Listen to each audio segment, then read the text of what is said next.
Recording in progress.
Now we are being seen by them.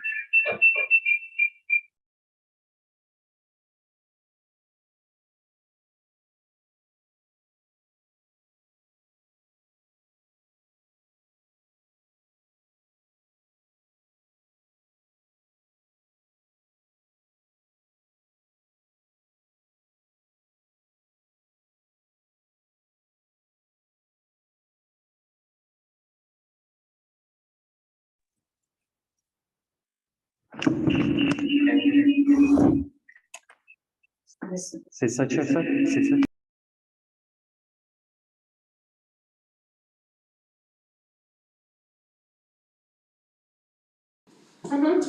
Okay, we are seen. Yes. I want to say good morning to everyone who is attending now to our online conference and hybrid conference. It is really a good experience for us also being here in WSG, Euro-Regional University of Economy in Józefov. And we are really happy that we have this kind of collaboration with France nation from Poland. And I started with friendship with this institution 4 years ago, and at the beginning we were not expecting such a good collaborations and other works together. Now this is our, let's say, consequence of our collaboration and cooperation. I want to thank Mrs. Steg, the director of WSG, and also my dear colleague, Mrs. Florek. They are really, they really have had a great effort for having this conference with us. And as a start, I want to introduce you Mrs. Magdalena Steg to make the opening speech of our conference. Please welcome her. Thank you. Thank you very much. Good morning, everyone. As Rector of Architecture University of Euro-Regional Economy, I'm very honored to open this conference. And I'm very glad that we can host a group of science here today. The conference is taking place here in Józefów because we have been cooperating for a long time, for 4 years, Yes. with Professor Susran Eroglu and I'm thanks him for that. Now I wish you very fruitful time in our university and nice conference. Thank you. Thanks so much.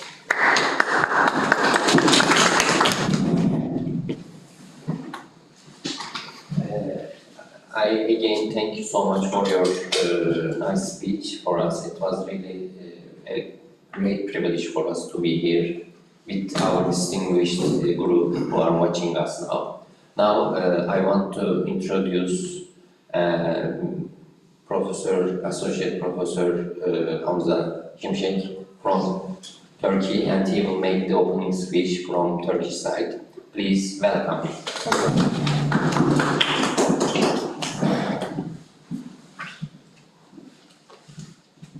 Thank you very much. First of all, I want to thank your hospitality, Director. You are very kind. Thank you very much for everything. We are the academic statistician group. We established 3 years ago. Now we are in Turkey. It's about 500 academic persons in Turkey, and about 500 academic persons from abroad.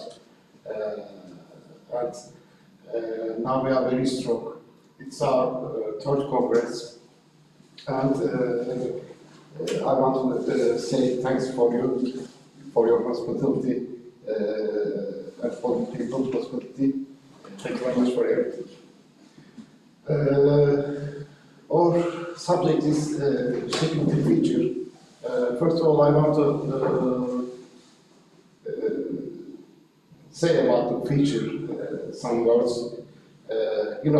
After the Second War, there was a political change and affected countries. The most important feature of the 1940s world was uncertainty about the future.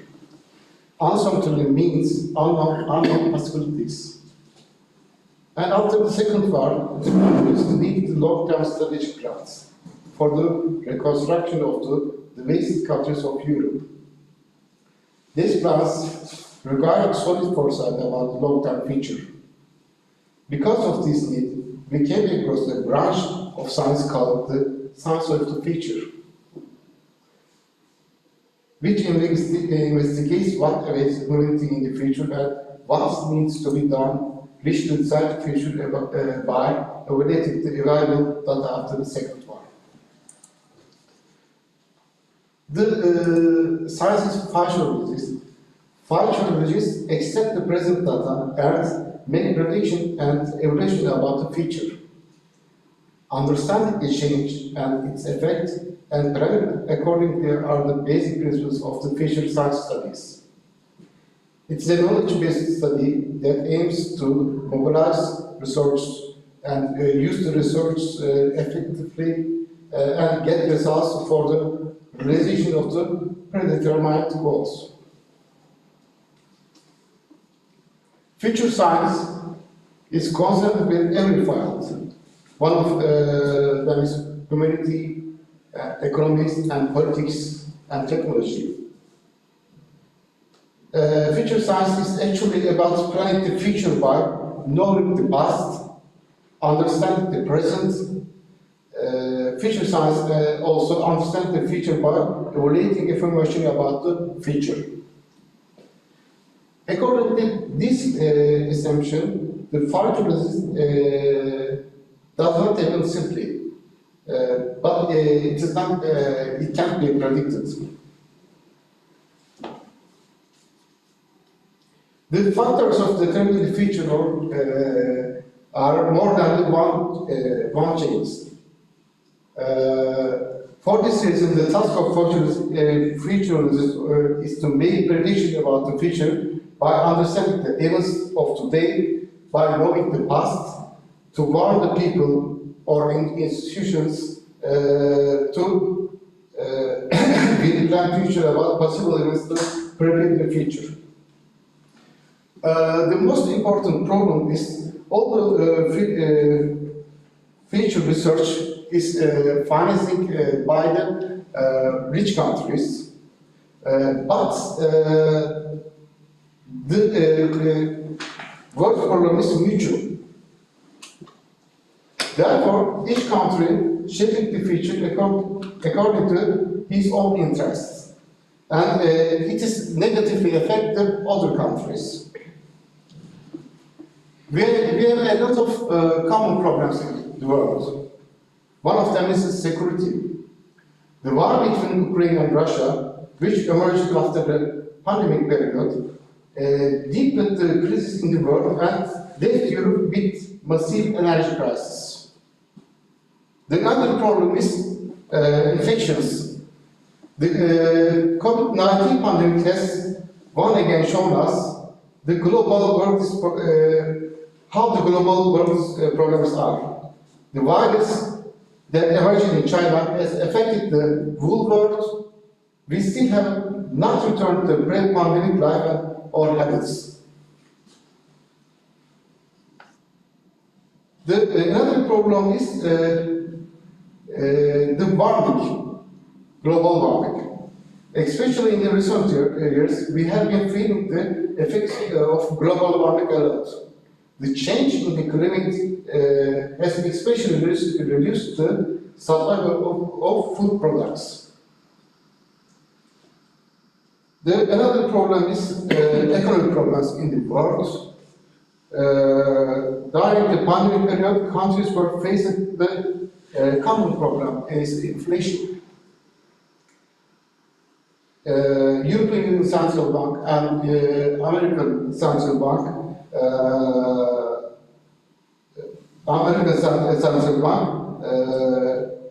want to reduce the inflation, and they increase the interest rates. And these policies affected the developing countries like us, such policies cause capital crisis and exchange rate fluctuations. First of all, I want to say that all the problems are in common world. And I want to say that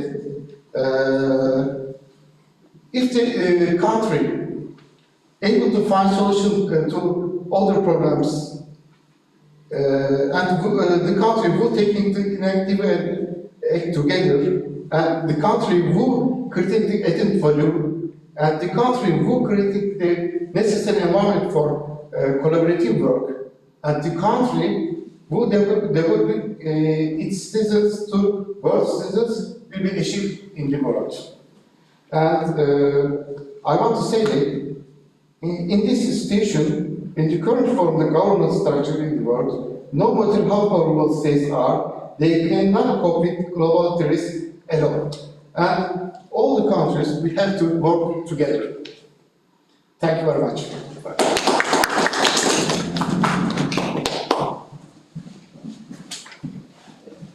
Yes, it is so cliche that after such opening speeches, I want to thank you. You really touched really important points with your opening speech. I can say that about it.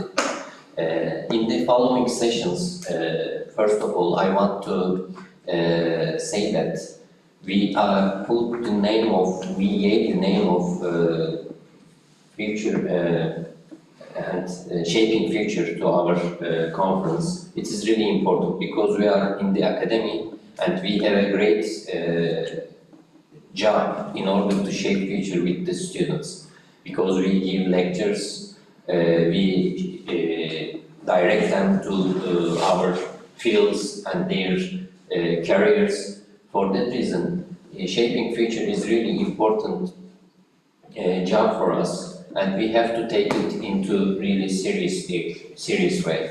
So this conference will give us, after finishing this conference, will give us what are the roles, what are the roadmaps of shaping future with the young people. Because young people for the last decades, it's really important how to behave, how to shape their futures by their jobs and by their behaviors. Because especially as Professor Şimşek mentioned in his speech about pandemic situation. After pandemic, the world has a great and rapid change, in means of communication, education, and in other aspects. So we have to take into consideration about this changing future and how shall we behave during these processes of change. So for the next steps of our conference, we will have a panel, and I think we can give a short break before, because it will start at 12:30. Do we have any change about it? And also we have another speaker from Turkey, from Cyprus. She is Cyprus 15 Kasım University Rector. Professor Dr. Ramziye Terkan will make her speech now. I want to say hello and welcome to our conference. And as you know, pandemic gave us another opportunity to be here, even if we are not here, because of this Zoom and other media help us about talking and being in the same area without being here physically. And please welcome Ramziye Terkan, Professor Dr. Ramziye Terkan. Yes, floor is yours.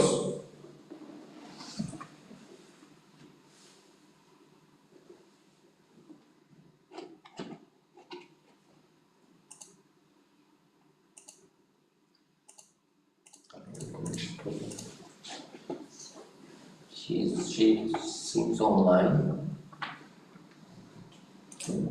Maybe there's a technical problem. Maybe, yes. Technology is our helper, and at the same time, we are slaves of technology. If it doesn't work, we have to improvise. Now I have to do it. Otherwise, okay, we can wait till the technical problem is solved. So, our conference, as we told, we made a small introduction program before the conference. I mentioned this is kind of a spin-off. It started with the first one. It was mostly national and local. In the second one, it turns into a bit more international. And now the last one, for now, in Warsaw, it became international. So we are really trying to do our best in order to shape our futures with the students and also with our friends. I think it needs a really big effort.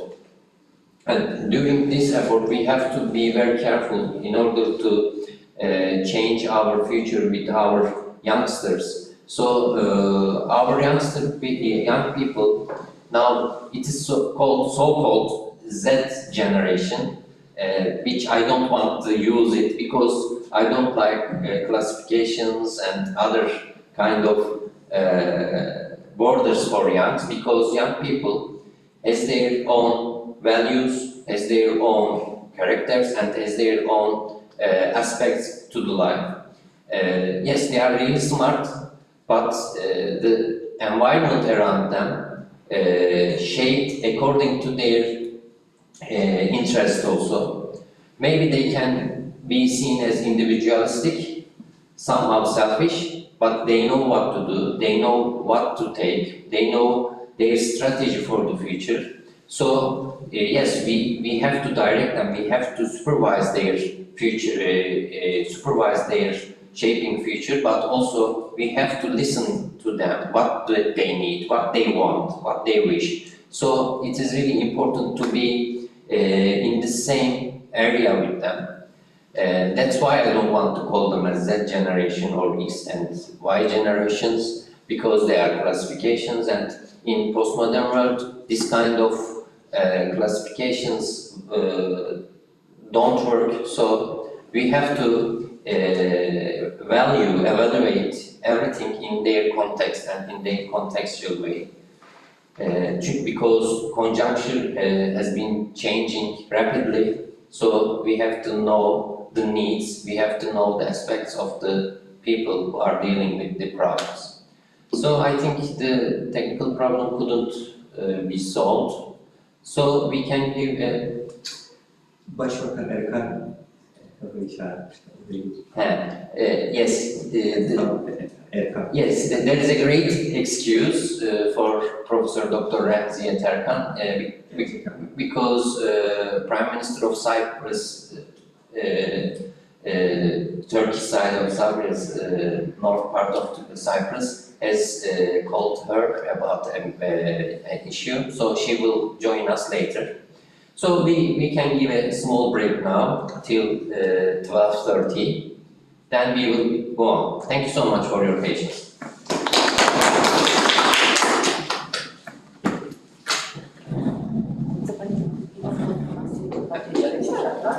Excuse me, she's back. She's back. Sorry, sorry. Sorry, Professor Tarkan. We just. Can you open your voice? It is closed now. Again, it is closed now. It's okay. Okay, it's okay. First of all, thank you for your talk. On my own behalf, I would like to express my pleasure to be in such a congress and to be an observer of valuable studies. I set my love to everybody, respect and great feelings to all academicians who contributed to the Congress and wish them continued success. And I want to say, I hope we will meet again in another academic studies.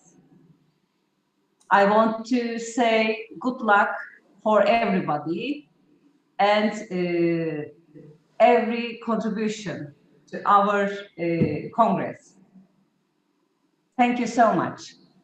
We thank you so much. You gave your precious time with us here and a very nice speech. I know we are really busy, but we are happy to see you here with us. So we also thank you, and you said that it will be, we hope it will be a great success. Maybe next, one of the next, our conferences will be held in your university. I don't know. If it is not a implied way, but we also want to be in Cyprus with Yes. hospitality there also. Of course, I want to.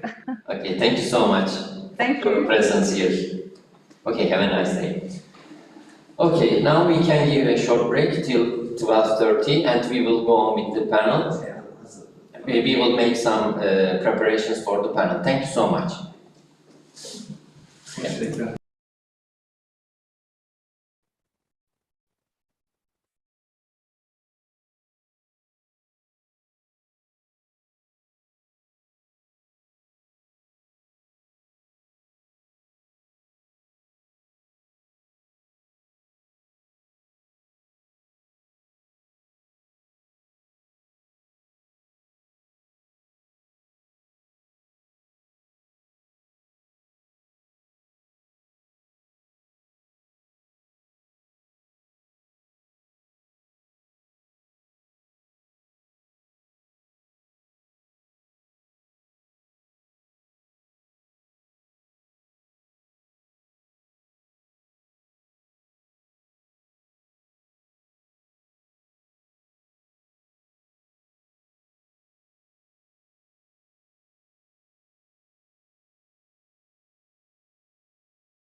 Yes.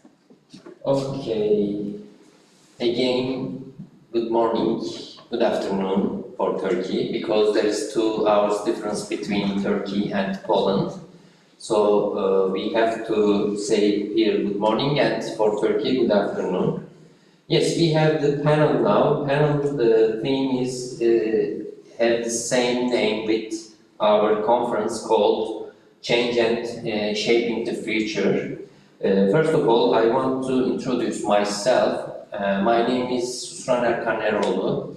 I'm working as full-time professor in Osmaniye Korkut Ata University in Turkey, and I'm a sociologist.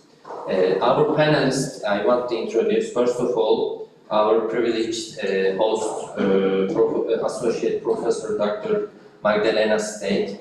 She is Rector of Alcide de Gasperi University of Euro-Regional Economy. Our second panelist is again from Alcide de Gasperi University, Dr. Mohammed Kamran. He is now online, I can see him. And as you know, he made the opening speech, Associate Professor Dr. Hamza Şimşek from Batman University, and also Mr. Erkin Şahinöz. He is co-founder of Şahinöz Academy, Aksi Energy Board member, strategic business consultant, and former head of research at the Federal Reserve Bank. Our other panelist is Mr. Atıf Cerit Bilmez, chairman of the board of Cerit Bilmez Group. And last but not least, our panelist, Mr. Hakan Çalışkan Türk,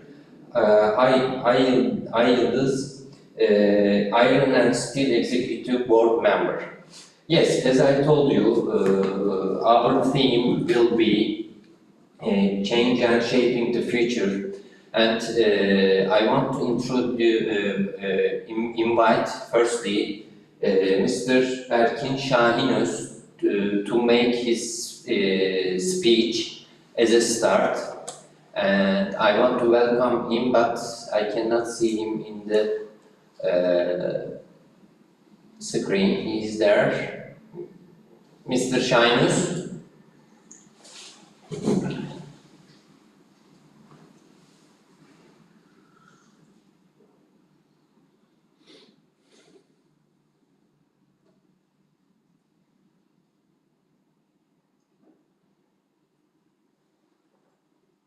Mr. Şahinöz, can you hear me? Are you there?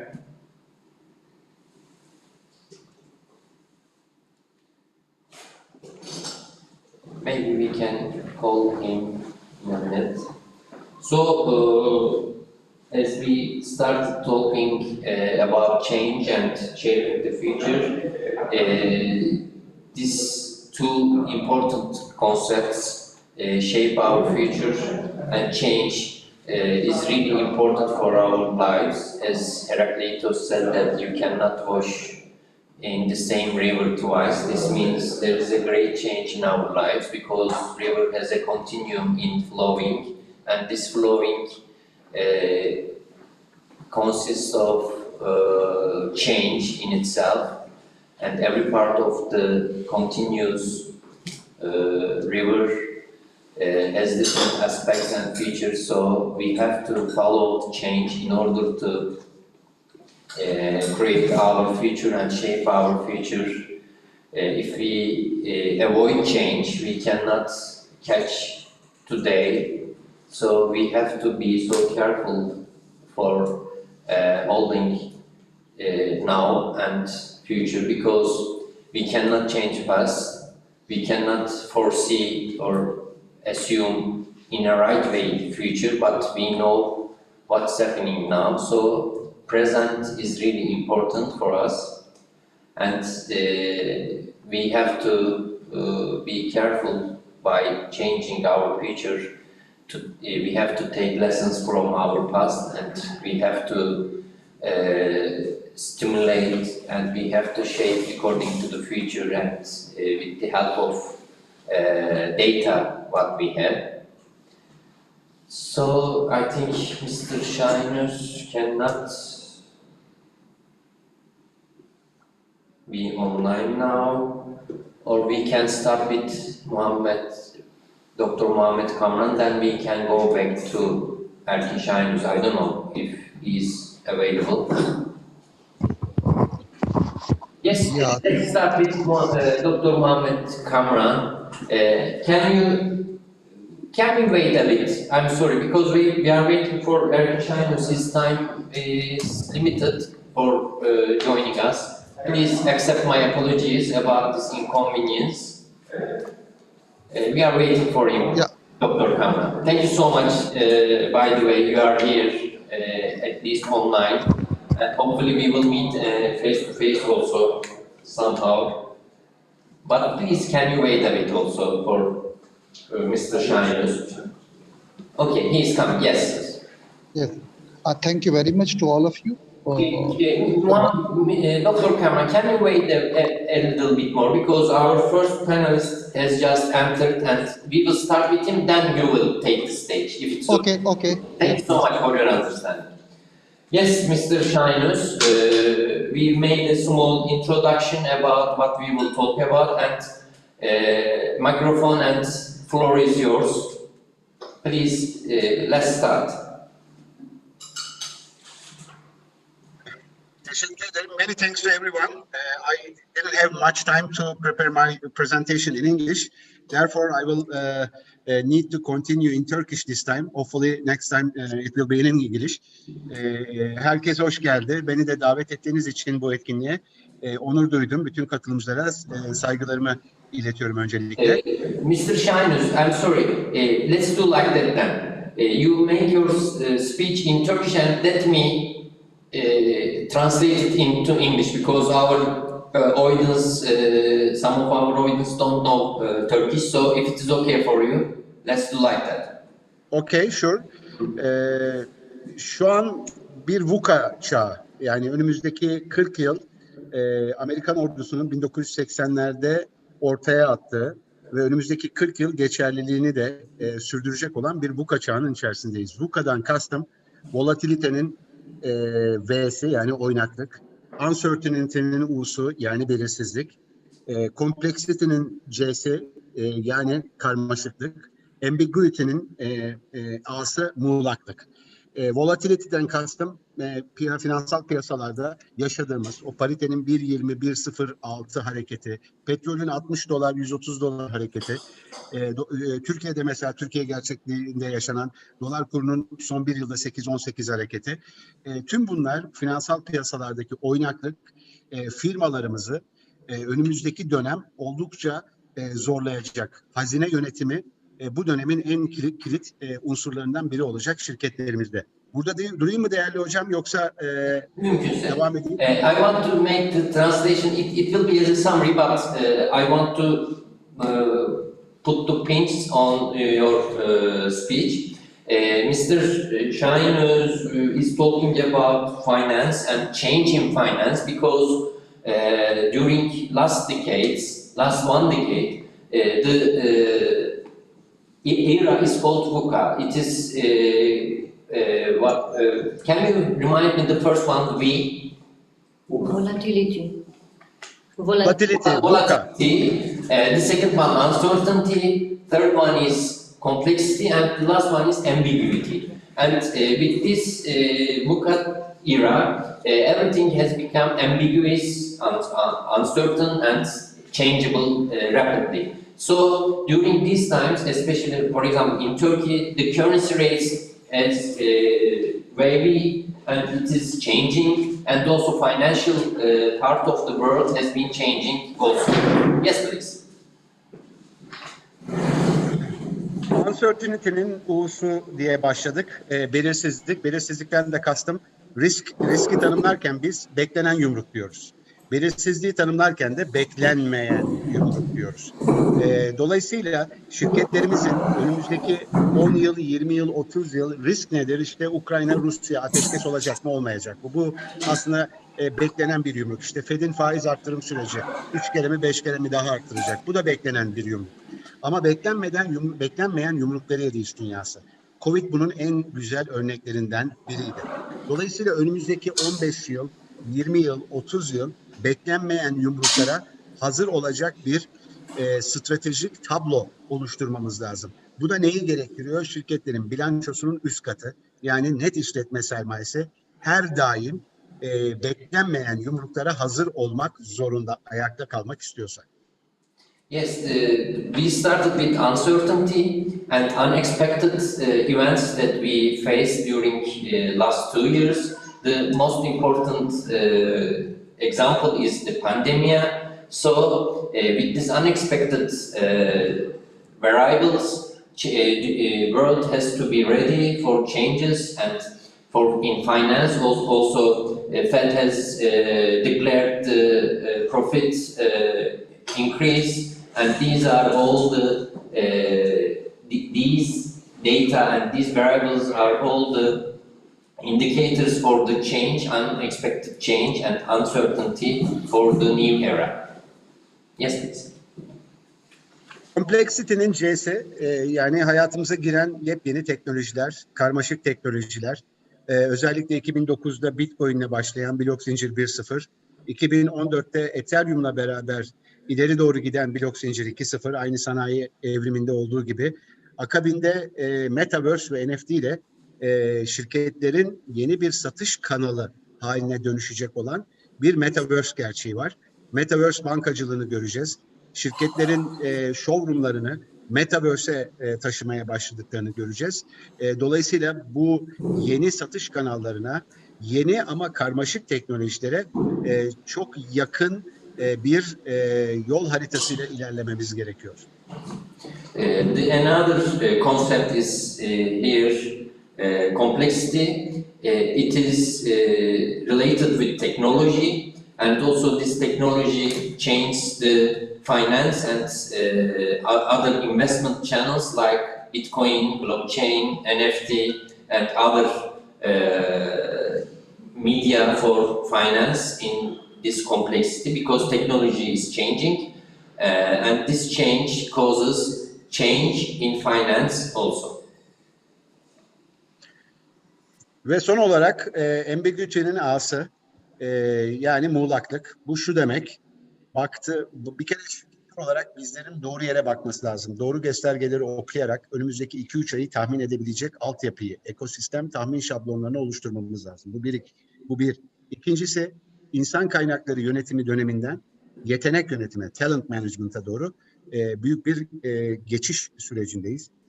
Talent management, yani bu bizi muğlak dönemde bizi ileriye taşıyabilecek yetenekleri şirkette tutabilmek ve Model T yetenek yönetimini benimsemek. Model T'de T harfinin T'sinin dikey kısmı dikine büyüme, yatay kısmı enine büyüme. Amerikalıların son birkaç yıldır özellikle yetenek yönetimi tarafında çıkarttıkları çalışanların yetkinliklerinin sadece uzman oldukları alanda değil, aynı zamanda uzman olmadıkları alanlarda da farklı disiplinlerde de geliştirerek daha bütünlüklü bakış açısı oluşturabilmelerini sağlayacak bir insan kaynakları ve yetenek yönetimi modelinin vücut bulması lazım şirketlerimizde. And the last concept is ambiguity. With this ambiguity concept, we should take into consideration about change again, but this time it is really important, as Mr. Şahin has mentioned in his speech, talent management takes a great place here, because in the US they use the letter T as horizontal and vertical development of the person, because individualistic improvement and individualistic development is really important, because people has to be expert in their fields, but also in other fields they are not expert, because our new era calls for individuals who are really talented in different aspects of life. Bütün bunlar bizi nereye getiriyor? Eğer zemin bir VUCA zemini ise o zaman bize düşen şirketler olarak 7 tane temel ilkeye odaklanmak. Bu ilkeleri Camel's C ilkeleri olarak nitelendiriyorum. C harfi işin capital management tarafı, yani sermaye yönetimi tarafı. Yani bilançonun sağ tarafı. Bilançonun sağ tarafını çok akıllıca, çok stratejik bir şekilde yönetmemiz gereken bir çağdayız. Camel J'nin A harfi işin asset management kısmı. Yani bilançomuzun sol tarafı. Yani varlıklarımızın yönetimi, stoğumuzun, alacağımızın, duran varlıkların yönetimi. Burada da şirketlerimizin çok daha farklı bir bakış açısıyla ilerlemesi lazım. M harfi management quality. Management quality'den kastım yönetim kalitesi. Şirketlerimizin yönetim kurulu, icra kurulu ayrışmasının yapılması, yönetim kurulunda bağımsız yönetim kurulu üyelerine yer verilmesi, şirket yönergelerinin, politikalarının, stratejilerinin yazılması, anayasanın oluşturulması, yani bir şirket yönetim kılavuzunun oluşturulması. Ben burada durayım ilk 3 harfte isterseniz, ondan sonra devam edelim. There is another initials that comes to stage now. It's Camel. The first one, starting with C, is capital management. The second one is assets management, starting with A, and the third one is starting with M, is management quality. So this first three should be managed accordingly in order to make ourselves ready for the future. And we can go now for E, I think, Mr. Shiner. Earnings management, yani şirketimizin kar yönetimi. Burada kar yönetimi sadece şirketin bir bütün olarak karda olup olmadığının takip edilmesi değil, ürün bazında şirketlerin FAVÖK karlılığının yakın bir şekilde incelenmesi, hatta FAVÖK karı olan ürünlerin karının nakde dönüp dönmediği. Bir başka ifadeyle ürünün operasyonunun iyi yönetilip yönetilmemesi ve bunun takibi, bu takibi yapacak veri sistemlerinin oluşturulması oldukça önemli. L harfi liquidity management, yani likidite yönetimi. Burada da bilançonun üst katını konuşuyoruz. Bilançomuzun üst katını, net işlet sermayemizi, nakit döngümüzü konuşuyoruz.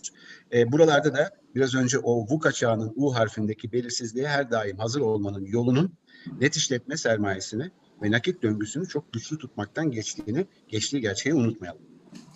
And the other two, E, starting with E, is earning management. It depends on product base, and this product base should be observed by the operation management with a robust operation management, and we should follow it how it happens. The last but not least, the L is liquidity management. We have to take into consideration liquid cycle here. All the companies should take into consideration how they earn and how they cycle this liquidity in their jobs. Ve son iki kural, bu da S ve C harfleri, Camel J'nin. S harfi sensitivity management'ı dile getiriyor, hassasiyet yönetimi. Şirketlerimiz nelere hassas? Kura ne kadar hassas? Ham madde fiyatlarındaki değişime ne kadar hassas? Müşteri yoğunluk çalışması yapıldığında bir müşterinin, iki müşterinin ciro içerisindeki ağırlığı ne kadar yüksek ve şirketimiz ne kadar hassas? Bütün bu hassasiyetlerin simülasyonlu bütçe çalışmalarıyla bu hassasiyetlerin düzenli olarak kontrol edilmesi gerekiyor. Ve son olarak da C harfi. Buna da ben compliance management diyorum, yani uyum yönetimi. Best practice'lerle, yani en iyi uygulamalarla halen sahada üretim yapan firmalarımızın üretimlerini yalınlaştıramadıklarını, yalın üretim ilkelerini benimseyemediklerini, yeşil ekonomi politikalarına gereken önemi vermediklerini, döngüsel ekonomiye yeteri kadar yatırım yapmadıklarını, dijital dönüşüm için yeteri kadar çaba sarf etmediklerini görüyoruz ki önümüzdeki 20 yıl, 30 yıl eğer böyle bir çağın içerisinde yolumuza devam edeceksek bu 7 ilkeyi esas alarak hareket etmek gibi bir zorunluluğumuz mevcut. There is, as you said in the beginning, there is a seven principle here, Camel SC. C is capital management, A is asset management, M is management quality, E is earning management, L is liquidity management. The last two is starting with S is sensitivity management. All the companies and all the people should take care about their currencies, their relations with clients, and they should make a simulation in their budgets in order to be robust and in order to be strong in the market. And the last one is can you remind me, Conte, the last one, C? Compliance management, Compliance management. yani uyumlanma, en iyi uygulamalarla, dijital dönüşüme, yalın üretime, Çok sürdürülebilir ekonomiye, döngüsel ekonomiye ne kadar yatırım yapıp yapmadığımız. The last one is really important for investment in digital economy, productivity, and green economy. We have to transform ourselves into these economies and into these processes. Otherwise, the companies and other institutions cannot be alive during this changing world. Yes. Teşekkür ederim değerli vaktiniz için. Teşekkür ediyorum beni konuk ettiğiniz için. İnşallah başka bir etkinlikte fiziki olarak buluşmak üzere. We thank you. He thanks to the audience that you listened to him with the patience, and it was really nice that we have new concepts what are being told in finance and economy. We can see that with Camel assessment and VUCA environment. We want to thank you about this new knowledge that you gave us. Hopefully we will meet physically also in the future. Thank you. See you later efendim. Yes. Again, I want to thank you, Mr. Şahin Öz now, Dr. Mohammed Kamran, if he is here. Yes. Thank you so much for your patience, Dr. Kamran, and floor is yours now. We want to listen what you will talk about change and shaping future.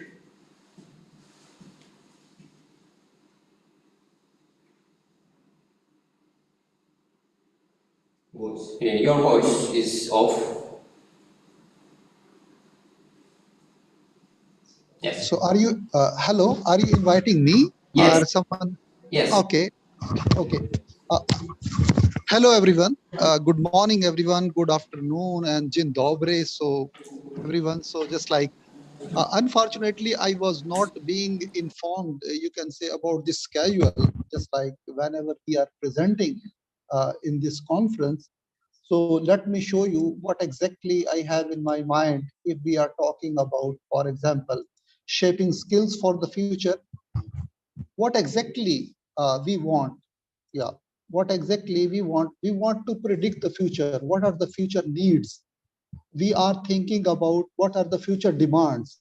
As far as the future is concerned, we are shaping the skills for the future. So we see the different perspective. For example, in education perspective, the skill set perspective, and all other perspective as well. Let me show you just like, yes. If we talk about the different trends that are shaping the future jobs, right? So in this perspective, we see the different perspective: business and the economy, resources and the environment, technology and the innovation, society and the individual, law and politics, right? These are all things are basically shaping the future of the jobs and the skill set. What exactly we need in the future, right? Specifically, if we are talking about the job sector, if we see in the business and the economy, it's changing the economic perspective, right? Just like new business ecosystems are, these are shifting to the Asian perspective, some other perspective as well. It means these economic changes are really impacting on the future jobs. So we need to prepare ourselves for the future jobs. Another important perspective, if we are talking about, you can say, the shaping the future jobs are concerned, or the skills are concerned, resources and the environment. If we're talking about the resources, growing scarcity of the natural resources and the degradation of the ecosystem as well. It's really impacting. Another important perspective is the law and the politics, right? For example, decreasing scope for political actions due to constrained public finances, it's impacting as well. Another important factor is the technology and innovation. Just like we see, keeping in view the different changes in the technology, we are observing that we need a specific skill set. If we want to, you can say, make sure that in the future, what sort of skill set we require. technology and innovation is one of the important perspectives. We should converge the technologies and the cross-disciplinary skills. We should focus on the information technology development and the age of the big data and digitalization of the production as well. This is one of the important constraints if we talk about the technology and innovation. Another important perspective, if we are talking about shaping the future of the jobs and the skill set, this is the society and the individual as well. If we talk about the society, just like we notice that the growing desire for the better work-life balance, this is one of the challenges, specifically after the pandemic, what we observe, right? You can say work-life balance, it's really, you can say the shattered. And everybody is thinking about how to create a work-life balance in the society so that we can have the balance. Then changing the work environment, specifically if we talk about changing the workforce from you can say offline to the online education. Work from home culture is increasing day by day, right? And just like I am the part of this Academy of Management last year, in this Academy of Management, what I have observed, you can say, the main theme of the conference was how to get back manager to work, you can say. It was really, you can say, problematic.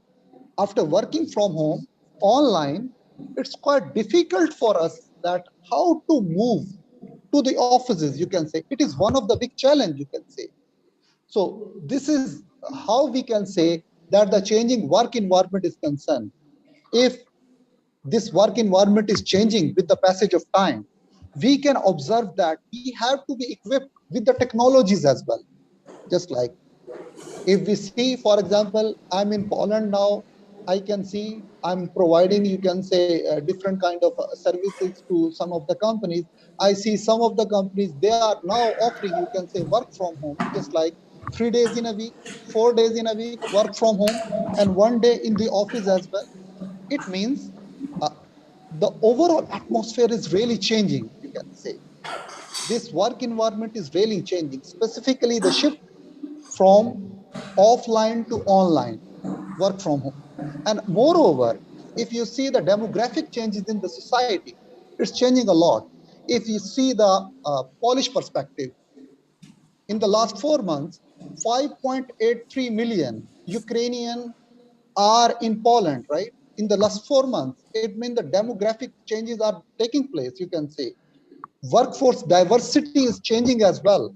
So these are, you can say, the some of the challenges that how we can cope up with all these challenges. For making, you can say, for the future jobs, we have to take care of all these things. Specifically, I can say the technological perspective is really important. If we want to cope up all these challenges, we should be very well equipped with the technologies. Yes, thank you very much. We thank you so much about giving interesting information and knowledge about change in different aspects like education, in career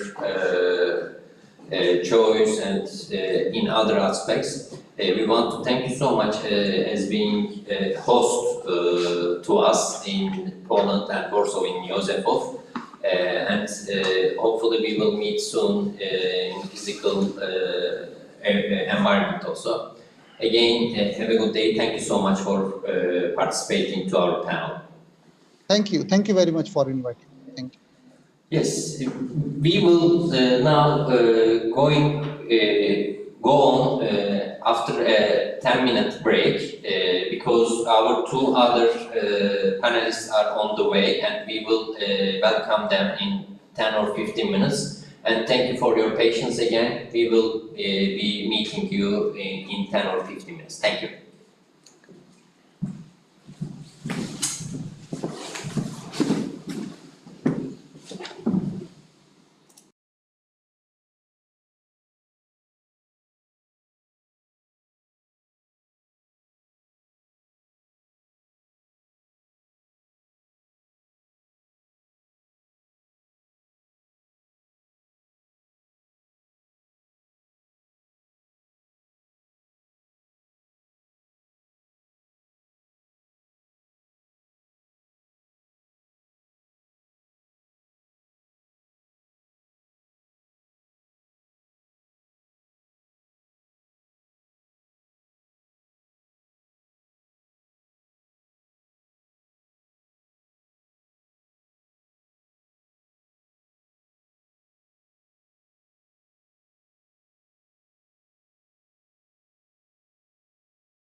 Mr. Hakan, your microphone is off.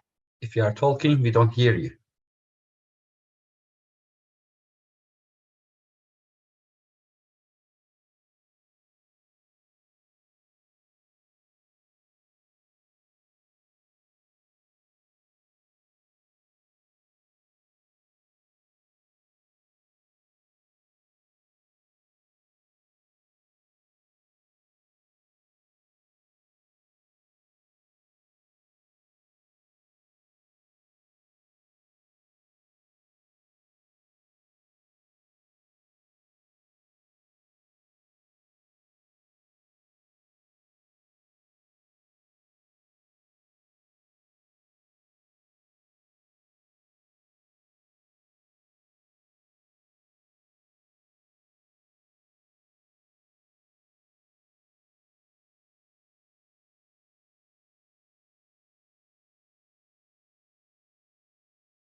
Yes, hello again. Sorry for this inconvenience about panel, but we are now going on. Our panel is going on with the new panelists. I want to introduce Mr. Atıf Cerit Bilmez. He is chairman of the board of Cerit Bilmez Group, and he is one of the really young and talented businessman in Turkey, in southeast part of Turkey, and we are really happy that hosting here in Poland also. And he will talk about change and shaping future theme, and he will share us with his experience, and hopefully the young people can take a lot of advantage of his presentation. Yes, floor is yours. Thank you so much again joining with participating in our conference.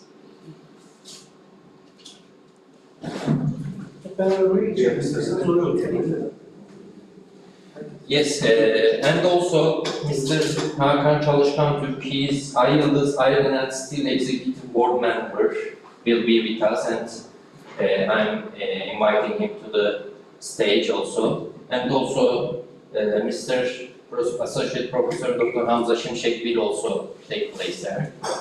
Okay, please be seated and let's start.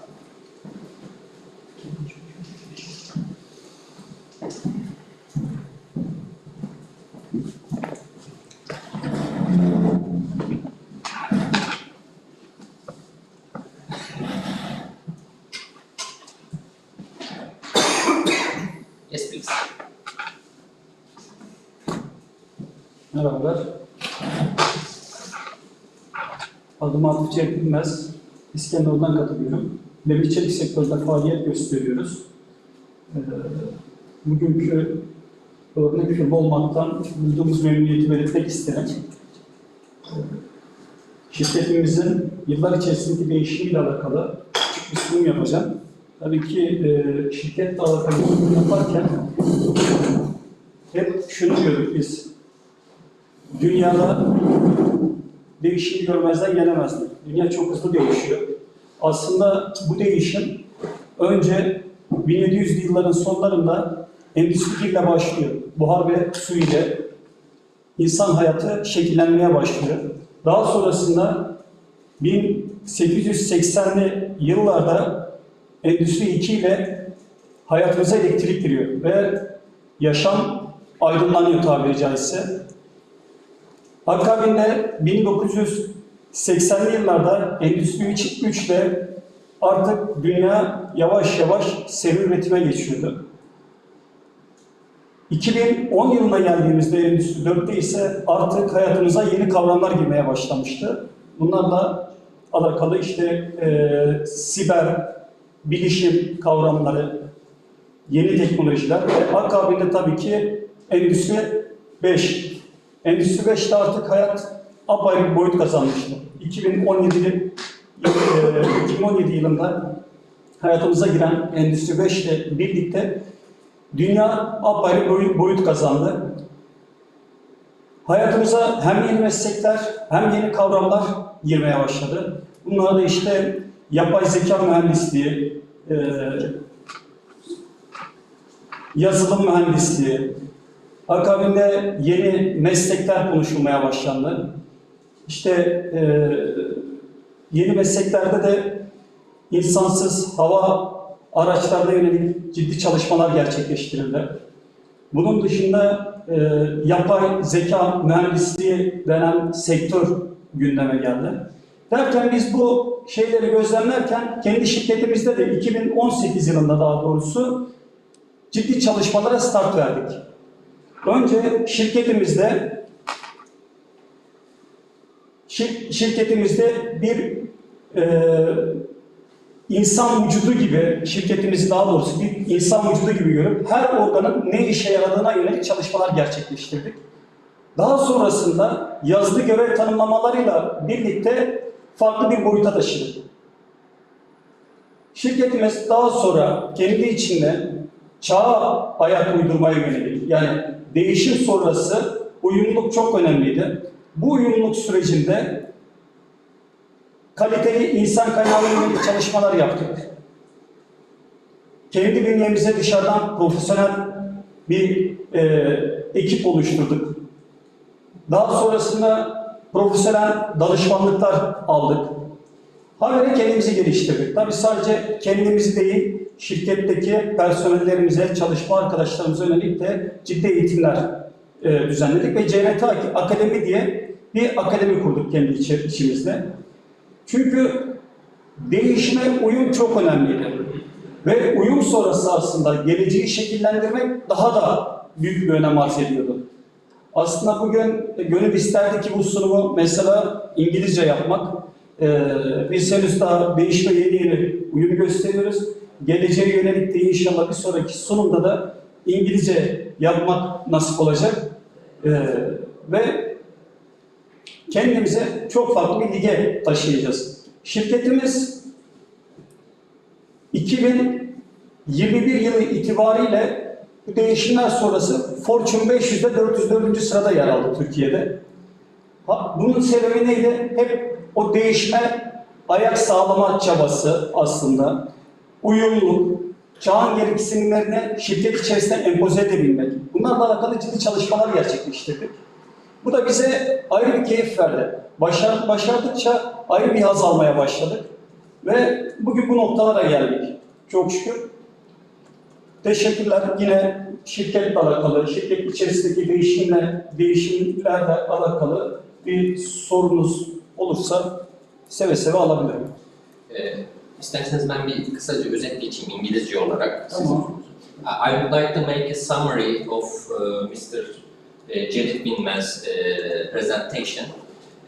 He told about his company and how it improved and how this company transformed itself into change according to the new era. For example, being digitalized and other aspects has been done by the company on itself. But this needs a bit vision, and this vision has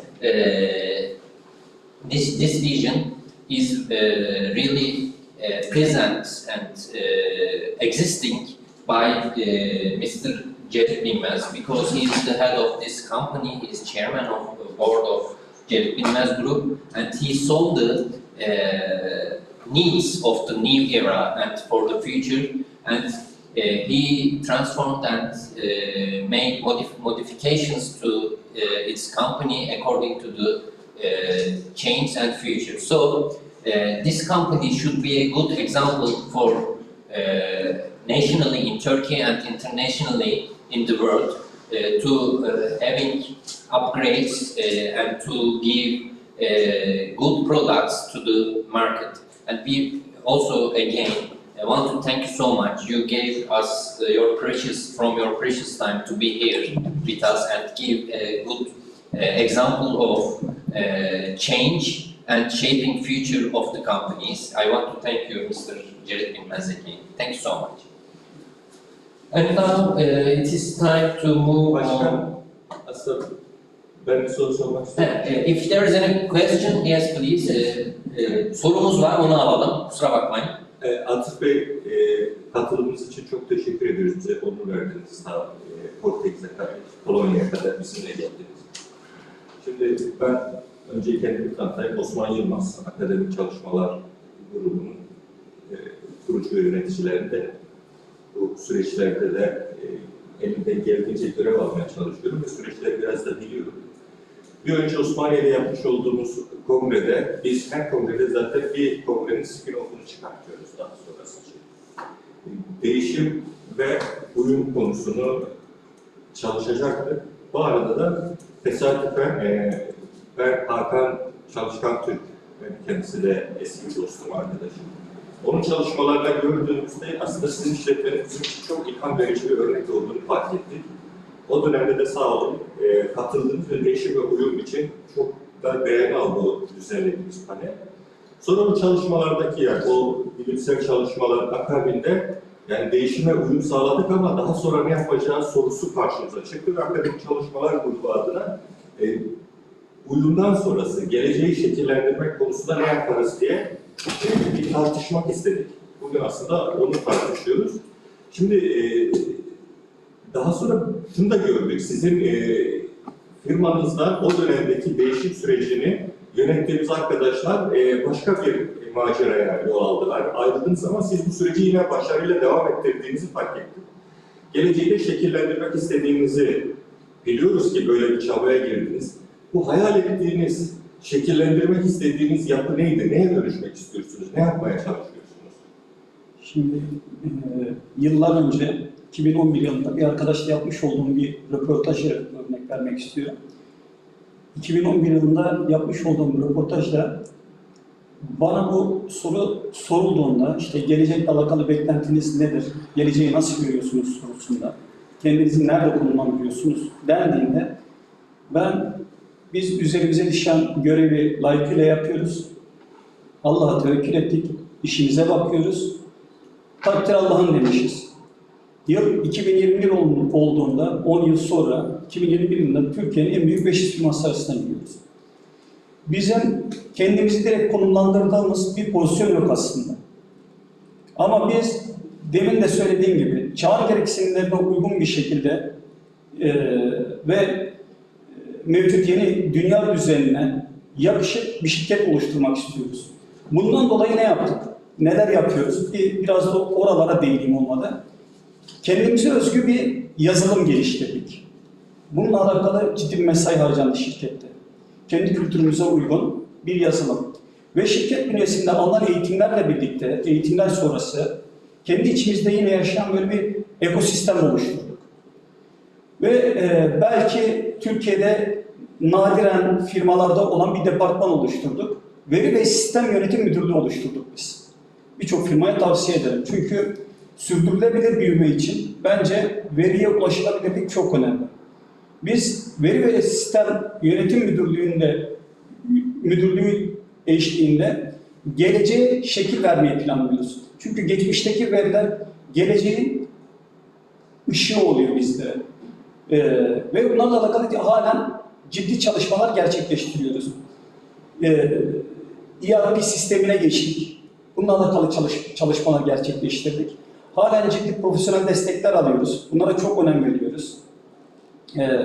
Gelecekle alakalı tam net bir şey demek istemiyorum ama biz üzerimize düşeni yapacağız. Hayat bizi nereye sürüklerse orada olacağız. Teşekkür ederim. Ben bir ekleme yapabilir miyim? Buyurun hocam. Siz şey yapın biraz. Önemli tespit bu. Benim sorum şey değil, ne tür, yani kısaca şöyle, ne tür zorluklarla karşılaştınız? Yani önünüze bir engel mahiyetinde yasal olsun, diğer ekonomik zorluklar vesaire. Yani, Üç prosesinden özdeşelim bu. Türkiye'deki zorlu hava koşulları bizde hep güçlü kıldı. Hani ben şey lafını çok seviyorum. İşte Allah'tan güç istedim, hep karşıma güçlükler çıkardı diye. Şimdi hayatımızda karşılaştığımız zorluklar bizleri güçlü kıldı aslında. Ne tür zorluklar dendiğinde de aslında şöyle, ülkedeki işte konjonktür değişikliklerden kaynaklı, ekonomik konjonktürden kaynaklı birçok sıkıntı mevzu bahis olmuştur ama biz genelde kendi içimizde minimum riskle yatırımlarımızı planlıyoruz. Geleceğe yönelik işte, gelecek kısmı orada geçiyor. Gelecekte iş görecek yatırımları, bugünkü değil. Örnek veriyorum, şimdi biz Afrika'ya bir açılım yaptık. Ve Dünya Sektörler Arası İşbirliği Forumu'nda Türkiye Afrika bacağının ana sponsoru oldu. Ama biz doğru düzgün Afrika'ya ihracat bile yapmıyorduk. Şu an Afrika'da 20'ye yakın ülkeye ihracat ediyoruz, sadece Afrika. Toplamda 30 ülkeye çıktık ihracat kısmında. 20'ye yakında Afrika oluşturuyor. Şimdi neden Afrika mesela diye sorulduğunda bugün Afrika'ya ihracat yapmıyorduk diyordum. Ama gelecekte Afrika bizim en büyük ihracat yaptığımız pazarlardan biri olacak diye dile getirmişler. Bugün de görüyoruz ki söylemlerimizde haklı çıkmış, daha da ileri gideceğiz inşallah. Orta Doğu ve Afrika'da ciddi anlamda çalışmalarımızı gerçekleştireceğiz. Yani bugünü yaşamamak lazım. Geleceği yaşamak gerekiyor aslında. Daha doğrusu kafada yaşatmak gerekiyor. Bazı insanlar yaşayarak, bazı insanlar da yaşatarak öğreniyor. Bir adım öne geçebiliyorsunuz. Biz o yönde çalışmalarımızı yaptık. Mevcut dış kaynaklı riskleri işte bertaraf etme adına zaten kendi içimizde bu çalışmaları gerçekleştiriyoruz. Birçok krizde tabiri caizse yine bizleri teğet geçti.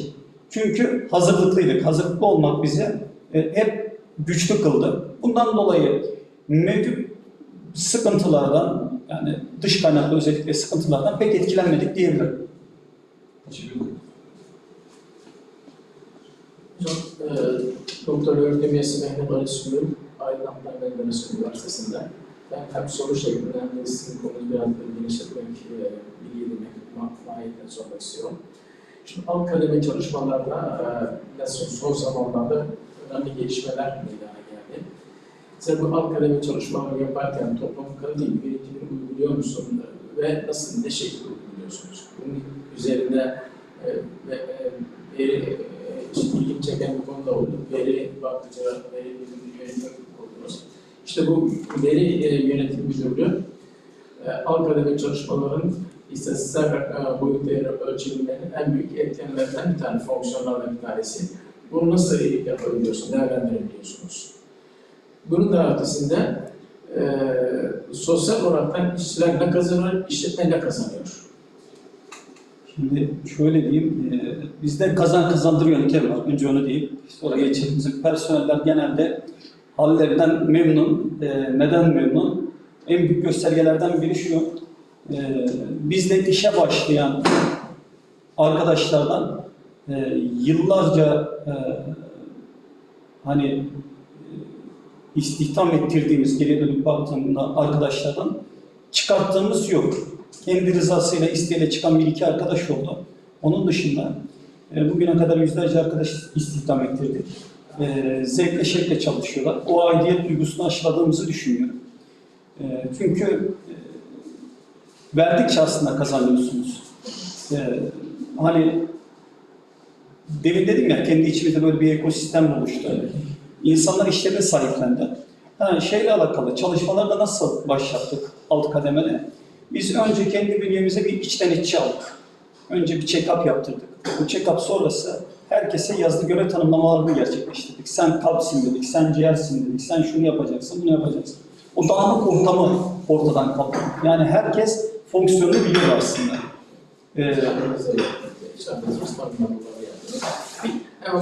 Sendika var mı şehrinizde? Yok. O kriterlere girmiyoruz yani. Daha sonrasında da yalın üretimle alakalı ciddi çalışma gerçekleştirdik. İşte yalın üretimle birlikte işte firedeki sıkıntılar, müşteri hizmetleriyle alakalı sıkıntılar, stok maliyetleriyle alakalı çalışmaları gerçekleştirdik. Birçok aslında riski bertaraf etme yönelik çalışmaları gerçekleştirdik. Daha sonra işte performans ölçümleriyle alakalı şu an bir çalışma içerisindeyiz. İşte çalışma arkadaşlarımızın işte satış performansı, sevkiyat performansı gibi işte hedef, bütçe sistemini uygulamaya başladık. Ve halen kendi içimizdeki çalışmalar devam ediyor. Bunların hepsinin de temelinde işte Veri ve Sistem Yönetim Müdürlüğü'nün önümüze koyduğu bilgiler halinde gerçekleşiyor. Ve kendimize öyle bir yol çiziyoruz, hedef koyuyoruz. Teşekkür ederim. Ben müsaadenizle Osman Hocam'ın sorduğu soruya bir atıfta bulunmak istiyorum. Aslında bu hikaye nereden başladı? Biraz o tarafa değinmek istiyorum. Ben daha önce banka yöneticiliği yaparken Atıf Bey'le müşterimle yakın olarak da tanışıyorduk. Benim çok sevdiğim, değer verdiğim, yaşı benden genç olsa da vizyonunu çok hayranlıkla izlediğim bir müşterim aynı zamanda. Ben bankadan ayrıldığımı duyduğu anda Atıf Bey'le oturduk, bir kahve içiyoruz. Kahve içerken bana bir şey anlattı. Yapmak istediği şey aslında hikayenin başladığı yer bence orası. Küçük bir hikayede atıfta bulunarak bunu anlatmak istiyorum. Malum Steve Jobs, Apple'ın işte kurucusu ve eski CEO'su. Apple'ın ilk kuruluş dönemlerinde şirket belli bir noktaya geliyor ama tabii Steve Jobs'ın yöneticilik deneyimi olmadığı için İK şirketine yetki veriyorlar. Steve Jobs işte kurucu, hissedar ve baş tasarımcı ama bir tane de CEO alacaklar. İşte İK şirketi araştırıyor falan. En son Pepsi'nin CEO'suna teklifte bulunuyorlar. Tabii o zaman Pepsi çok devasa bir şirket. Apple çok daha küçük bir şirket. Kabul etmiyor adam doğal olarak. Steve Jobs kendi görüşmek istiyor. New York Central Park'ta buluşuyorlar. Buluştuklarında Steve Jobs adama bir tek şey söylüyor ve John McCauley'i bir anda transfer ediveriyor. Hey John diyor, ömrünün geri kalanında şekerli su mu satmak istiyorsun? Gelip benimle dünyayı değiştirmek istiyorsun. Onun üzerine John McCauley Pepsi'deki CEO'luk görevini bırakıp Apple'a geçiyor. Şimdi Atıf Bey'in aslında biraz vizyon olarak zaten hayran olduğum bir insandı. Ve müşterimken bizim o kahve içerkenki sohbetimizde de bana söylediği şey aslında biraz Steve Jobs'ın o teklifini çağrıştırdı. Hep onunla ben özdeşleştiriyorum niyeyse. Bana dediği şey şuydu. Hakan Bey dedi, bizim şirketimiz sen bilançosun, mali verilerini biliyorsun. Atıf Bey, Atıf Cerit Bilmez, işte kardeşi ve ortağı Edip Cerit Bilmez'le beraber bu şirket 100 lira kazanırken ben biz olmadan 50 lira kazanabilen bir şirket hedefliyorum. Benimle bu yola var mısın dedim. Ve biz aslında o değişim hikayesinin başladığı yer orası oldu. Halen Atıf Bey bizim işte dostluğumuz, ben firmadan ayrıldım, başka bir firmada çalışıyorum ama halen bizim dostluğumuz, sohbetlerimiz devam ediyor kendisiyle. Halen aynı vizyonla, aynı yüküyle ilerlediğini ben hayranlıkla takip ediyorum. Halen Atıf Bey'in derdi, kaygısı, hani iş adamları, girişimciler, patronlar hep daha çok kazanmak ister ya, Atıf Bey'in yapmak istediği şey daha çok kazanmak değil. Atıf Bey olmadan da, Edip Bey olmadan da, Cerit Bilmez ailesinden hiç kimse olmasa dahi o şirket varlığını istikrarlı bir şekilde devam etsin. Hep kazanan olsun, az kazansın ama hep kazanan olsun. O ülküyle zaten yola çıktığı için iş farklı boyutlara evrildi. Zaten beni de bünyeye dahil etmesiyle beraber şirket profesyonel yönetici anlamında da ilk atılımını yapmış oldu. Sonrasında biz Erkin Hoca'yla danışmanlık anlamında çalışmaya başladık. Erkin Hoca bize geldi, bir finansal check-up programından geçirdikten sonra bize yapılması gerekenler konusunda bir yol haritası sundu. Neler olması lazım? Bu işi geleceğe taşımak, Atıf Bey'in hedeflediği Atıf Bey'siz de Edip Bey'siz de 50 lirayı nasıl kazanır olgusunda ciddi bir işte altyapı yatırımlarına, eğitim yatırımlarına girişti. Ben eski yönetici olarak nezdinizde tekrar kendisine teşekkür etmek istiyorum. O noktada gerçekten Atıf Bey hiçbir bütçe konusunda kısıntıya gitmeden gerek Erkin Bey'den olsun, gerek İstanbul'dan yani İskenderun'da Türkiye çapında çok büyük holding seviyesinde firmalar olmasına rağmen ben 12 yıldır İskenderun bölgesinde yaşıyorum ve çalışıyorum. İstanbul'dan profesyonel eğitmen getirip de çalışanlarına eğitim verdiler şirket ben daha görmedim. Bu çok olağanüstü bir şeydi. Bu çalışanlara verilen değer açısından da çok önemli bir şeydi bence. Ben hem bir çalışan olarak hem de dışarıdan bir gözle değerlendirdiğimde Atıf Bey bu konularda gerçekten hiçbir şeyi esirgemedi. Biz 1-2 günlüğüne böyle sadece bir eğitim verdirmek ya da gösteriş olsun diye değil, seri eğitim programları, hatta kendisi de bu programlara liderlik etmek, örnek olmak adına kendi şahsi eğitimler aldı, birçok eğitimler aldı. Ortağı Edip Bey'i de aynı şekilde birçok eğitim programlarına dahil etti. Zaten Erkin Hoca'yla da bizzat çalışmalara ve danışmanlıklara devam ediyor. Sonrasında biz Erkin Hoca'yla yaptığımız çalışmalarda tabii işin altyapı kısmında ben yer alıyorum o dönemde. Klasik firmalar 3 ayda bir bilanço açıklar. Oradaki mali verilere bakıp yönetim kurulu, icra kurulu gerekli değerlendirmeyi yapıp bir yol haritası çizer. Orada artık bu işin bu 3 aylık bilançolarla yönetilemeyeceği noktasına vardığımızda aylık olarak bilanço, gelir tablosu, nakit akış tabloları çıkartıp kılcala inip Atıf Bey'in 4 tane tesisi var üretim yapan. Bu tesislerde hangisi ne kadar ciro üretiyor, ne kadar nakit yaratıyor, ne kadar kar yaratıyor? O tesisteki hangi makineler karlılığa, nakit akışına katkısı nedir? Ya da müşteri bazında karlılık, personel bazında karlılık boyutlarında bu işi anlık olarak sisteme taşıyacak bir yapıyı oluşturmak üzere biz bir çalışma yaptık ve kendisine sunduğumuzda kendisi bu teklifi yani sanırım sakınca yok söylemekte. 500 bin dolarlık bir altyapı yatırımı, yazılım yatırımını Atıf Bey hiç ikiletmeden 1 dakika içinde onayladı ve yoğun bir yazılım altyapısı oluşturmayı, ERP ve yazılım konusunda ciddi bir özel yazılım programı geliştirmeye başlandı. Şu anda zaten o yapı üzerinde ilerliyorlar. Yani aslında Atıf Bey'in temelde varmak istediği şey çok para kazanmak değil. Allah bağışlasın 2 tane evladı var. O evlatlarına bir eser bırakmak. Çok kazanan bir şirket değil, hep kazanan, evlatlarına da sirayet edecek kurumsal bir yapı oluşturmak. Sürdürülebilir. Aynen, sürdürülebilir olmak işin özet kısmı. Bilmiyorum doğru izah edebildim mi? Burada ben bir araya girmek isterim. Çok gerçekten büyük iş başarıyorsunuz. Özellikle bulunduğunuz bölgede de ben de orada yaşıyorum, Osmaniye'liyim. Ve gerçekten bu tür girişimlere çok ihtiyaç var. Demin bir şey söylemiştim, yani vizyon anlamında. Yani maliyet, işte pahalı olması, çok para olması, vizyon devreye girdiğinde hiçbir şey gözü görmüyor. Bu asıl önemli olan o. Çünkü geleceğe dönük bir miras bırakmak aslında. Evlatlarınıza ve bulunduğunuz topluma ve çalışanlara. Yani özelde Türkiye'ye, genelde bütün dünyaya. Belki de bizim şirketi birçok şirketten ayrıştıran en büyük özelliklerden biri işte vizyonu. Biz aslında aile şirketiyiz. İşte ortağım benim küçük kardeşim Edip Cevit Bilmez. Dış ticarette de 3 ortağız. Yine kardeşim Edip ve eşim var.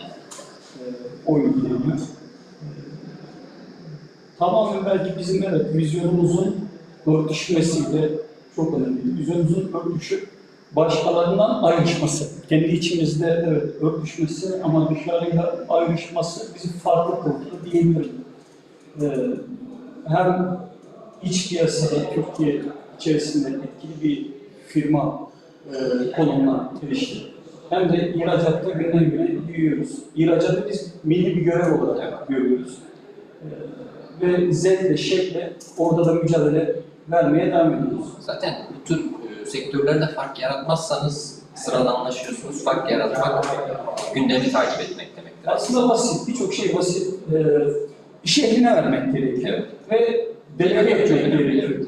Biz kendi içerimizde kardeşim benim sorumluluk sahasını çok iyiydi. Eşim sorumluluk sahasını çok iyiydi. Ben sorumluluk sahamı iyi İş biliyorum. bölümü. Aynen, iş bölümü. Yetemediğimiz yerde her şeyi bileceğiz diye bir şey yok. İşte profesyonel destek alıyoruz. İşte istişare. Aynen öyle.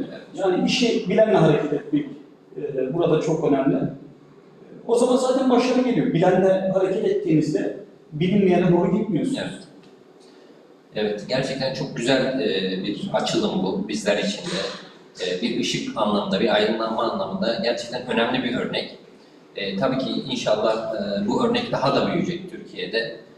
Biz size çok teşekkür ediyoruz. Demin de söyledim, değerli zamanınızı bize paylaştınız, burada oldunuz. Bizim için de güzel bir şey oldu. Biz de tanışmış olduk ilk kez sizle birlikte. Ben çünkü 12 sene de İskenderun'da yaşadım. Annem İskenderunlu benim. Hemşeri de sayılırız bu anda. Bilmiyorum siz İskenderunlu musunuz? İskenderunlu. Yani o bölge gerçekten çok önemli bir bölge. Geliştirmek lazım. Çünkü orada demografik yapı çok ilginç. İşte biliyorsunuz Türkiye'ye katılış süreci çok önemli. Ve bu bölgede gerçekten orada bu tür yatırımlar yaparak orayı bizim sınırlarımız içerisinde daha da güçlü kılmak ve daha da Türk kılmak bizim için çok önemli. Çok tebrik ediyorum. İnşallah bu şekilde çalışmalarınıza devam edebilirsiniz.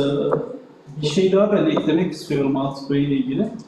Şimdi bizim ana ihraç pazarımız Türkiye olarak hepimizin bildiği gibi Avrupa pazarı çok öncelikli. Atıf Bey geçen sene vizyonu çerçevesinde Afrika İş Forumu'na sponsor olarak oradaki 5 ülkede düzenlenen iş forumlarının bizzat katılımcısı oldu ve konuşmacısı oldu. Şirketin rotasını, yani bir ihracat ekibi kurdu zaten, eşi ve ortağı olan dış ticaret firmasının başında orada bir ekip çalışmaları yürütüyor. Hatta orada da şöyle radikal bir değişim yaptı Atıf Bey. Firmanın daha önceki ana ihraç pazarı Orta Doğu'yki, hatta Irak ve Suriye ağırlıklı gidiyorken Irak'taki pazarın daralmasını öngörerek ki bir tek kişiyle aslında Irak'a çok rahat, ben firmaya başladığımda Atıf Bey eskiden gelen ilişkilerle, kendi kişisel ilişkileriyle Irak'a çok rahat, ciddi düzeyde ihracat yaparken Atıf Bey bir anda rotasını tam ters yöne çevirdi. Bir dış ticaret firması kurdu. Ciddi bir ekip kurdu. 8-10 kişiden oluşan. Eşi zaten Nur Hanım bu konuda çok tecrübeli. Zaten bizzat işin başında Nur Hanım da. Ve bir anda Atıf Bey rotayı Afrika pazarına, çok niş bir pazara çevirdi. Oraya girip firmayı ve ürünlerini tanıtmanın en doğru yolu Afrika İş Forumlarına ana sponsor olarak katıldı. Oradaki forumlarda birçok iş adamıyla tanışıp orada ürünlerini tanıtma şansı buldu. Herkes Avrupa'ya, Amerika'ya, oraya buraya ihracat yapmaya çalışırken Atıf Bey bir anda rotasını kritik bir şekilde çok niş bir pazara yönlendirdi. Ben bunu da kendisinden dinlemenizi tavsiye ederim açıkçası. Oradaki gördüğünüz neydi, olgu neydi? Onu şey yapalım mı? Hakan Bey, aslında programda sarkı değil. Öyle mi? Tamam. Röportaj. Şöyle bir zaten bir genel bir değerlendirme, röportaj ve YouTube kanalımız için bir program yapacağız. Yani. Tamam. Şu anda sizin sunumunuza geçelim isterseniz. Olur hocam, tabii ki seve seve. Ben yine giriş yapayım. Hakan Çalışkan Türk, kendisi Ay Yıldız Demir Çelik yönetiminde bulunmakta, yönetim kurulunun üyesi. Kendisi yine değişim ve geleceği şekillendirmek üzerine bir sunum yapacak. İngilizce olacak sunumumuz. Buyurun, sizin için. Okay, thank you very much. I'm very honored with you in Poland with this guest. Thank you very much for all. I want to talk about change and shaping the future. You know, Charles Darwin has the evolution theory. He has the evolution theory. He said that in the future there will be not those. Other slide, please. Okay. You know, Charles Darwin. He said that in the future there will be not those who are strong and intelligent, but those who are best adapted to their environment. Ben Türk katılımcılar açısından Atıf Bey'le dahil olması açısından yapmak istiyorum. Charles Darwin evrim teorisinde gelecekte güçler ve zekiler olmayacak diyor. Bulunduğu ortama yeni ayak uyduracaklar, değişime en açık olacaklar, var olacaktır gibisinden bir yaklaşım var. This is Nautilus are living fossils and they start living on Earth 265 million years before the dinosaurs appeared. They have lived for 500 million years. Nautilus bir deniz canlısı, yaşayan dinozor olarak da adlandırılıyor aynı zamanda. 500 milyon yıldır 1 metre derinlikte de 500 metre derinlikte de her türlü koşula adapte olarak mükemmel bir şekilde adaptasyon yeteneğiyle varlığını devam ettiriyor. Dinozorlardan 265 milyon yıl önce yaşamaya başlamış ve 500 milyon yıldır halen sularımızda, okyanuslarda yaşama devam ediyor. Catching the Change, you know the Blockbuster. Blockbuster opened its first videotape rental store in 85. There's a big videotape rental store in America before the Netflix. And Blockbusters opened its 1000th store in the 19th and closed its last store in 40. And the Netflix was founded in 98. Blockbuster didn't buy Netflix for 50 million in 2000. Blockbuster Atıf Bey 1985'te Amerika'da video kiralama dükkanı olarak hayata başlarken 1000 tane dükkana kadar ulaşıyor 90 yılında. Fakat 2014 yılında kapanmak zorunda kalıyor. Netflix ise 1997'de kuruluyor. Fakat varlığını devam ettirmekte zorlanırken 2000 yılında beni aldığı Blockbuster'a gidiyor. Artık yani zorlanıyor. 50 milyon dolar Blockbuster dönüp Netflix'i almıyor. Ama sonrasındaki hikaye The Rise of the Netflix and the Fall of the Blockbuster. Blockbuster fell down and Netflix, you know, everybody knows Netflix. Netflix market value is $203 million now. Blockbuster şu an 2010 yılında batarken Netflix şu an 203 milyar dolar piyasa değerine ulaşmış. Hepimizin cep telefonunda yer alan bir uygulama. Değişimi çok iyi öngörüp yakalayıp video kiralama dükkanlarından işe streaming'e döndürerek artık bir noktaya getirmiş vaziyette. And catching to change Nokia, this Nokia former CEO, this former advertise Nokia 1 million customers, can anyone catch the cell phone king, that is writing in 17th. Dünyanın en büyük cep telefonu firması iken in the market value Nokia $110 million, and now Nokia is $34 billion, Apple is $2.50 trillion market value, and there is no Nokia in our life.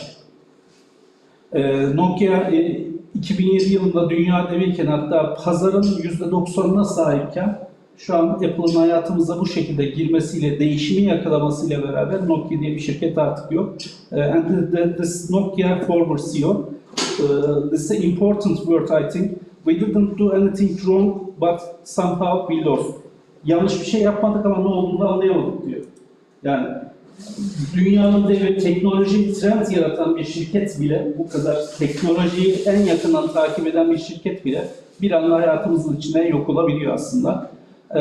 And this the Getir, Getir, Europe's first decacorn Turkish firm, worth more than billion dollars market value, more than 57 cities and 8 countries is working.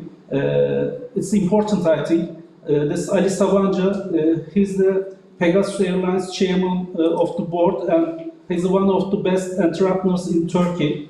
He said that about Getir. We did not invest 3 years ago when the market value of Getir was $150 million, because my vision was that this business model would not work. But 1 year ago we invested in a much higher market value.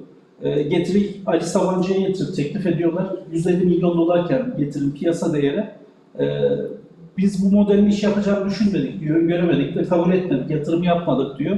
Bir yıl önce çok daha yüksek bir piyasa değerinden girdik, Getir'e yatırım yaptık diyor.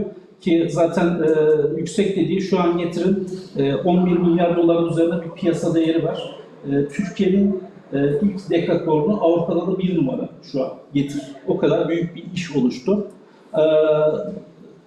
Information or analysis, this big differences, I think. In the past, access to information was very difficult, and those who had the information had the advantage. And the Google now in the middle of our life, but now information is everybody's pocket. Now those who analyze and interpret it correctly have an advantage. Geçmişte hep biliyorsunuz ansiklopediler vardı, bilgiye ulaşmak çok çok zordu. Bilgiye sahip olan her şeye sahipti. Şimdi geldiğimiz noktada işte Google hepimizin hayatının tam ortasında, bilgi dolayısıyla hepimizin elinde, cebinde, her yerde bilgiye ulaşmak çok kolayken o bilgiyi doğru analiz eden, sanıyorum sizin de şirketinizde fark yarattığınız nokta o, elde ettiğiniz bilgiyi çok iyi analiz ediyorsunuz. Hem piyasadan elde ettiğiniz bilgiyi hem de şirket içindeki dataları çok iyi kullanıyorsunuz. Orada ufak bir şey var, onu isterseniz çalıştırın. Burada that's why the only constant is change. Değişmeyen, çalışmıyor. Okey, geçelim. Değişmeyen tek şey değişim. Şirketlerin 2000 yılından bugüne kadarki değişimi, dünyanın top 10'de yer alan firmaların değişimini aslında orada gösteriyoruz. Şu an dünyadaki ilk 10 firmanın 8 tanesi teknoloji şirketi. Tight Bullet Syndrome, bu benim adlandırdığım bir şey. Yorgun mermi sendromu. Oftentimes, after business lose their growth momentum, they experience a much faster decline, like a bullet in the air. Şirketlerde aslında burada biraz ben bankacılık ve profesyonel yöneticilik tecrübemi ortaya koymaya çalıştım. Şirketler bir işe başlıyor, işi geliştiriyor, başarıya ulaşıyor. Sonra elde ettikleri sonrası aynı bir yorgun mermi, havaya sıkılan bir mermi gibi şirket artık o kadar o sahip olduğu değerlere, konfor alanına sahip ki geleceği öngöremediği noktada bu sefer o yorgun mermi gibi aşağı düşüş başlıyor ve bakıyorsunuz zaman içinde şirketler yok olup gidiyor. Burada bunu anlatmaya çalışıyorum. Speed politeness, entrepreneurs trying to grow their business quickly cannot see the change in their environment. This could cost them dearly. Bu da hız körlüğü diye adlandırıyorum ben. Trafikte de araç ne kadar hızlı giderse biliyorsunuz hızlandıkça etrafını göremez hale geliyor. Girişimci de doğası gereği aslında hızlı koşmak, çok başarılı olmak, yüksek kar elde etmek isterken etrafındaki değişimi fark edemediği için aynı Nokia'da olduğu gibi ya da diğer firmalarda olduğu gibi abi bakıyorsunuz çok başarılı hızlı giden şirket bir anda piyasa sahnesinden, ekonomi sahnesinden siliniveriyor. Boiling frog syndrome, those who cannot see the change are as happy as frogs who do not realize that they are boiling in hot water. Aslında bu biraz değişimi özümsemeyen, kabul edemeyen firmaların yaşadığı kaynayan kurbağa sendromunu burada anlatmaya çalıştım ben. Firmalarımız da aynı, o başarının getirdiği rahatlık içinde o çok kendini sıcak tutuyor, cebini sıcak tutuyor ama evrilemediği noktada abi bakıyor, kaynamış aslında yok olup gidiyor, farkında değil birçok şeyi. Bundan sonraki videoyu çalıştırabiliyor muyuz hocam? Videoları Okay. When the music changes, dance changes too. Sometimes everything seems to be fine. However, many things may have changed in our lives, even if we are not aware of it. Burada aslında çok güzel bir video oynatabilsek, burada halay çeken köylüler, arkada da çok güzel bir şey var. 50 Cent'in rap müziği var. Çok uyumlu bir aslında görsel. Bazen işte müzik değişince dansın değişmesi lazım. Aslında firmalarda benim en çok rastladığım şeylerden biri de bu. Hayat değişiyor fakat o değişimi fark edemiyor. İşte halen lorki oynamaya devam ederken aslında bir anda hip hop'a geçmiş piyasa. Çok güzel görünüyor ama bir bakıyorsunuz 3 gün sonra 5 gün sonra o firma hayatında yok. This is the Seven Habits of Highly Effective People, Stephen Covey's book. Name. There is an outside world that we cannot control while directing our business, but that also affects us. There is a two area, zone of influence and area of interest. Stephen Covey'in Etkili İnsanların 7 Alışkanlığı kitabından bir alıntı. Bu insanların işte iki tane alan çiziyor. Bir tanesi etki alanı, bir tanesi de ilgi alanı. Etki alanı bizim kendi işimiz aslında. Bir sonraki slide hocam. Evet. Zone of influence our company and area of interest our environment. If we ignore the world we live in while directing our business, our life may evolve in a direction we don't want. Biz kendi şirketimizi etki alanımız içinde yönlendirirken aslında içinde bulunduğumuz ekosistem, dünya, ülkede birçok olan şey biz işimizi ne kadar doğru yaparsak yapalım orada gerçekleşenler bizim hayatımızı bir anda değiştiriveriyor. Yani işte Atıf Bey'in aslında çok güzel yaptığı şeylerden birisi. Kendi etki alanı şirketini çok iyi yönetirken, Irak pazarında hakim oyuncuyken, çok iyi mal satarken bir anda Irak pazarının nereye evrileceğini çok iyi öngörüp şirketin geleceğini orada göremediği için pazarı Afrika'ya çevirip o tarafa yönelik, geleceğe yönelik yatırımlarla işin rotasını bir anda çeviriyor. Birçok firma bunu yapamadığı için dünyadaki ekonomik, jeopolitik riskler, sektörel riskler ya da politik risklerden etkilenip bir bakıyorsunuz çok başarılı şirketler bile bir gün yok olup gidebiliyor. This is another map, China Iron Silk Road map, opportunity or risk. Çin'in Demir İpek Yolu projesi aslında bu Atıf Bey'ine çok ilgi alanı olan bir şey. Çin hepimizin hayatının göbeğinde. Demir İpek Yolu projesiyle Çin bizim ana ihraç pazarımız olan Avrupa'ya eskiden 2 ayda indirebildiği malı şimdi 15 günde sevk edebilecek hale geliyor bu proje sonucunda. Dolayısıyla Avrupa şu an ihracat yapmak çok cazip, çok karlı olabilir. Çok iyi bir pazar gibi görünebilir ama yarın Çin bizim ana ihraç pazarımıza bu kadar güçlü bir şekilde saldırdığında biz oraya rekabette zorlanabiliriz, mal satmakta zorlanabiliriz. Aslında Atıf Bey bu haritada da Atıf Bey'in vizyonu çok net ortaya konuyor bence. And if you want to access the future, you must keep up with the change and avoid competition. Yani işte kırmızı deniz, kırmızı okyanus, mavi okyanus firmalarımızın aslında yaşadığı şey bir kırmızı okyanusta köpek balıklarıyla beraber yoğun bir rekabetin içinde, aslında kaybet denizi içinde yok olmaya doğru evrilirken mavi okyanusa atlayıp rekabetin olmadığı alanda kendini geleceğe taşımak firmalarımızın aslında yapması gereken şey. Birçoğunun öngöremediği, Atıf Bey'in fark yarattığı yerde bu. Yaptığı yatırımlarla, insan kaynaklarına yaptığı yatırım, danışmanlıklar, sistem altyapısıyla firmasını o rekabetten sıyırıp kalite ve niş pazarlara yaptığı yatırımlarla aslında firmasını mavi okyanusa taşıyarak geleceğe taşımaya çalışıyor.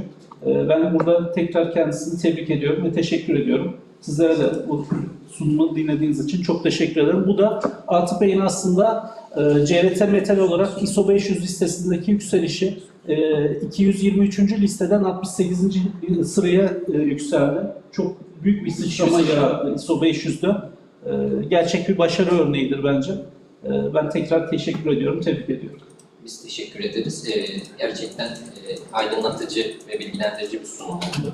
Ve Atıf Bey'in şirketine de, firmasına da bağlamak gerçekten çok güzel. Size de anladığım kadarıyla bir konuda esinlendirici bir kaynak olmuş. Evet, her zaman da ilham aldım, vizyonuna hayran olduğum bir insan. Tebrik ediyorum. Hocam ben sana söyledim bir araya girdim. Şimdi sabahki sunumu hocam yaptı gerçekten bir araya girecek.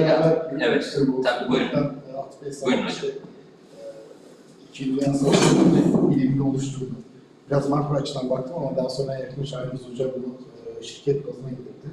Şimdi geçmişi analiz edemeyen, bugünü analiz edemeyen firmalar, ülkeler gelecekte başarılı olamazlar. Bunu vurguladık sabahki konuşmada. Siz zaten vurguladınız. Sizin firmanızın zaten bunun için geçmiş ve bugün bilimleri analiz eden bir bilim kurulu zaten bizim bilimsel olarak yaptığımız şeyleri pratiğe dönüşünü çok güzel gösteren bir örnek.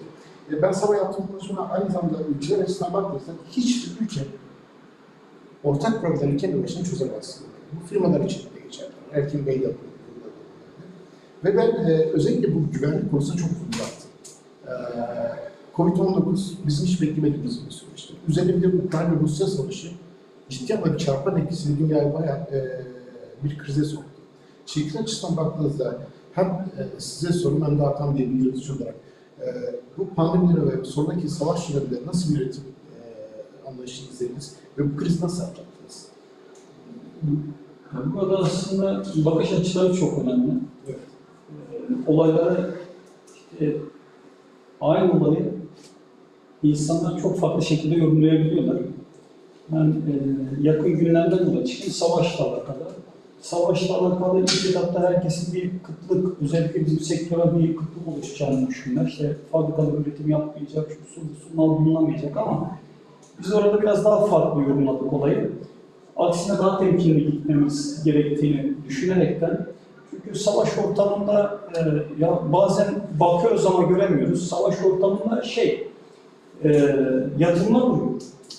Yatırımın olmadığı yerde tüketim olmaz. Doğal olarak biz hani kendi sektörümüz var tabii ki yorumluyorum ben. Rusya ve Ukrayna Türkiye'ye ciddi anlamda demir çelik ürünü ihraç ediyordu. Yani biz talatçı konumundaydık. Oradan mal gelmeyeceği, yani işte üretimde kısıtlama edeceklerini falan bile getirdiklerinde bununla paralel kendi iç dinamiklerine de sıkıntılar yaşayacağı zaten öngörüldü değil, savaş vardı zaten, savaş hali vardı. Biz dedik ki bunların üzerinde satış baskısı oluşacak, muhakkak satış baskısı olacak. Çünkü içeride yatırım yapamazlarsa bu ürünleri bir şekilde dışarı satmaları gerekecekler. O yüzden çok agresif hareket etmedik mesela. Ve keza zaman bizi yanıltmadı bu süreç. Akabinde ilk etapta savaş ortamında fiyatlar bir ayda yukarı kendini atarken daha hızlı bir şekilde gereğiyle düzeltme yaptı. O süreci en azından böyle kayıp yaşamadan atlattığımızı düşünüyorum. Bu şeyle de alakalı, tarımla da alakalı. tarımla da alakalı sonuçta ekilen mahsuller var. Biraz orada tabii insani değer yargılar da çok önemli. Sonra kapılar açılınca örneğin fiyatlarda ciddi anlamda düşüş gerçekleşti. Ama biz genelde toplum olarak yani insan doğası gereği çok hızlı refleks sergiliyor. Pandemi dönemi de hatırlıyorsanız öyle oldu. Yani bir kişi öksürse kafasını sıkacak duruma getiriyordu yanındakine. Marketlere giderken hücum ediliyordu. Yani sanki gerçekten dünyanın sonu gelmişçesine insanlar tedbir almaya gayret gösteriyordu. Raflarda bazı ürünleri bulamıyorduk. Öyle bir süreç yaşadık. Yani biraz olaylara tek yönlü değil, birçok açıdan bakmak çok önemli.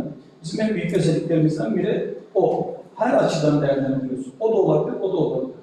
Ama o olduğunda hani çok büyük karlılıkların olduğu yerde çok büyük zararlar da oluşabilir. O yüzden dedim ya, sürdürülebilir olması lazım. Karlılığın, büyümenin, her şeyin hazmedilebilir olması gerekiyor. Bu da temkinli hareket etmeyi gerekiyor. Pandemi dönemi ise pandemi hepimiz için işte belirsizliklerin olduğu bir süreçti. Bu süreç içerisinde biz de ilk etapta çok bildiğimizden bir şeylerin hani sahibi olduk veya kaybettik diyemem. Yine orada da şey gibi hani sıkıntılı bir ortam var, denizde yüzüyorsunuz, kendinizi bırakmak zorunda kalıyorsunuz su üzerine çıkmak için. Biraz izledik, gözlemledik. Daha sonrasında dünyada hayatın devam edeceğine kanaat ettik. Ve o yönde yavaş yavaş oyunun içerisine girdik. Ve yine kazasız belasız o süreci de atlattık. Sorry to interrupt, but we are already late, 14 minutes late for the next session.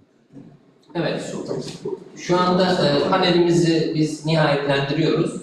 Hepinizin sabrı için teşekkür ederiz. Biz Atıf Bey'e, Hakan Bey'e, Hamza Hocam'a çok teşekkür ediyoruz. Gerçekten önemli işler başarıyorsunuz Türkiye'de. Bu tabii ki uluslararası ortamda da olacaktır. Evet, teşekkür ediyoruz dinleyicilerimize. Kongremiz Zoom ortamlarında devam edecektir. Sizleri oraya bekliyoruz. Sağ olun. İyi günler.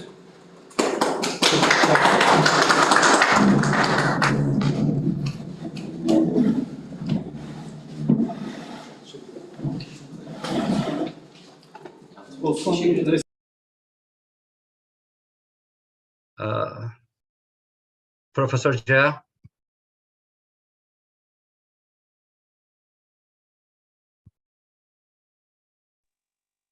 Hello. Hi, Professor Jha. Yeah, hi, I'm available. How are you? I hope everything's I'm fine. Thank you. How are you? Thank you very much. Sorry for keep you waiting.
Recording in progress. In developing countries, avoiding the bottlenecks of business process by innovation. I believe there was a confusion on the time zone, because this morning at 10 o'clock, people try to log in the system, but 10 o'clock was Poland time, then changed the system. I mean, we did make the announcement that it's going to start at 12 o'clock Turkish time, 10 o'clock Poland time. That caused the confusion, I believe. No one's over here, I believe. Building the capability tech startup in developing countries, avoiding the bottlenecks of business process by innovation. Mohamed Arif, Kurniawan Arif. It's over here. No. Okay. So we should wait, I believe, Professor Jha, couple of minutes, as you wish. Any of these presenters show up, we will continue with the presentation. Fine, we can. No problem. See. Yes, Professor Ashfaq. Thank you very much. Just because nobody is showing, so I think we should have a little bit chat, with all the presenters. Well, in the meanwhile, that will be great. Hopefully, in the meantime, we will have a couple of presenters here.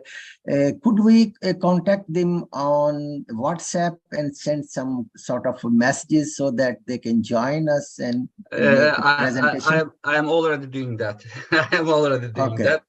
Okay. So I will turn my voice off. I will turn my microphone off. 1 second.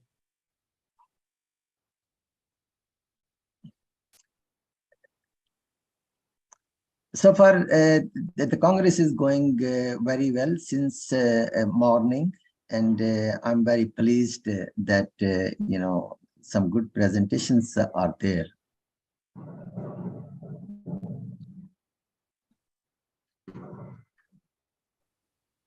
I guess there may be a difference of the time zone, and they might have not understood well. They might have taken it as a Poland time or something like that, and that is why this has happened. I'm very sure that.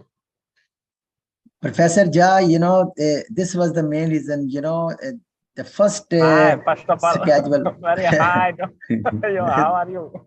Thank you very much. The because first. Because of this Congress, we happen to meet. Yep. And hopefully next time. But, it was written on the program that it is as per the Turkish time, but actually it was Polish time. So it is clear. It is clear. I think they have written Turkish time, but then too, yes. I don't know. I mean, I'm talking about the old versions, but the latest version they have made all the changes. Yep. Well, the problem, they thought that the presentation is tomorrow. They are coming. They are coming right now. Okay, so that's good. That's good. At least Dr. Indra should be there. Yeah, Dr. Indran is coming right now. Okay.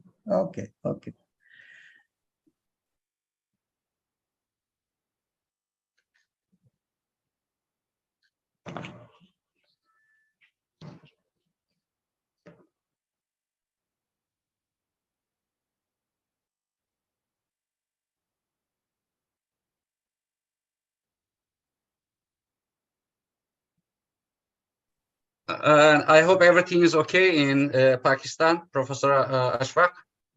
Yeah, thank you very much. It was a wonderful, trip, and we had a very nice time which we spent with you. It was a really quality time in Istanbul a couple of weeks ago. Yes, I like to thank you for being over here with us. I hope you enjoyed the meal. Yes, it was a wonderful, and it was a very nice, the time which we spent with you and Dean, that was more important. Thank you. Thank you very much. Thank you very much. Profesör İlhan Ege, hoş geldiniz hocam.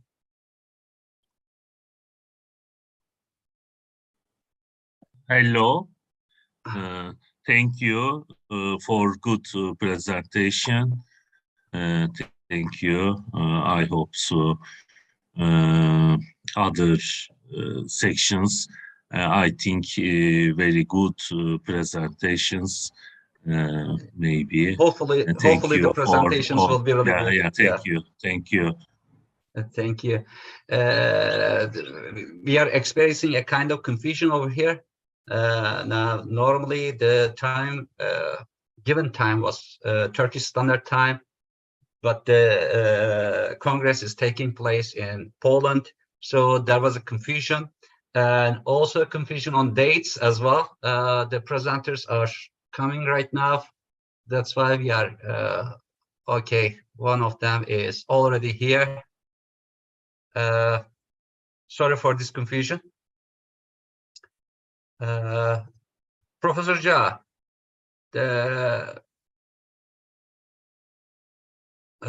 hold on over here. New technologies. Mohammed Arif Kurnian Arif, the professor that's going to present building the capability tech startup in developing countries, avoiding the bottlenecks of business process by innovation. As over here, with your permission, Professor Avdesh. Professor Avdesh is not over here this time. Okay. Yeah, please, Mohammed Arif, you may start presenting. 1 second, let me make you co-host. Okay, you may share your screen and you may start your presentation. Okay, sure. Hold on. Let me share. Can you see my screen? Yeah, I can see. It will be better if you make it full size. Okay, sure. Okay. Is it better? It didn't change at all. Yeah, now it's changed. Yes. Okay. Okay. Hello, everyone. My name is Muhammad Arif Kurniawan. I'm from University Technology Malaysia. As you can see on my screen, my title of my research is Building the Capacity Tech Startup in Developing Country to Avoiding the Bottleneck of Business Process by Innovation. The problem statement is numerous studies have been conducted in order to examine the relation between innovation and the impact of organization capability. However, the findings of the study are unreliable due to the fact that a large number of variables have been incorporated into my study, both observe and measure. This makes the result of study unreliable. And then next slide is my objective is to evaluating the management of innovation within the startup ecosystem in emerging market in order to establish the best practice. And then the second one is to study the relationship between business process and innovation. Here's some example of the framework that I take from the source is from Toward Business Resilience Framework for Startup. This framework still under my study, which is not really the current one that I need, whether I should to take or not. But this is that I will consider for this framework for my future research. And then the next one also is related to the innovation. an organization which is related to my study as well. But however, it's still under my consideration as well. And then the next one also is related to BPM, business process management, and also that related to innovation process and how they will impact the technology innovation and the process of innovation itself. And then, okay, as you can see, in order for the result of this study to be valuable for the researcher, it is imperative that variable can be measured accurately in order to ensure that there will be an accurate representation of what the researchers are expecting to find in this study. In a nutshell, actually, I'm still studying this research. I mean, a lot of variable that I need to consider, and then to make the research will have the good output in the future. That's all from my presentation. Thank you very much.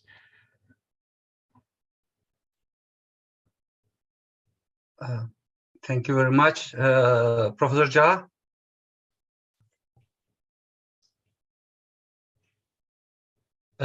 Any question to Mr. Mohammed Arif?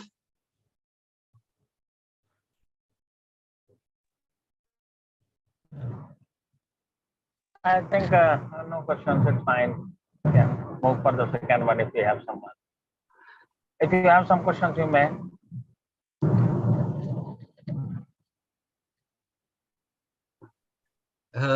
Thank you very much, Mr. Mohammed Arif, for your great presentation.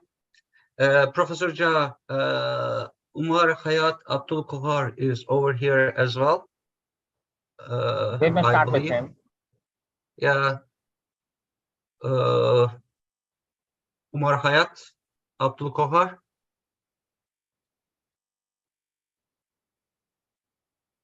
So let's see. Sorry. Am I misspelling or mispronouncing your name? Because over here says Umar Hayat Abdul Kohar as well. Toalasi. I don't hear you.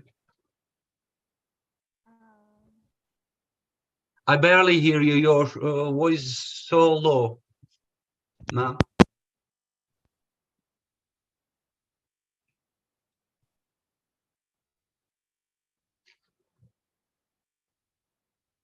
We can't hear you.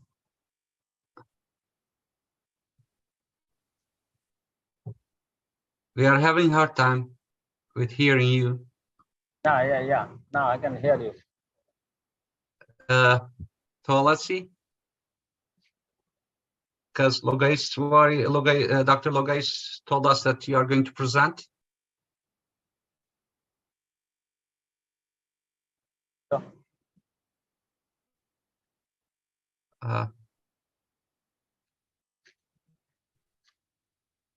I believe there is a kind of technical problems.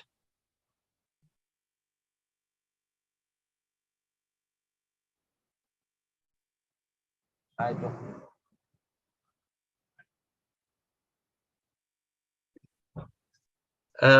If you did hear me, will you please just give us a sign, turn your video on, for example.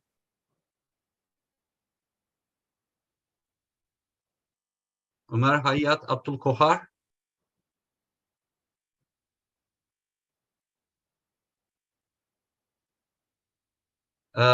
Will you please, okay, you are turning the microphone on and off. That means that you do hear us. Are you having problem with the, with your microphone? You may just write on the chat box as well.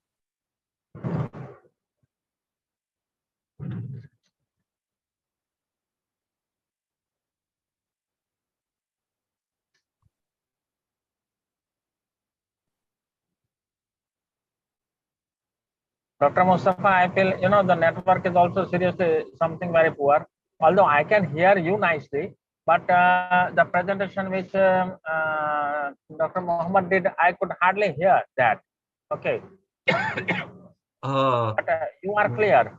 Your Well, connection is fine enough.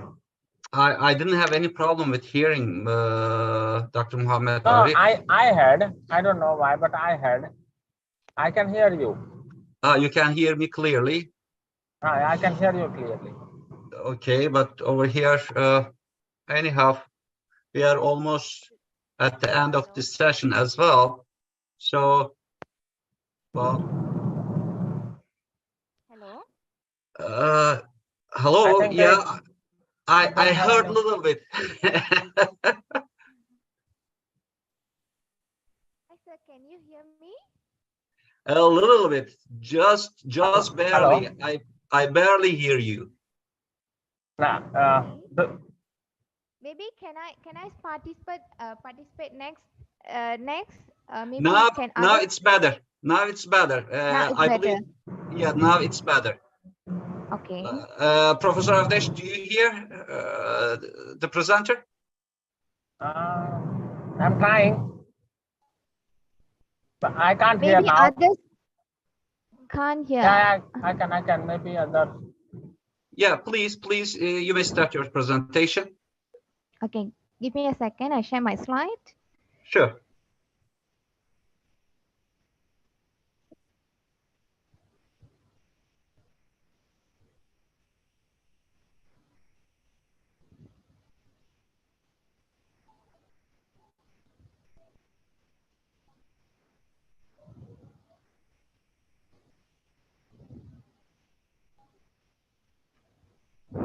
Can see my slide? We Yes. can see. Okay. Okay. Good evening. My name is Tulasi. Can you hear me? Kenna? Hello. Yes, I do hear. Yes. Okay. So my name is Tulasi. I'm from UTM Malaysia. Currently, I'm doing my PhD in management. Okay, today the title that I'm going to present is the analysis of subcontract of business model innovation for past 20 years from 2002 to 2022. Okay, so the analysis of subcontract of business model innovation for past 20 years. This is my title for today. So before I go to, first of all, I have to explain the title that I chose. Okay, the analysis. Okay, so analysis means studying or examining the something in detail. So I add up the data from past 20 years papers, the business model innovation subcontracts items. Subcontracts here, which is mean the scale item of business model innovation dimensions. A business model innovation is like a structural templates how firm run and develop their business models in holistic way. Okay, so 2002 to 2022 is the data that I collected from the past research papers. Okay, why I choose this title is because there's a many research gap on business model innovation papers. First of all, more studies, the previous papers are more studies on, they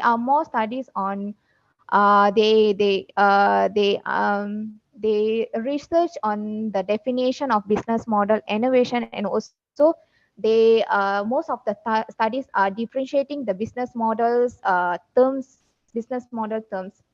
Most of the when we see the more previous studies, most of the studies are on case specific analysis. Second, most of the publication on business model innovation is more is on like they define business models in many papers, and also they differentiate the concept in many concept of business models. Third, most of the later publication were based on the single and multiple case studies. There's a very minimal of quantitative papers under business model innovations. Okay, Aim of the study is to develop a comprehensive measurement scale for business model innovation. Uh, uh, so we identify the scales of business model innovation dimension. Then we develop the scales, and we identify which one is more suitable and more previous researcher use uh, as a dimension for most of the studies. Okay, these three main dimensions are used as a business model dimension. First of all is value creation, and second one is value propositions and value capture.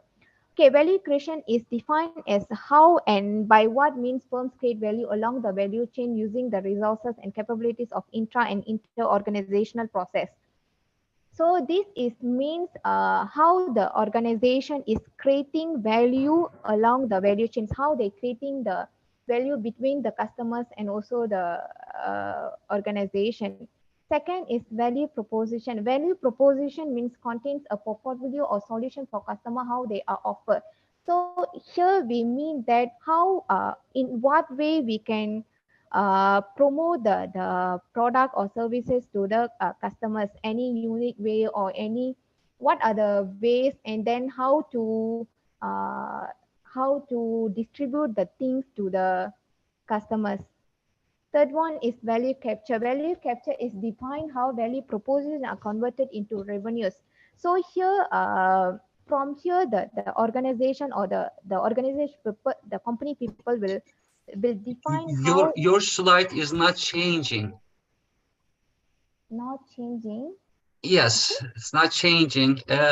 Well, please try something else, I believe, because we do see the first page still. Yes, right now.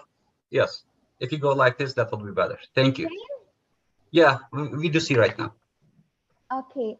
So value capture means define how value proposition are converted into revenues. Okay, here the organization people will define, will identify what are the ways that we can create for to gain the revenues. So okay, so value creation innovation. Okay, from the previous past 20 papers, I collected the data from the past 20 years of papers. Okay, most of the previous studies are using these scales as a value creation innovation, under value creation innovation. First of all, if it's the new capabilities. Okay, under the new capabilities, they identify the core competency, capabilities, and key activities, leadership capabilities, and information and people. Okay, from under new capability, they will identify these are the things for the organization. What are the suitable and accurate, suitable key terms for the organization to increase their performance, in an organization. Okay, second one is new technologies and equipments. Okay, under new technologies, equipments there are 5 key points, which is key resources and resources, technologies, equipments, and resources.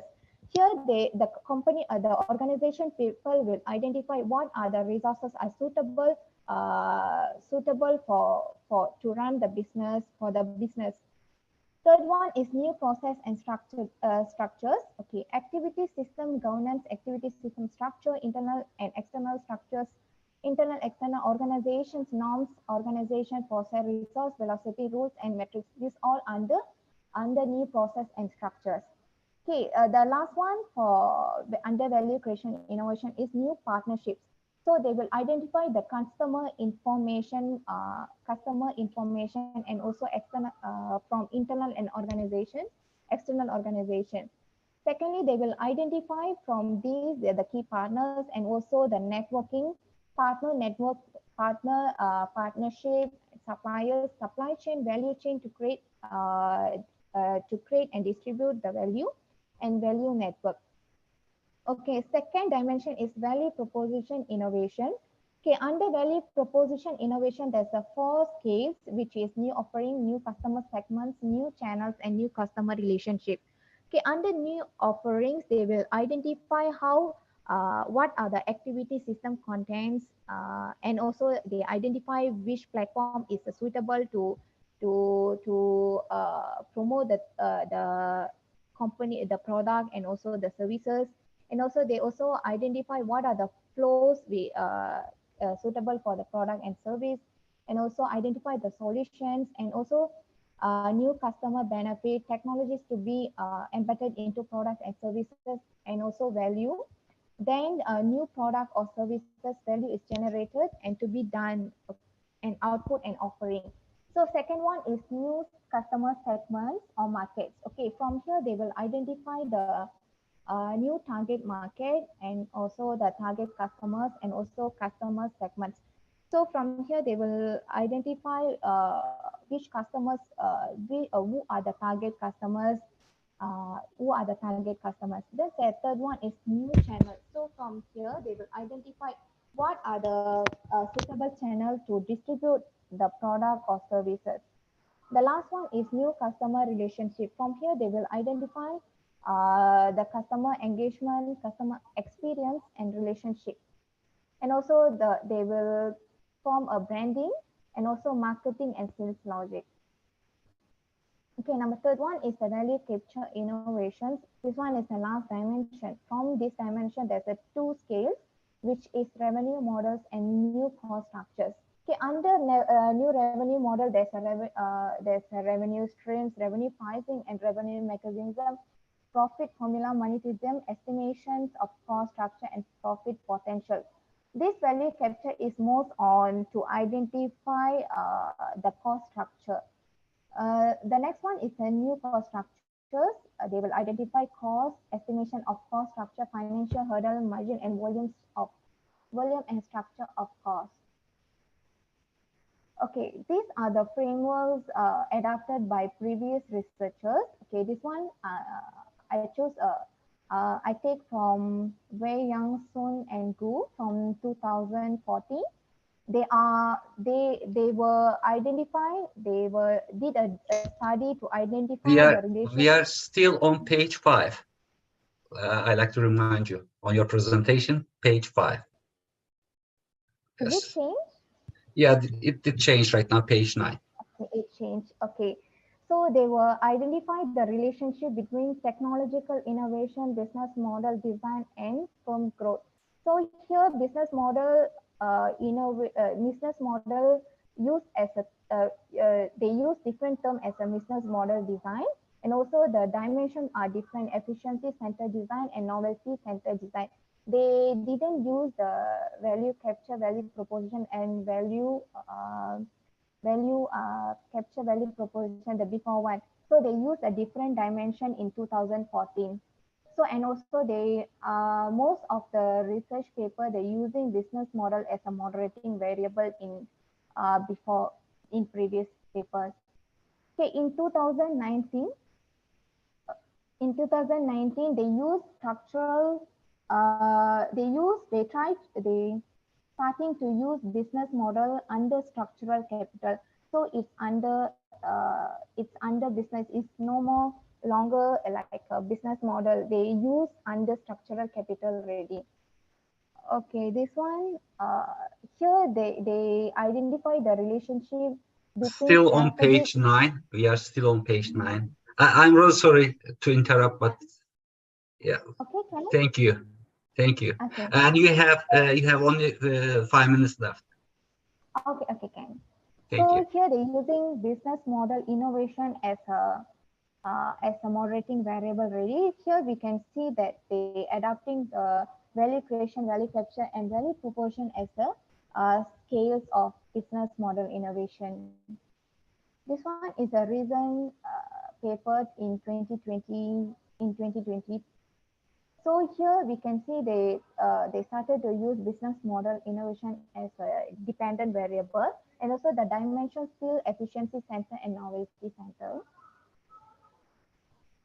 Okay, this one is a 2021 paper. Here we can see they identify the relationship between entrepreneurial orientation, business model innovation, and new product development. Okay. my slide is a conclusion part, right? Hello? Can you hear me? Yeah, I do hear you. Yes, Okay, conclusion. it changed to conclusion ready, right? Yes, Okay. yes, it is. Okay. What I identify from that analysis is, okay, from previous paper, most of the studies use the term as a business model. And also this business model, they're using in different terms like a business model design, canvas, business model portfolio, business concept, and business model metrics. So these are the business models they use in manual way, no more online way, the previous 2004 until 2013. So these are they using in manual way. After that, they keep changing. They adapting innovation in the business model, and the terms has been changed to business model innovation. So after that, there's a two terms, different terms used after business. They adapting the innovation into the business model, which is digital business model and e-business model. Now most of the organization they are started to adapt the business, to use the business model in digital way. So no more manual way. It's like wide changes for the business model. Thank you. Any questions? Thank you very much for the presentation. Any questions?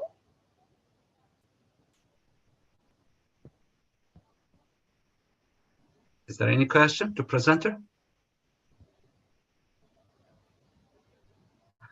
Thank you. I guess no one has any question. Thank you very much for your presentation. Now, I'd like to invite Professor Dr. Murat Koç to give a speech on global power gaps and global power transition. Hoş geldiniz hocam. Hello, Professor. How are you? I hope everything's fine. Thank you very much for your kind invitation, dear my colleagues and the lecturer. And I greet you all with love, and I wish you useful and successful conference. Today, I'm going to tell you about the power gaps and the power transitions. It is so congruent issues about the global and the current worlds. I would like to share my screen. Please give me a permission, Mustafa Hocam. Sure, Hocam. 1 second. 1 second. I'm giving you permission right now.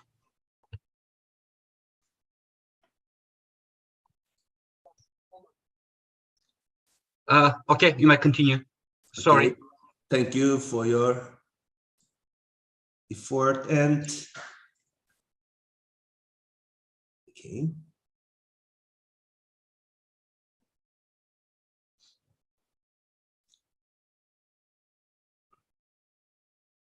Is it okay? Yes. Okay. Thanks. Dear my colleagues, dear academicians, I would like to mention about today the power transition and the power gaps. What are the meaning of this? It means at the first step, I would like to say that power transitions and the power gaps, which I believe to be one of the most important theories that shape our world today. And I believe that behind almost at the current events in the world, we have experienced there is the effort of the global powers to fill the gaps. And let's have a look and we start the three basic propositions for understanding in details to this issue. And the first proposition is in the global world order, there is a transition process from a bipolar world to a multipolar world order. This is the first propositions. And we have to acknowledge it for understanding the continuous process of this theory. And the second proposition is During this transition period, power gap areas have emerged in various parts of the world, as you know that. For example, Eurasian part of the world is this, and the other South African part is like this, and the Middle East part, we can say, give an example as an example in this process, and the South Asian part of the world and the Pacific and the other sides of the world can describe with this power gap as in power gap areas in the world. And the third proposition shows us the other dimensions of this power gap and the power transition theory. These power gap areas are tried to be filled by global powers. And this boundary of the non-integrated gap areas shows us this power gap areas and some scenes in the world, and lots of countries take place inside this non-integrated gap part of the world, and Turkey is the state that take place inside the non-integrated gaps, like the other countries. And after these three propositions, I would like to mention about the related issues that I can describe that the conflict areas. And ladies and gentlemen, and my colleagues, we can briefly say that there are still many conflict areas in and around these power gap areas in the world, especially in the Middle East, especially in the Eurasian part of the world, especially in the African parts. These are the good examples for understanding the conflict areas and the power gap areas relationship. They are so related with one another, or strictly related with one another. We can briefly say that. And then these conflict and conflicted areas feature, and the essential feature of power gap areas is that they have not yet been shaped by global powers. Why? Because the shaping process is still ongoing, with using some different kinds of tools, with using different kinds of methods and different kinds of theories and different kinds of interactions between the states or among the states, among the supranational organizations and the other ones. They are so important for understanding these interactions in the arena. And money and the other trade rules and some measurements and some threats and some the other important war types and the conflict types are so important for understanding the confliction and the inside the conflict areas dimensions and the other interactions. And then some flows, my colleagues, need to be managed inside the power gap areas. Why? Because in order to shape these gaps, it is necessary to take various strategic measures in accordance with the characteristics of each region. More than that, some flows need to be managed for the mentioned shapings. The leading ones are trade, another one is migration, and the other one is communication. In terms of nature, their nature and the types, modes, and network, and hubs, these are so important for shaping these flows and shaping the power gap areas. But more than that, in this global world, we have to understand that power transition are based on some different kinds of flowings.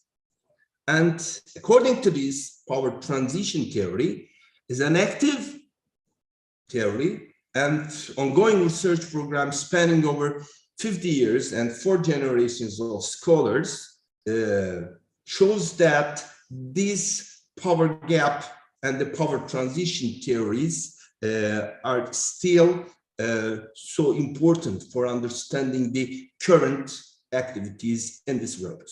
And this is the ability of one nation to advance policy goals by altering the policies of other nations with using some tools, according to this power transition theory.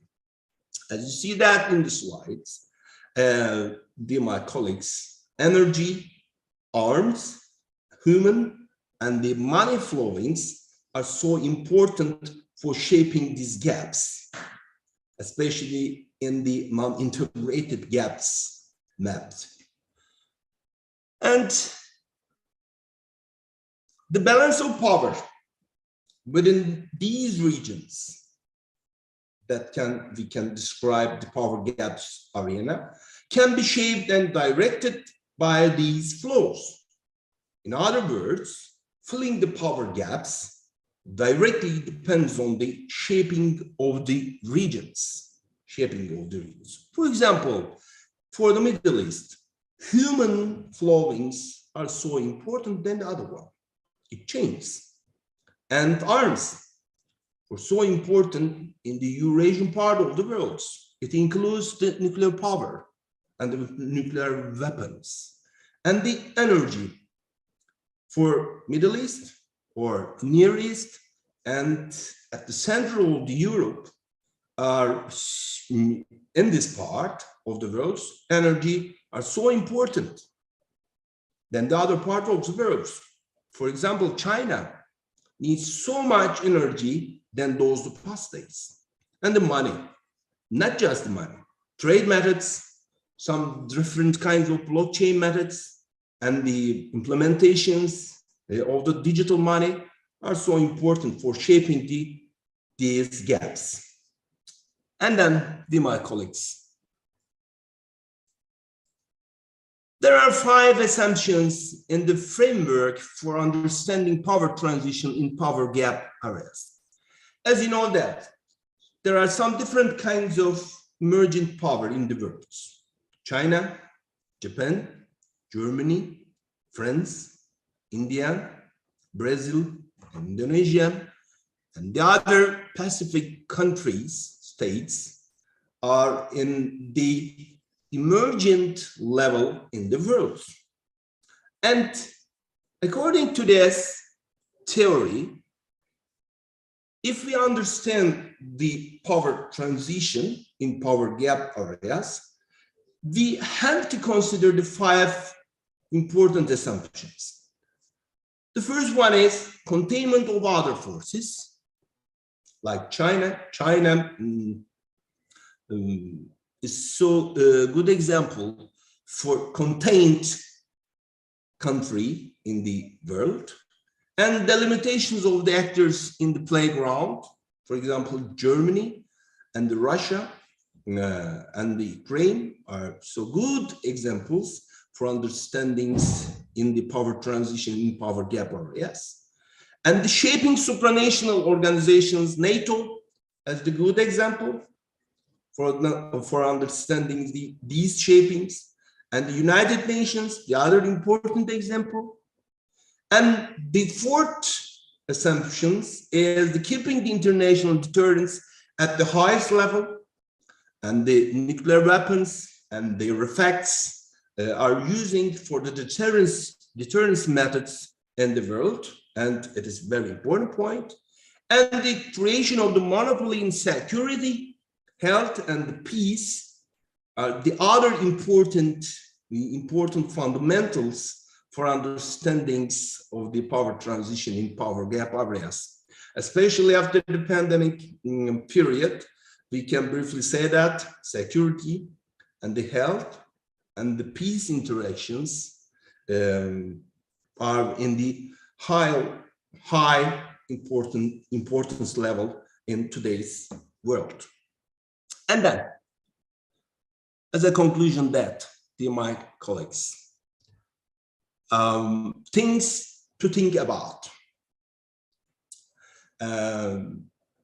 First of all, indicators to watch, power transitions and how they are managed. This is the first indicator to watch. And the second one is political orientation of rising powers, the other important issue, the other important complementary part of this assumption, political orientation of the rising powers, not just the ideological, but also the economic approach are so important for understanding the political orientation and behavior of the energy importing great powers. The other important issue by the means of managing the flowings and the regional conflicts over the energy and the dominance, not just the gas, not just the oil, but also the other important energy sources. Energy sources are so important for the managing the conflicts, and that they are indicators to watch. And we have to think again to think about. And the other important subtopic is what is the United States national interest in emerging conflicts over energy, like China, like Russia, like European Union, and how it is changing. And the last, maybe the most important point for understanding these theory and its effects, what policy tools will be most effective in the future for the states. Dear my colleagues, thank you for your attention to me, and thank you for having me, and thank you for your considering me. And I am so appreciated for being here, and I greet you all with love and success. Thank you, dear my colleagues. Hocam çok teşekkür ederim. Thank you very much, Professor Koç. Indeed, the power conflict do affect the whole world, from education to business, from health to any international relations. Thank you very much for the great presentation. Is there any question to Professor Koç?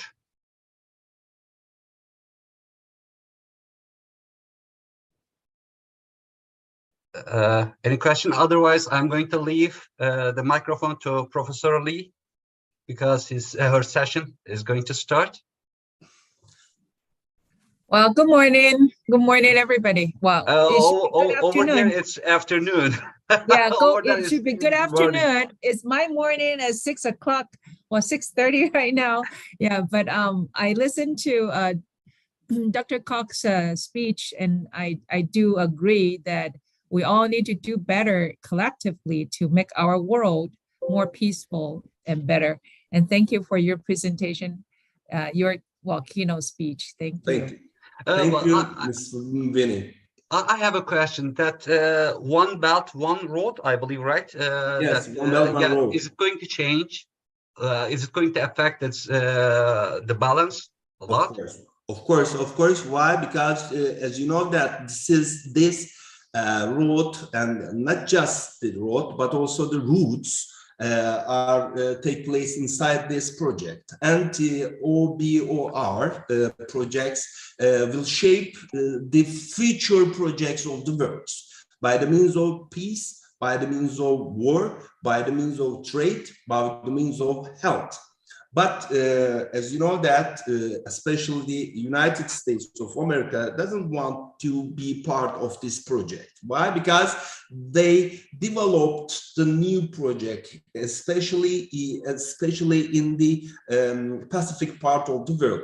And these are the new conflicted areas, and we will show the new types of war by the means of trade, by the means of getting the money, by the means of the reaching the money. And this is good assumptions for reaching out to peace, but at the end of this process, we will clashing out with one another. We will see it. Maybe Turkey will be part of this confliction in the future. Well, I believe that is going to affect Turkey badly. I mean, it will have adverse effect on Turkish trade, especially because we are giving the opportunity to China to deliver their goods to Europe within 1 week or 10 days, which takes normally about a month. One more question. I read in a book that says in the past the fights were on trade routes.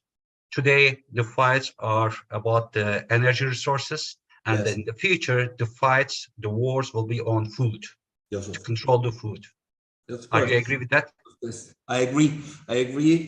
But in my opinion, we can add the new level for the future, the water war will be part of this restriction, and they will be part of the future war. And today we will talk about not just the food, but also the other important production and the manufacturing.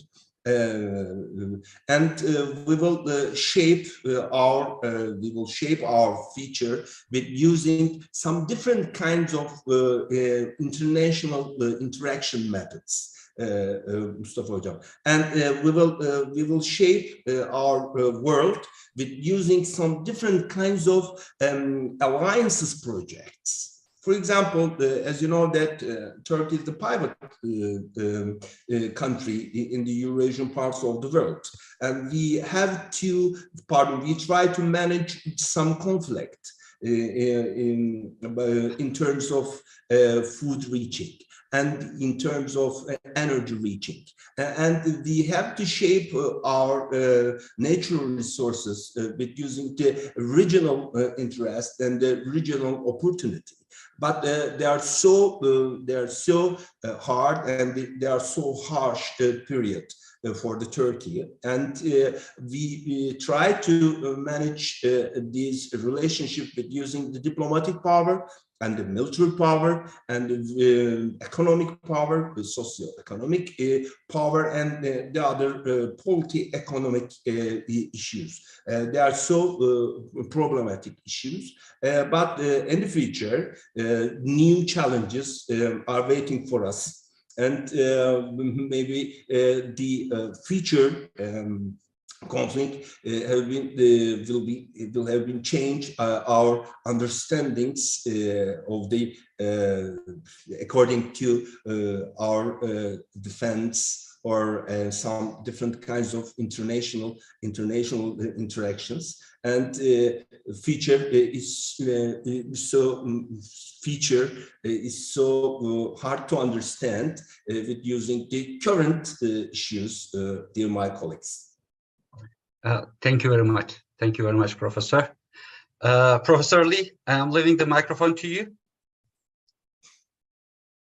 Okay, I'll take over, and thank you very much for all of you coming to this next session. That's my 6:30. It's your 3:30 right now, right? Yeah, and so I'm sure that you all have a great conference so far, and I have tried to see the audience panel. I think many of you probably in my session had already signed in, especially I see Dr. Bayran. Hi, I see I see you waving at me. Okay, and so then I also hope to see if Dr. Kaya is here, or only Dr. Bayran will represent your group to present the paper. And so this session here is about management, and I am assigned to be your moderator. And so I'm from US, so that's why it's early morning in US, and I have been up for an hour just to make sure that all the connection is good. And so I'm very happy that I'm here and see some of the talented and old faces. Like Cedar, like Mustafa, you know, I have seen you so many times now. It's so good to see you again. Yeah, and this is how many times I couldn't keep track. How many times I have been with you for the fourth meetings now, right? Yes, yeah, exactly. the Fourth fourth meeting. meeting. And so far, so great. It's such a pleasure working with all of you. Well, Yeah. for 6:30 in the morning, you look great. Professor Thank Lee. you. Thank you. Exactly. Yeah, I try. By the way. I try, yeah. But if you see I open my mouth and yarn, you know what happened, okay? Yeah, that means I'm sleepy back. Okay, and so anyway, without further ado, I do want to welcome everybody to this session, and we will have 5 papers to present, I hope. And so first paper here by Dr. Bayram. I see her. And then another name on the list is Dr. Kaya. Both of you from Turkey. And so that's your home run, your important contribution to this session.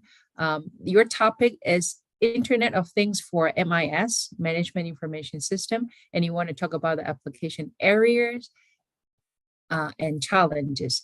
And so I don't want to waste anybody's time, so I'm going to hand over the mic to Dr. Bayram, and then you can please go ahead and present it. I assume that the presentation time would be somewhere between 25 minutes to 30 minutes.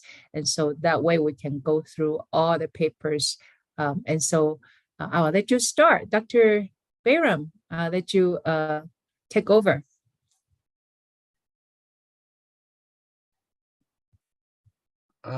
Mikrofonunuz kapalı hocam. Dr. Bayram, you have to unmute your mic. Vildan hocam, mikrofonunuz kapalı. Thank you. Merhaba. Hello.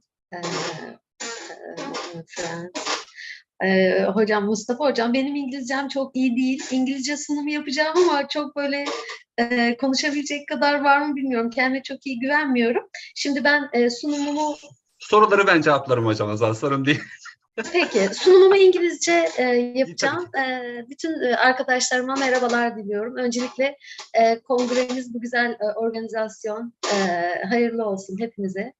Ve böyle bir oluşumun içinde bulunmaktan da büyük bir mutluluk duyuyorum. Hocam ekranımı paylaşayım ben, değil mi? Önce... Sure, please share your screen. Kısaca kendimi... I'm sorry, Professor Lee. We start talking in Turkish, but okay. No problem with you. Thank you. Kısaca kendimi tanıtayım mı yoksa hemen başlayayım? Başlayabilirsiniz isterseniz hocam. Peki hocam. Çünkü burada sadece biz 3 kişi biliyoruz Türkçe. O yüzden. Peki hocam. Sağ olun. Thank you.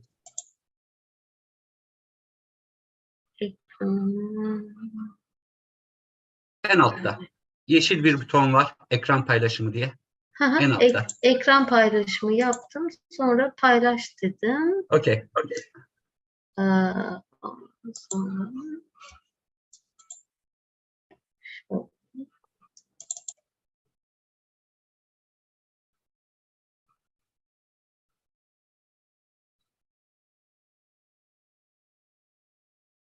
Yes. Hocam görünüyor değil mi? Yani herhangi bir sorun var mı? Yok hocam, gözüküyor. Mustafa hocam. Peki.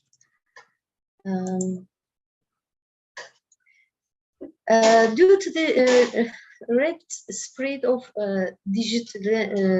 digitalization throughout the world, process management differs in production logistics, finance, marketing, and similar areas in business life, as well as in social life. This rapid change has a great impact on business management, and as a result, the need for information management systems is increasing day by day. The developments in sensor technology and the widespread use of the internet in recent years force businesses to update their information management systems. One of the main issues that push information management systems to update is examined under the heading of Internet of Things. Internet of Things technology affects social life through smart applications as well as the business world. Today, Internet of Things applications is used intensively in many fields such as health, agriculture, industry, education, and urbanization. In this study, the concept, scope, and application areas of the Internet of Things for information management systems are examined. The results obtained from the literature review and the examined IoT applications are discussed, and it is tried to determine what kind of updates the information management systems need. Keywords: Internet of Things Management Information Systems, IoT applications. The concept of Internet of Things was first introduced in 1999 at the Auto ID laboratories of the Massachusetts Institute of Technology. In line with these studies, different definitions of the concept of Internet of Things emerge. The basis of the concept of the Internet of Things is that every object in our environment has sensors, mobile phones, etc., through a unique addressing system. It is based on their ability to interact and cooperate with each other in order to perform a common function using technologies. Marjani et al.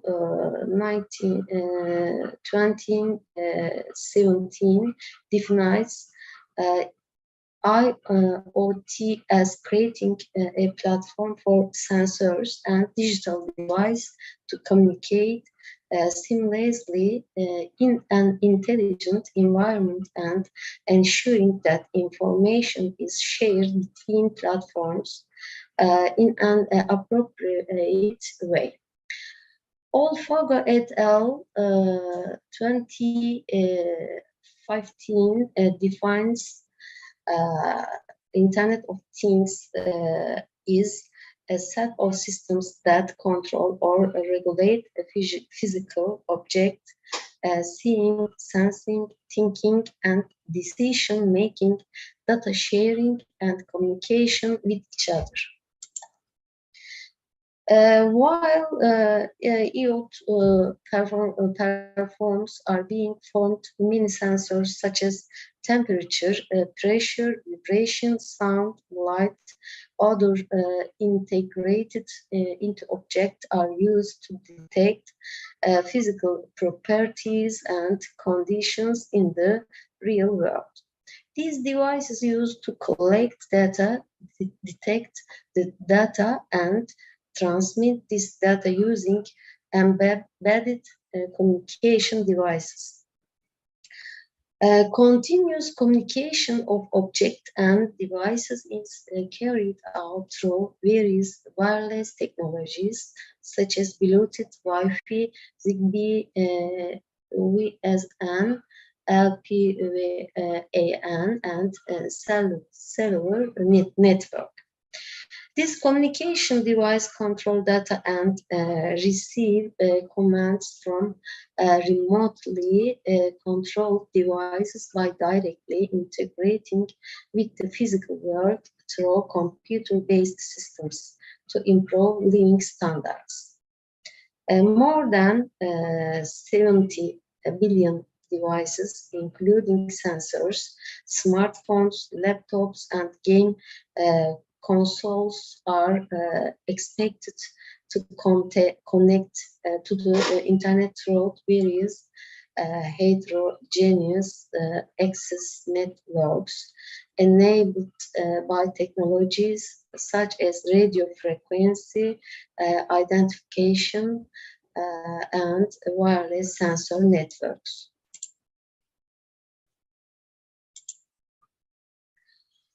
In general, an Internet of Things system is a system that contains a large number of Internet of Things devices, Internet of Things infrastructures, services, applications, and generates raw data to other information management systems, which can be organized into 4 layers: sensing, network, service, and interface. Classic Internet of Things layers are presented in figure below.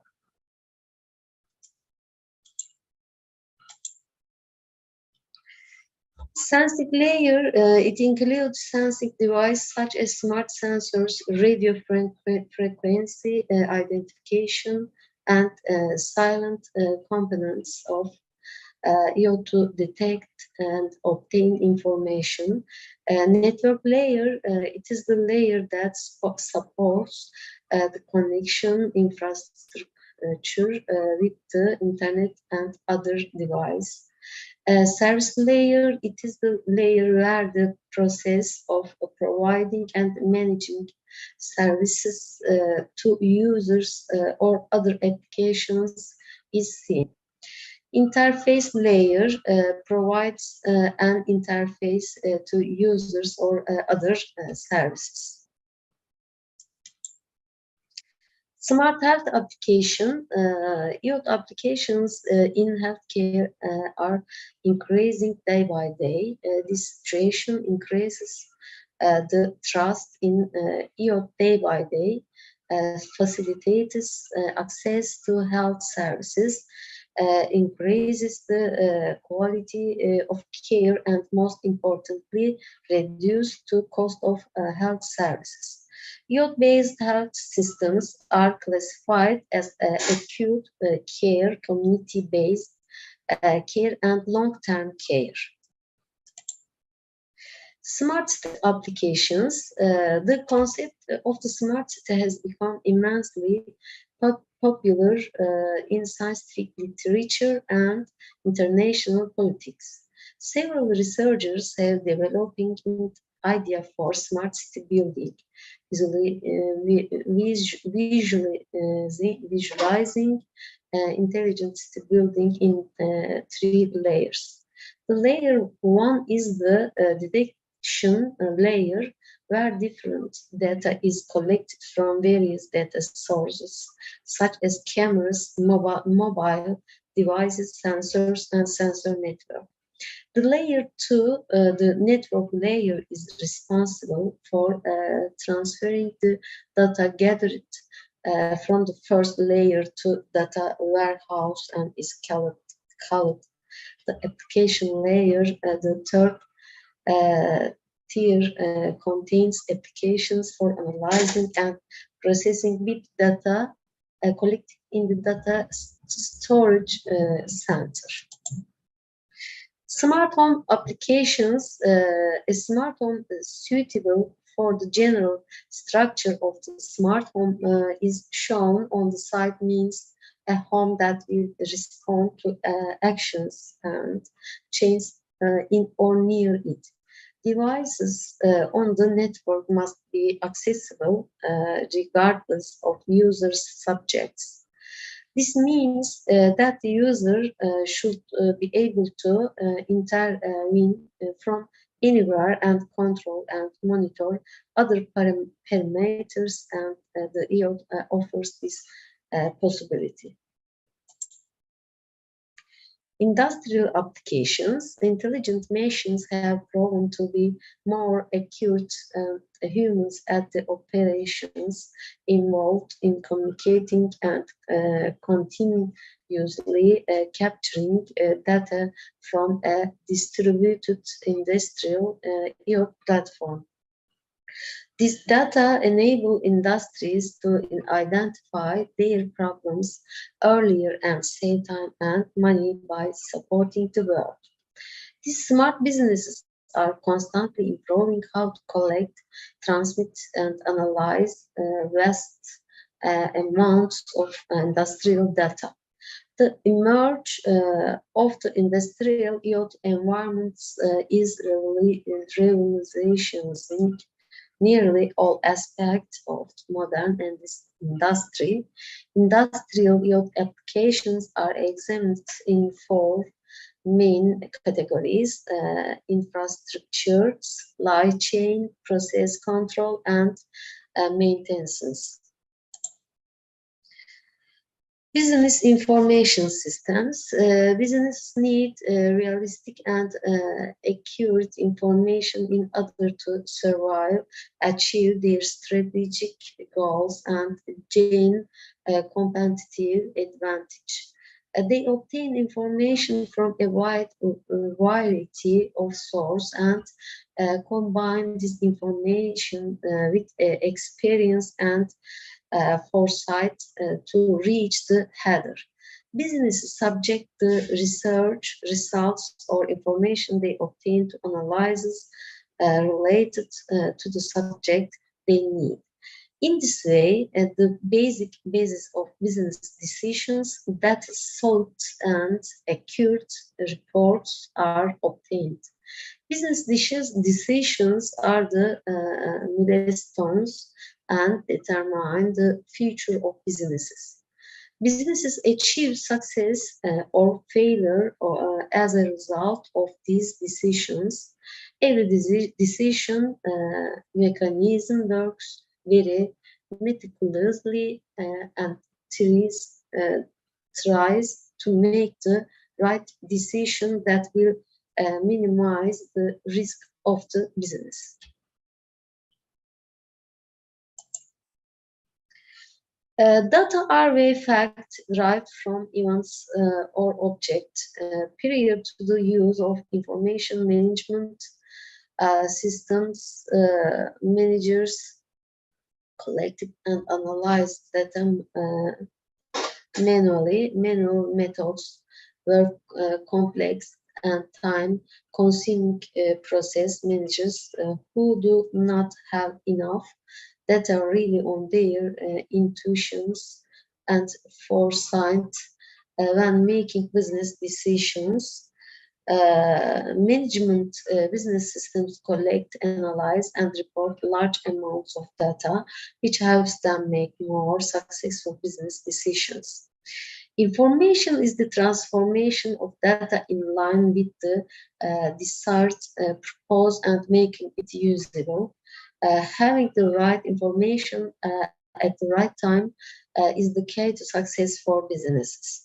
Incorrect information can lead businesses to extinction. People using the same information might make different decisions depending on how they interpret or analyze the information. Knowledge depends on how and for what purpose those who use it. Business intelligence is information gathered from multiple sources, such as contractors, subcontractors, consumer cycles, competitors, partners, and different industries that analyze the current situations, new trends, and patterns for meaningful decision making. BI manipulates multiple unknowns and in some cases hundreds of variables, including exchange rates, weather forecasts, and fluctuating components such as fuel prices.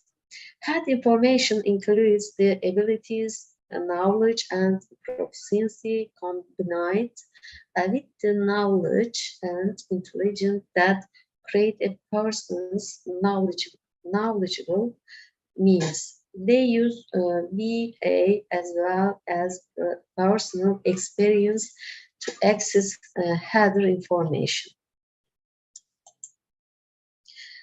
Business have the following functions: management, production and sales, finance, human resource, marketing, accounting. Departments working together, business decisions, and sales, accounting, finance, human resource, marketing, operation management. Effects of IoT on information management systems. In modern industries, information produced by sensors embedded in mesh tools, cloud-based solutions, and business management has totaled more than 1,000 exhibits per year and is expected to increase in the coming years. Intelligent machines have proven to be more accurate than humans at the operation involved in communicating and continuously capturing data from a distributed industrial IoT platform. This data enable industries to identify their problems earlier and save time and money by supporting the world. These smart businesses are constantly improving how to collect, transmit, and analyze vast amounts of industrial data. The emerge of the industrial IoT environment is revolutionizing nearly all aspects of modern industry. Industrial IoT applications are examined in 4 main categories: infrastructure, supply chain, process control, and maintenance.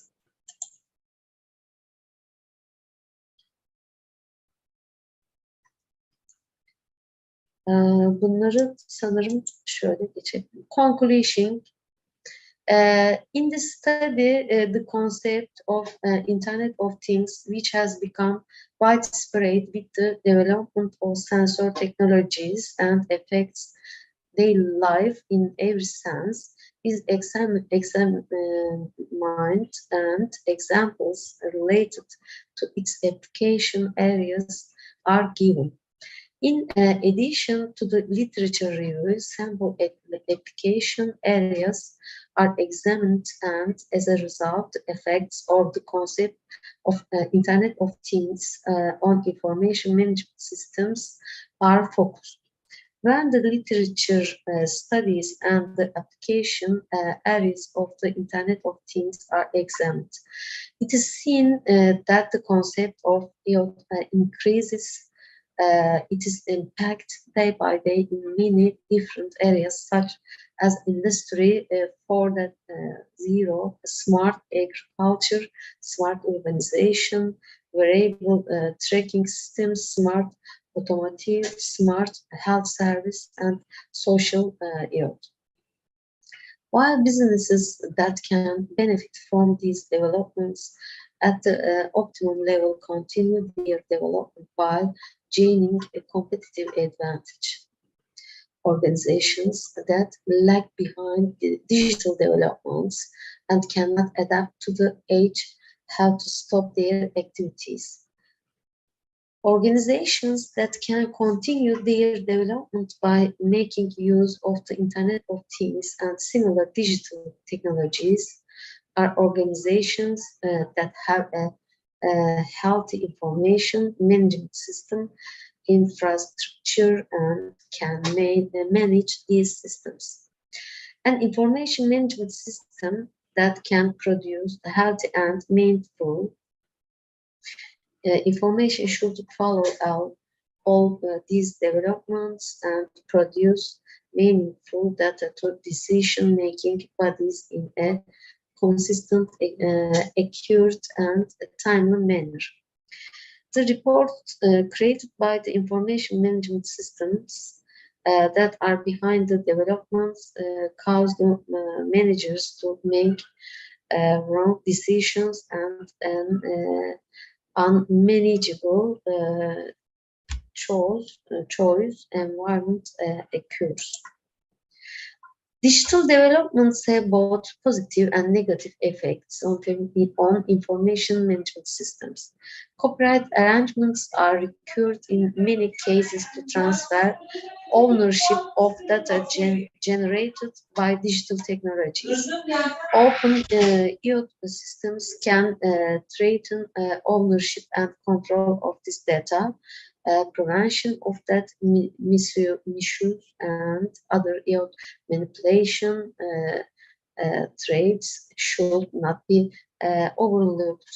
It is necessary to have spatial security or operating procedures to handle robust data in the IoT space.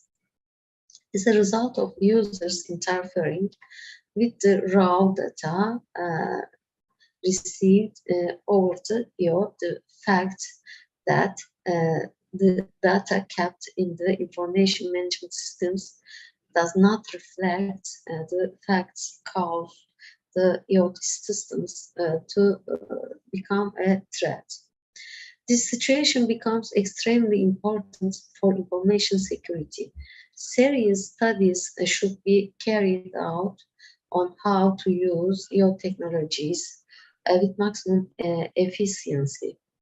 In order for the raw data and information produced to be reliable, social awareness about digital platforms should be increased.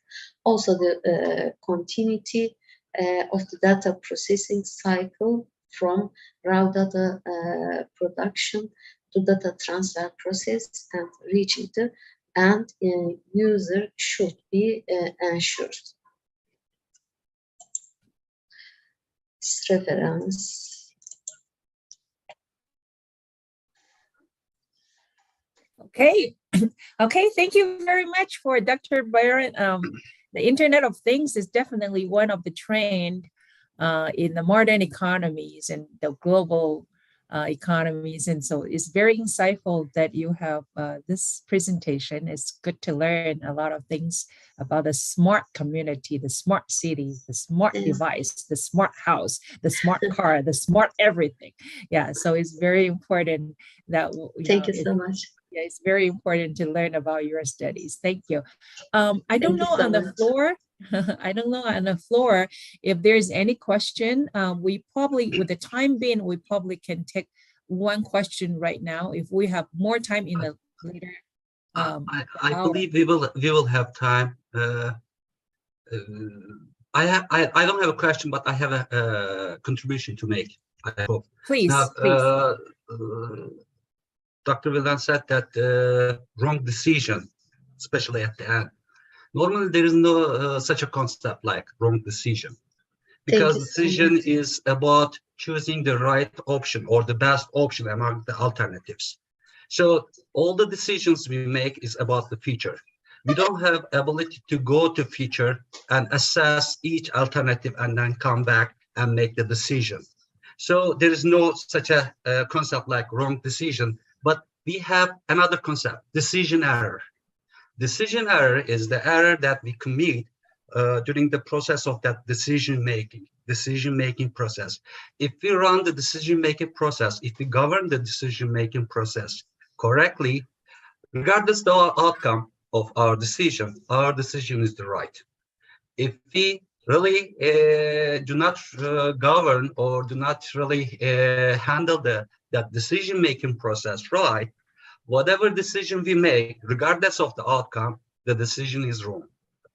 Okay, so that's what I want to contribute, and this Internet of Things will help us to reduce that, bounded rationality.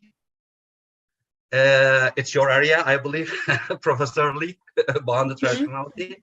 Yeah. Reduce that bounded rationality and make rational decisions. That Internet of Things will help us to achieve that, I believe. It's very important, that's why. The things are getting smarter, smart cities, smart phones, smart cars, but the people get dumber. Yeah, that's what I argued too. That's exactly what I argued 5 years ago. I refused to use smartphone because I said smartphone is for stupid people. I'm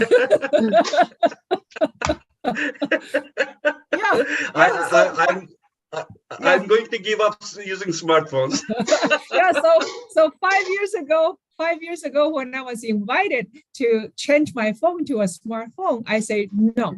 I don't want smartphone. Smartphone is for stupid people. And guess what now? I'm stupid now. I'm using smartphone. So, but I do agree with you, Mustafa, about the decision of future. You are right. I 100% agree that every decision made is at the moment. We assume that they are right decision. We cannot say, okay, decision for the future, we don't know, because we cannot, unless we have a time and space machine, we can travel to the future and come back. Otherwise, we don't know what kind of decision is right or wrong in the future. So I agree with your comment. Yeah, totally. Yeah, well, how about this? Let's build a time machine. Let's build a time machine. We can travel to the future and come back. And we will be the richest person in the world. Okay. Because, for example, let me call Jeff Bezos, the Amazon CEO. Don't call him. Let me call him to build a time machine because he's the richest people. Well, that will be great. Really, I mean, we can change many things in the past, and well, if they manage to build a time machine, most likely they will use for their own good. That's today, right. Yesterday, after the Federal Reserve's announcement of the interest rate, the whole stock market went down. I lost a lot of money as well. Oh, sorry. Let's not get to that. Okay. Thank you. And then so on the floor, I see a few others you signing. Welcome to this session. I also see a couple of our presenters here. Actually, I think earlier I saw Dr. Jalaluddin. And so welcome to the session, and we're gonna keep having others to joining, I hope. And so this next next presentation is mine. So I'm gonna take the floor and share the screen with you, okay? And then we will go from there. So my topic is about sustainability. And so, and blockchain. So I'm gonna start that. Let me see if I can blow it out, okay. Oh, and so you can see it all right? I wanna know if everybody can see my PowerPoint all right, or if I need to adjust it somehow. It's okay on my side. Okay, good. As long as you can give me a little feedback, so that way I know how to proceed, okay? Okay, and so because I want to make sure we have enough time for everybody, so my presentation shouldn't be too long, but then I want to quickly give this idea to everybody. I think some of you, especially if you are in... This is the last session, so I mean, even if you don't finish by 5 o'clock, that will be fine, I believe. Great that you tell me that. Yeah. Since I know I try to follow the schedule, but thank you for telling me that, because we are the last session, so maybe we can use a little extra time. Yeah, that's great. So let me quickly introduce this topic to you. Recently, I was invited, and Mustafa know that I was invited to a book chapter for a contribution of an article. And so it's about blockchain. And blockchain has been a very new idea since probably 10 years ago. And so a lot of discussions, a lot of questions, a lot of uncertainties. And so when I was invited to contribute a chapter in this book, I was not sure if I can do this work because I don't know much about blockchain. So at the time when I was invited, I talked to the editor. I said, well, let me study for a little bit to see if I'm comfortable to write a chapter, a discussion about blockchain. And so then I started study. I spent at least 3 to 4 weeks to study blockchains, to read a lot of materials, to read articles. And then finally, I'm comfortable enough. Then I went back to the editor. I said, yes, I will be happy to write a paper or a chapter about blockchain. But then the request is that I tie the blockchain with sustainability, like sustainable economic development. And I myself is an economist. I'm an international economist. So technically I do a lot of research about international trade, international finance, international business, international money, integration, economic integration, monetary system. And so I started thinking, how can I tie blockchain to business application, like the global business, like who can use it, which field, which industries can use it, what's the benefit, what's the cost. So I started looking into that. So then soon I feel, okay, I can pin down the title. And so that's why you see the title here as the blockchain and sustainable development. And the question is, where are we heading for the future business using blockchain? Okay, and so by the way, I'm from New Mexico State University.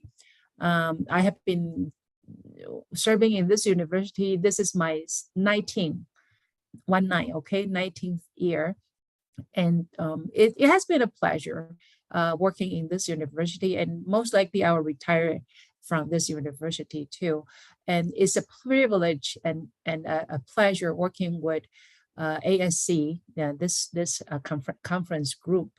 A lot of great talents, including Mustafa and Osman, and there are other, and Cedar, of course, I see you all the time from the conference. It is such a pleasure and honor to be connecting and working with all of you. Okay, so I'm going to start my abstract here. So technically, we talk about blockchain. So blockchain is a new technology, and it's about information management and recording, data recording. And so it's a new technology trying to create good values, meaning that it's a system we try to, this technology try to ensure 7 features. One is, as you can see it here, programmability. So we can program different things in the data processing, and then we maintain the security of it so nobody can easily hack or change or cheat. And then also we want to protect the creator's information. So as the anonymity, okay, and the anonymity. So those are to protect the creator's credential and also record on time, so time stamping. And then immutabilities means that we cannot reverse or change anything. And then all this information, all this data processing will be distributed for transparency. And so simultaneously, all this together is to increase transparency and efficiencies in data processing. So it's a new system. A lot of people try to learn what it is and how to use it. So this study becomes important because in this study, I offered inclusive view and some strategic references to a lot of users out there in the field, make them know what is blockchain and how to adopt it, and what kind of cost and benefit are we talking about, or how to put them in their system, okay, and then theoretically, how does it work? And finally, how do we apply to the business field, because I'm from the business side, so I want to know what's the applications in business. And then nowadays, the new trend of our globalization is about sustainability. So how can blockchain tie in with sustainable development? What's the implication? What's the impact? So that would be the overview in the summary of this paper or this discussion, okay? So we all know when we do research, we need to study a lot before we can discuss anything. And so the literature review here basically covers what have been out there, not all, but at least a good part of it about what's blockchain. And so the concept of blockchain was originally starting from 1991, pretty primitive. During that time when Haber and Stornetta talk about blockchain, they don't use exactly the term, but they are introducing this blockchain technology or concept to the field. And during that time, a lot of people still didn't know what they are talking about. And so until recent years, for example, in 2019, Label, he started to talk about what 1991 Haber and Stornetta had talked about blockchain, and so start to give more insights about the concept of blockchain. Then you start to see a lot of literature, a lot of writings and papers, publications talking about how to apply blockchain in different industries. For example, in healthcare system, there are many studies talking about how blockchain can retain data, can manage data, can record data, can refine, can protect data. Okay, so in healthcare system, and also in insurance and e-business, e-commerce, there are different articles, including Carr and Levin in 2021 and Stallone in 2022 and his group, that talk about how insurance can be made and claim can be made in the car insurance, in the health insurance, in the life insurance, mortgage, and all this different kind of insurance. How can blockchain help to secure the data and all other business practices, such as marketing, management, and e-commerce. Then it goes to the management field. In this past 10 years, also very popularly discussed is the blockchain. The supply chain management and logistics. So how can blockchain be used in the supply chain? So that's another hot topic being discussed. Then earlier in Dr. Ray Bayron's paper, she talked about Internet of Things. In there, she talked about Industrial 4.0. And so that's a new automation, smart manufacturing system. And so nowadays, if you go to the manufacturing system, people will talk about Industry 4.0. And so that's the smart production, smart manufacturing, smart factory, using automation or AI to do productions, robots, okay? And so in this case, that in this field, that blockchain can also be used, and there are some discussions about that. And in this paper, especially, I pay attention to fintech, because this is a new business field, pretty much breaking through time in this past 10 years too. Fintech stands for financial technology. So I bet that all of us had, the online banking. You use your cell phone to pay products or services. You use your mobile home to call for taxis or Uber Eats. And so those are due to fintech. And moreover that, a lot of people, they started buy cryptocurrency, the Bitcoins or other coins. So this is an important breakthrough in financial technology or the financial world to promote the digital economies under the structure of blockchain. And so let me quickly tell you what the concept of blockchain is, how to use it in fintech. So in general, blockchain is defined as a system of recording information in a way that makes difficult and impossible to change, hack, and cheat the system. And also it's a shared system, it's an immutable ledger or system that facilitate different kinds of transactions, recording their data, tracking their data across the business network. So it's in a lot of applications in the business world and also in industries, but it's using the technology to protect and manage data. Okay, and so the concept of blockchain is built on what is called a DLT. So this is a technology called distribution ledger technology. It's a system which is through the hashing process using the cryptographic signature. That's the hashing, and I'm going to introduce you what hashing is.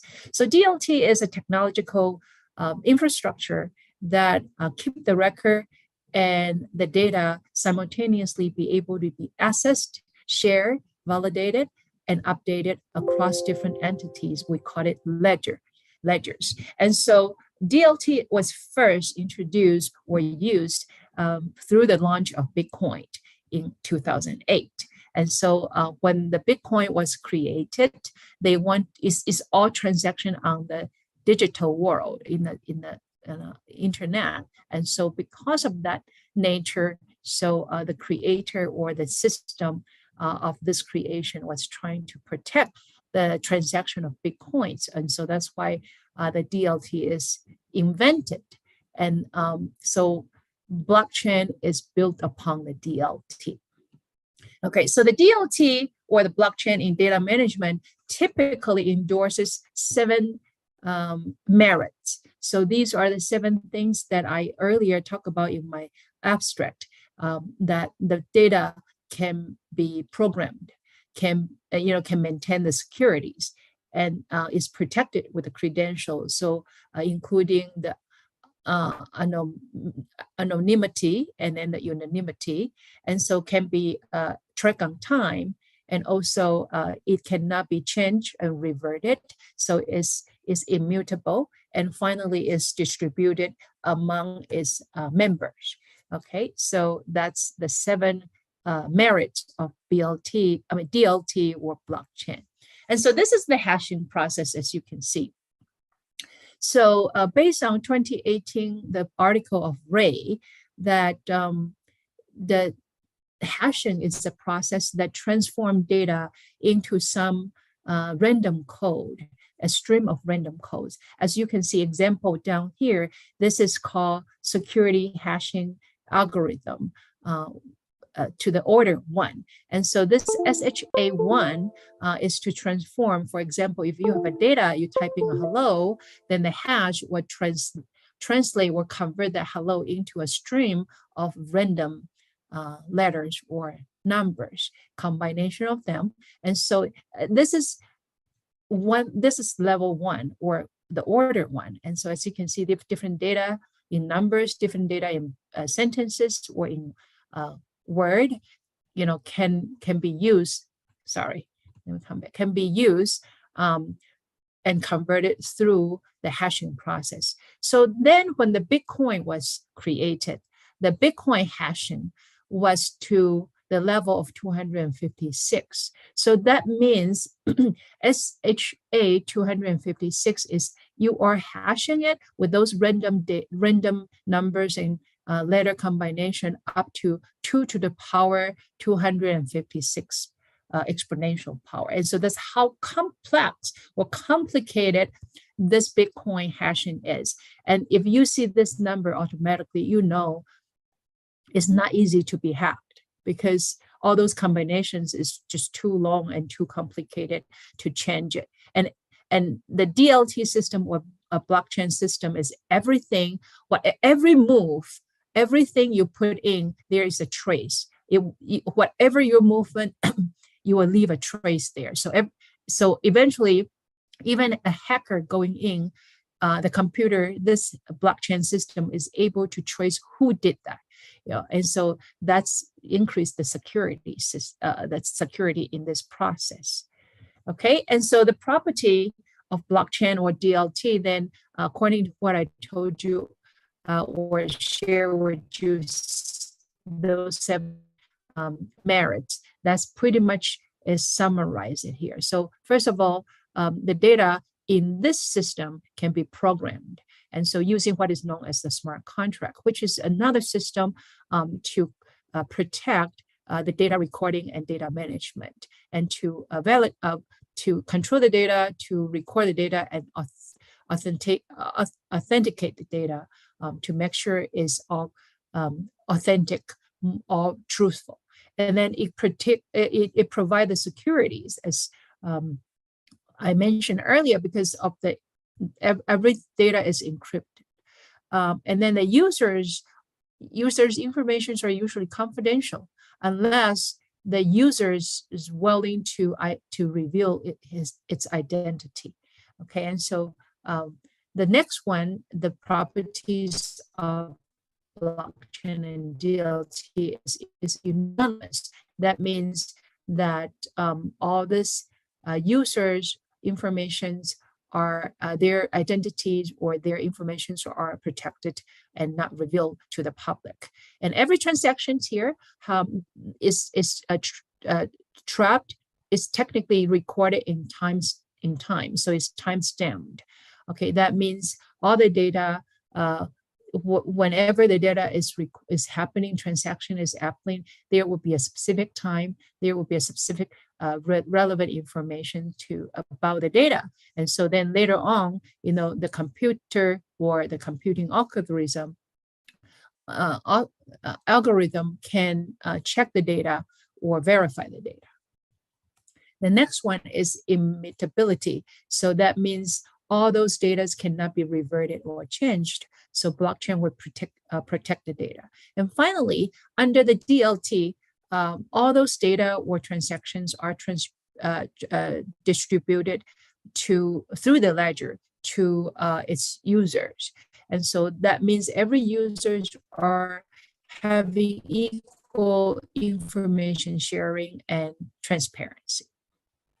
Okay, so in order to see the blockchain, how the blockchain work, I showed you the architecture here. And so theoretically, there are 8 steps to describe the process of blockchains over a transactions. And the flow chart here, starting with the first one, as you can see here, when one transaction is requested, then it will be checked first.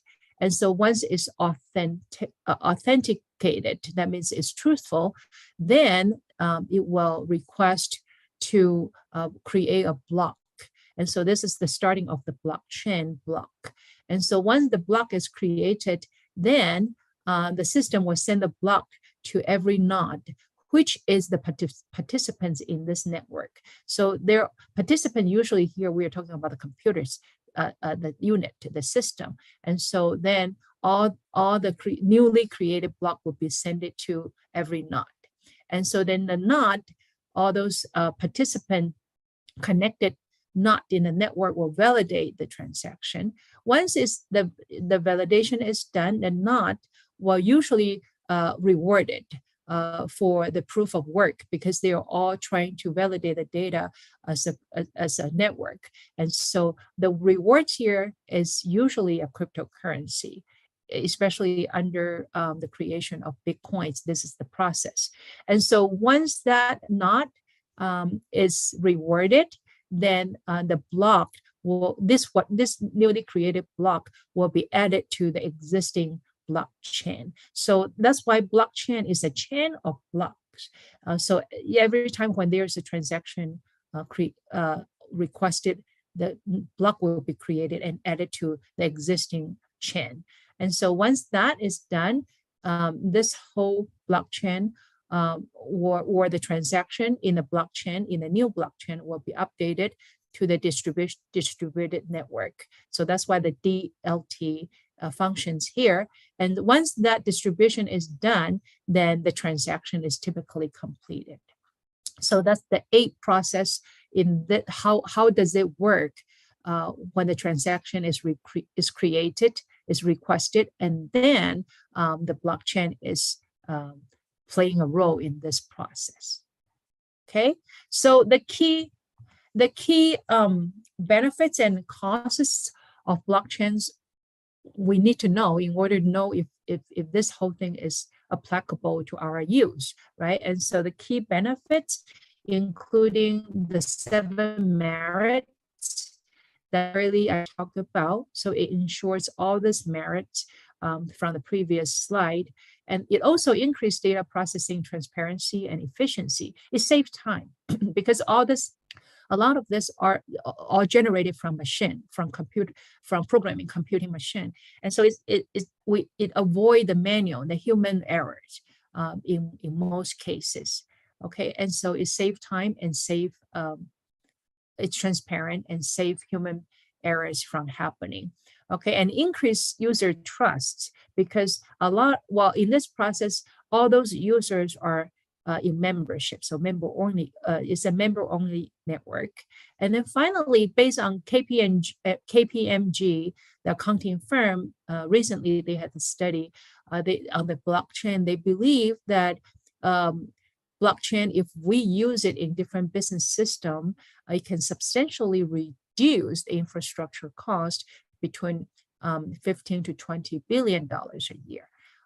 This one, I'm a little reserved since there are still a lot of studies on the blockchain's cost. So even though this is the report sent it by KPMG, but as economist, I would hope to see more evidence of this reduction in cost. Otherwise, I am little reserved on this one. Oh, so that's why I use SIMS. I said, well, SIMS able to reduce the cost, but we don't know how truthful it is. Okay. However, the major costs are clear. So there are 2 types of cost. One is the block building and maintenance cost. That's the actual money you need to spend in order to run the blockchain. Although blockchain is still new, so a lot of costs are still somewhat hard to estimate. There are different discussions over time in this past few years. And so there are still unknowns and uncertainties about how to use blockchains. So that's why the cost, the actual building and maintenance cost is still not very easy, excuse me, to estimate. However, no matter what that number is, it would involve hardware cost and software cost. So the hardware cost technically is talking about you need to have a complicated computing system. And that computing system is called GPUs. Usually is not a easy money. It's not a cheap cost. It's usually over 5 digits of US dollars you need to spend. And also it's a very complex computing system, mathematical computing system. So it will cost a lot of electricity or energy to run those computations. And so you also need to use internet. So the broadband internet also is one part of the cost. So that's the hardware part. For the software parts, of course, there need to be a mining, excuse me. When you hear about a Bitcoin, you heard the Bitcoin mining. And so the mining software need to be created. And we need to train the HR, the talents, the people to run those softwares or also run the applications. So those are the relevant cost from the building and maintenance. The next cost is actually more on the risk side. That means if there are some malicious or some unethical or illegal control or attack to the blockchain, then that might cost a lot of money or give a lot of risks. For example, there are 3 of them. The first one is called 51% attack. That means there are some crime, the blockchain crime, some unethical miners, the coin miners, they hack into, well, it's not hard to, it's not easy to hack in this system, but then they are able to fake, excuse me, fake the the blocks. So in that case, they are not, a lot of data are not authentic. Excuse me, let me get my water.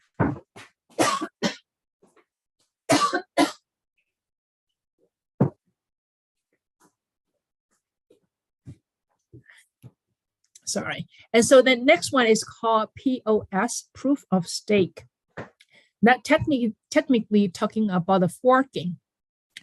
The blockchain forking means the split of block into different branches, and which make the whole validations of the transaction hard to do. And so that's the forking.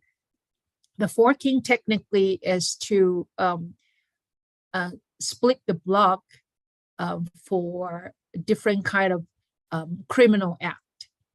And so in the past, it happens in Bitcoins too. And the third one is called double spending. Since all these transactions are done digitally, so that means we use digital currency. And so digital currency, if you're using your money, digital currency to buy one product, we don't know, some unethical people or customers, they might use the same currency to buy another product elsewhere. And in digital world, it's hard to track it. In a traditional business, you can track it because you are paying the actual money. But then in the digital world, by digital currency, is very hard to track it. So that's why it caused problem of double spending. Okay, and so now let's talk about the applications in business, how blockchain can be used in a digital economy. So first one is getting more and more popular as we talk about using blockchain in fintech. So for example, all of us, more or less, we do e-banking, e-financing. And if you run a business, then you have a corporate financing using internet, you can actually, have the market capitalizations, or you can manage your stock or bonds, equity management through internet. And so more popularly even nowadays, especially after during the pandemic and after pandemic, okay, a lot of people do e-tradings, especially we're talking about digital currency, the cryptocurrencies. So all of this are technically directed to a new model, which is the fintech. And so that's one thing that the blockchain has been heavily used right now in the fintech. The next one, there are other businesses that potentially can use a blockchain. So for example, we can do global trade or domestic trade or finance or investments using blockchain, because blockchain can aid in the data processing and management. Or some, we can talk about the real estate financing and management, or insurance and claim, like some discussion in the literature already. And corporate accounting and auditing, those can be done through blockchain, or capital raising of a corporate, or asset trading. And of course, we talk about supply chain management. And some discussion says that potentially we can use it to combat the money laundering. In international money laundering, using the blockchain to trace those illegal activities. Other public and private business operations, including healthcare. We talked about healthcare earlier. It can be transportation too. In transportation, logistics, or the sea shipments and air shipments, entertainment and media, energies and utilities. Okay, all this can be done through blockchain into the data management. And then in public system, governmental system, we can use it in education to protect students' data, okay, or to run students' credential, okay, or public elections and politics, voting, or cast the vote, the ballot. And then so a blockchain can make it more secure and clear and transparent. Well, we can use it, we can file it tax, the taxations under blockchain, so the government can protect every citizen's information and their profile, okay, and other public works. So now, how to connect the blockchain to sustainable development or sustainability? So first of all, sustainability or sustainable development is a long-time goal since about 30, 40 years ago. In 1987, the UN have the Brundtland Commission report. In it, it defines what's the sustainable development. It says it's one type of development that meets the needs of the present without compromising the ability of future generations to meet their own needs. And so that means we are our generation right now.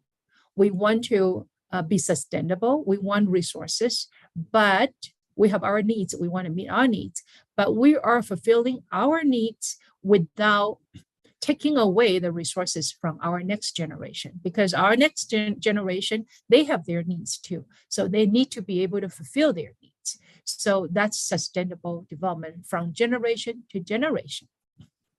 And so in other words, sustainability or sustainable development is not just a mission. It needs collective and timely actions. We all need to work together to make ourselves sustainable in our generation. So our next generation, they can make themselves sustainable as well. And so how to do that? How to tie that in with blockchain? Okay, and so technically there are two levels I look into, micro level versus macro level. So from the micro perspective, that small individuals, small households, small businesses, we can adopt blockchain if the blockchain system is available to us. We can use blockchain to save resources and use those resources and cost share them more strategically and efficiently in productions and conducting business. So we can share the resources, we can use the resources and be protected by the blockchain system. And so that way we can invest our resources in more human capitals, more talents to support R&D in blockchains in order to promote sustainable development. So from a micro level, from small us, you and me and households and small businesses, as long as the blockchain is available in our system, we can use that to promote sustainability. From macro level, of course, this is talking about big institutions or governments. So institutional and collective investment in blockchain need to be there. That means the private sector and public sectors, those big institutions, including governments, need to be willing to put in the endowments of resources and commit to the use of or creation of this infrastructure, this technology infrastructures, and endorse it, make it work. And so in that case, the micro level can work with the macro level. And so together we can develop, the economies with sustainability. So the overall goal of blockchain and sustainable development is we need to build upon our environment and society and economies as a whole. And so when I talk about sustainability in the past, I usually emphasize the 5 R's. So the 5 R's for resources sustainability, including we want to recycle our resources, we want to reuse our resources, we want to renew our resources, and we want to hopefully recover our resources. And of course, we cut down our waste reduction. So that's the 5 R's that I emphasize all the time when I talk about sustainability. And then, of course, we want to use blockchain technology to help promoting all this environment, society, and economy, so then we can collectively achieve sustainable development. Okay, so the final thoughts and conclusion. We know we are living in the imperfect world. So we have market imperfection. And so market imperfection, or we living in the imperfect world, usually we face opportunity cost. And even in technology like blockchains, we still face the opportunity cost. And so that means we need to know what's the cost and benefit of using blockchain. And so then we can minimize the trade-off, okay, the cost. The other thing is nowadays, especially since 1930s with with Joseph Schumpeter, he give the ideas of creative destructions. We know that new technologies always replace the old technologies. So we need to study more on blockchain and make it better. So that's why nowadays we talk about Industry 4.0. So Industry 4.0 is replacing Industry 3.0. Industry 3.0 was replacing Industry 2.0. And Industry 2.0 is replacing Industry 1.0. So you can see this new technology have been replacing the old technologies. So I imagine the same thing for blockchain. If now we're talking about blockchain 1.0, then we need to do R&D to create blockchain 2.0 to replace the 1.0. And so in this process, that's by Joseph Schumpeter, the creative destructions. We want to create a new thing, okay? And so replace the old thing so we can get economic development and sustainability. And so finally, I think the application, the use of blockchain is coming. Okay, I can see it. I can see it coming across different industries, different company, corporations, enterprises. They're going to start to look into the blockchain usage or application. So it's important that we know what it is. We understand it, then how to use it wisely so we can promote the sustainability and economic development. And so I think that's very important for our future to come. Okay, so that's it. That's all I have. I think I have no more slide, and I'm gonna come back to stop showing so I can see all of you. Right now I see all of you. Earlier I only see myself. I only see my own presentation. Yeah, so given that I'm your own host, so I will invite one question for now. Okay, or comments, please, if you have any. Well, blockchain always associated with the cryptocurrencies, but it's more than that. It is. As It you is said, totally yes. more than that. Yeah. Yeah, that's why I say I have been I see it coming. I think that in this digital economy, it is going to be one of the important technologies we're going to use it. Exactly. Okay. Exactly. Yeah, thank you. And so thank you for Mustafa's comment. I don't want to, I'm sorry, I took probably longer than I should, but I'm gonna introduce our third paper coming in, so that way I don't waste everybody's time. Do I have Dr. Habib here from Bangladesh? I want to see if, I'm going through the panel to see if Dr. I believe Habib- she's not here. Layla Okay. Habib, right? She's not here, I believe. Okay, maybe she has something to prevent her from attending. There was a confusion about the time zone, you know. Sure. Yeah, Yeah, that's why I believe many of our presenters were not here in our previous session as well. Understand. Well, I'm hoping next time we will get them coming in next round when we have another conference. They will come in again. No, they told me that they are going to present tomorrow. Oh, okay. Hello, Okay. Because of this confusion. Excuse me. Oh, are you coming in? Yes. Can Okay. I presentation now? Okay. Okay. I thought this is Dr. No, Dr. Habib. I believe Miss Lee from our previous session. Yeah. Okay. Yeah. Yeah, that's what I was talking about. You know, there was a Sure. little bit confusion about the time frame.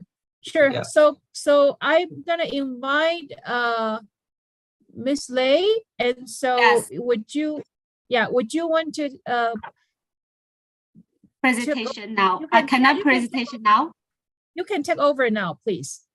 Hold on, let me give her right to share screen.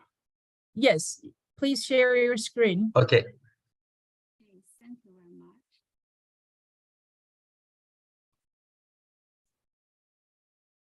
Can you see my screen? Yes. Okay.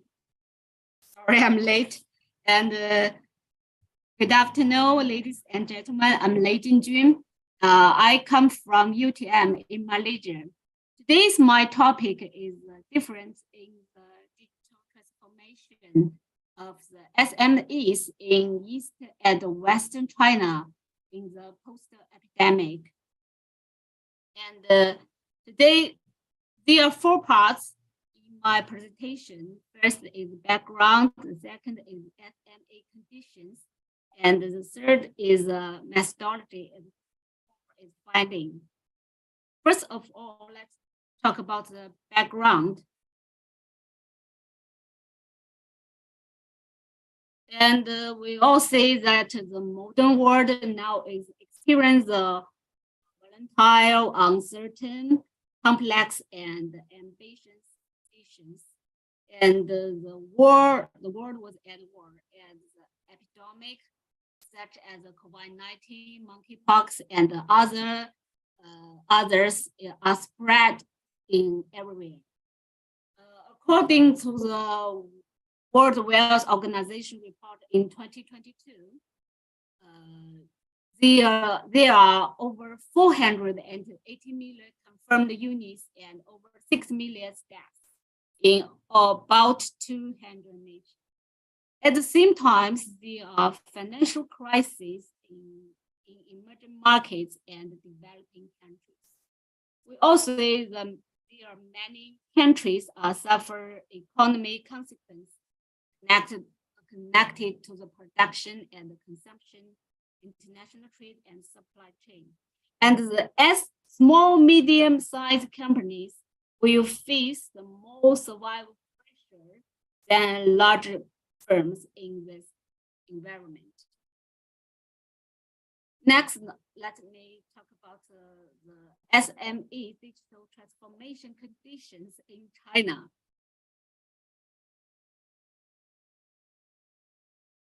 We know the small, medium-sized company is the most dynamic organization and got a significant contribute to a global economy development. And in 2021, China had over 40 million SMEs, which provide 80% of the country's employment opportunities, and 70% of their creative products, and 50% of its total corporate income tax.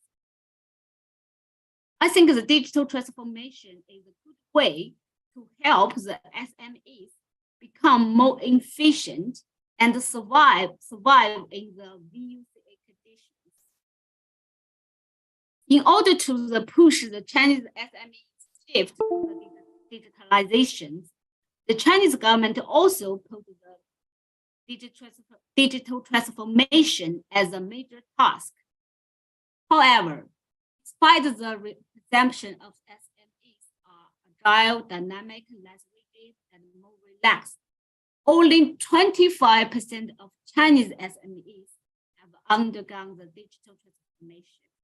So the purpose of this research just to gain a deeper understanding of the current position of the digital transformation SMEs in China, as well as their unique characteristics in different economic sectors. Next, let's talk about the methodologies.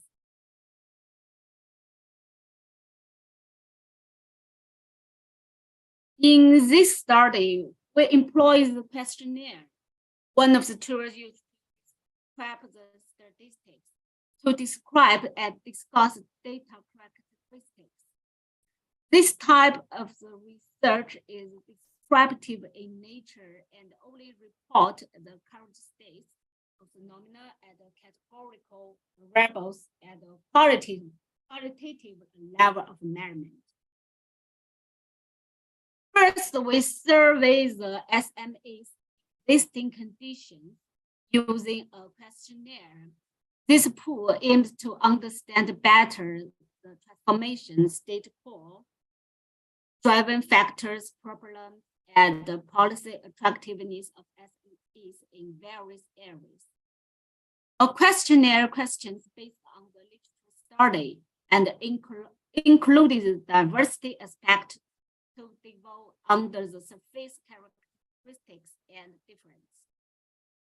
This report is based on the survey data and use a statistical method to analyze digital transformation features and present SME conditions. We distribute the 400 questionnaires, which 318 were valid. The data is based on the 318 valid surveys. China's economically developing eastern areas account for 53% of the result, whereas economically underdeveloped account for the 47. Sample consists of 20.4% super micro companies and 27.04% of the micro companies and 26.73% of the small companies and 25% of 79% of the medium-sized business. The funding. This is all of the graphs and tables. We can use these graphs and tables to depict the summary data based on the survey, since they can represent the synthesis and analysis of the study generally. The survey data will show the phenomenon of the digital transformation of the SMEs. From this data, we have six findings. The first one is that the Western firms, besides the cybersecurity, video conferencing, e-commerce, artificial intelligence, and the Internet of Things, are the top 5 technologies. We found the trend nearly identical, except the Western enterprise chose the video conferencing over big data. The second finding is that Eastern SMEs in China are more advanced than the Western SMEs in terms of the digitalization, digital investment, and digital awareness. The last finding is SMEs in various industries demonstrate the diverse present digitalization conditions. The tertiary industry demonstrates the most significant transformation will, while the secondary industry demonstrated the better transformation process executions. That's all from the finding. And that's all from my presentation. I speak so fast. Thank you very much. Actually, very good. Thank you. Yeah, very good. Dr. Lei, I thank you for your presentation. It's very interesting to know about the SME from the east side to the west side of China. And then Yes, yeah. Yes, Eastern region in China is the most advantaged area, and the economic is also developed, but the Western region is underdeveloped. well, I think one reason could be because the major cities are in the East Coast, and so Yes, you're right. we know international trades, usually comes to the East Coast first, given that they are on the coastline, and then major cities are developed there, including Shenzhen in China, Shanghai and Beijing and Tianjin, those big hub. And I suppose that through the business growth there, the digitalizations in the business applications also has been promoted.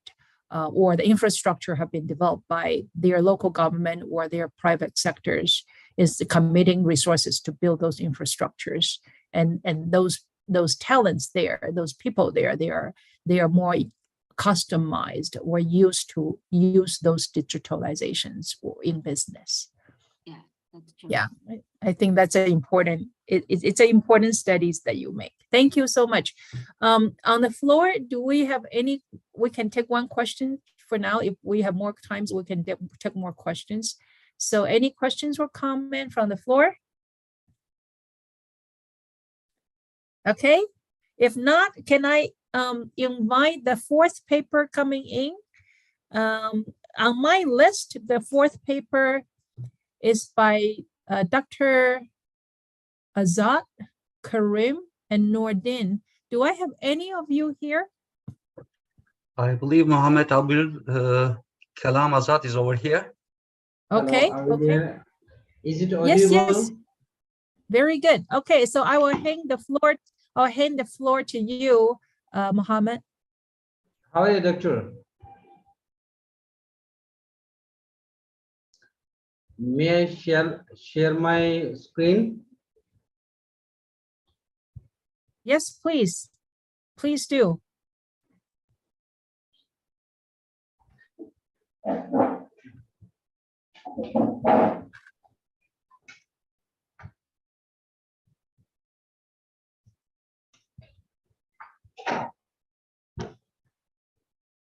Okay, this is Mohammad Abul Kalam Azad from Bangladesh. At first, I would like to give you thanks for giving me an opportunity to present an article in this conference. This is Mohammad Abul Kalam Azad, PhD candidate, University of Malaysia, Perlis. I'm going to present my papers regarding the ERP implementations. My title is Mediating Role of Enterprise Resource Planning, that is ERP, implementation between knowledge management and perceived organizational performance. And other contributor were Mohammad Rajal Karim as well as Nosharin Nordin. At first, I would like to present my content, which I'm going to discuss. At first, I will explain the extract, then objectives of the study, conceptual framework, literature review, hypothesis development or hypothesis, findings and analysis, then discussion and practical implications, and last of all, conclusions. Now I'm going to discuss about the abstract. The purpose of this study is to examine the relationship among the ERP, knowledge management, and perceived organizational performance. Here, ERP is employed as a mediator in the study to determine if knowledge management has an impact on perceived organizational performance. Sometimes employees are refusing to share information in the regeneration process because they are worried about being replaced by younger employees or new employees who is for the knowledge sharing process. Since ERP system is an integrated and playing ubiquitous role in the organizations, it requires user connectivity and more knowledge sharing among themselves to achieve optimal organizational performance. An integrative framework is used to determine the relationships of key variables, which I will explain in the hypothesis part.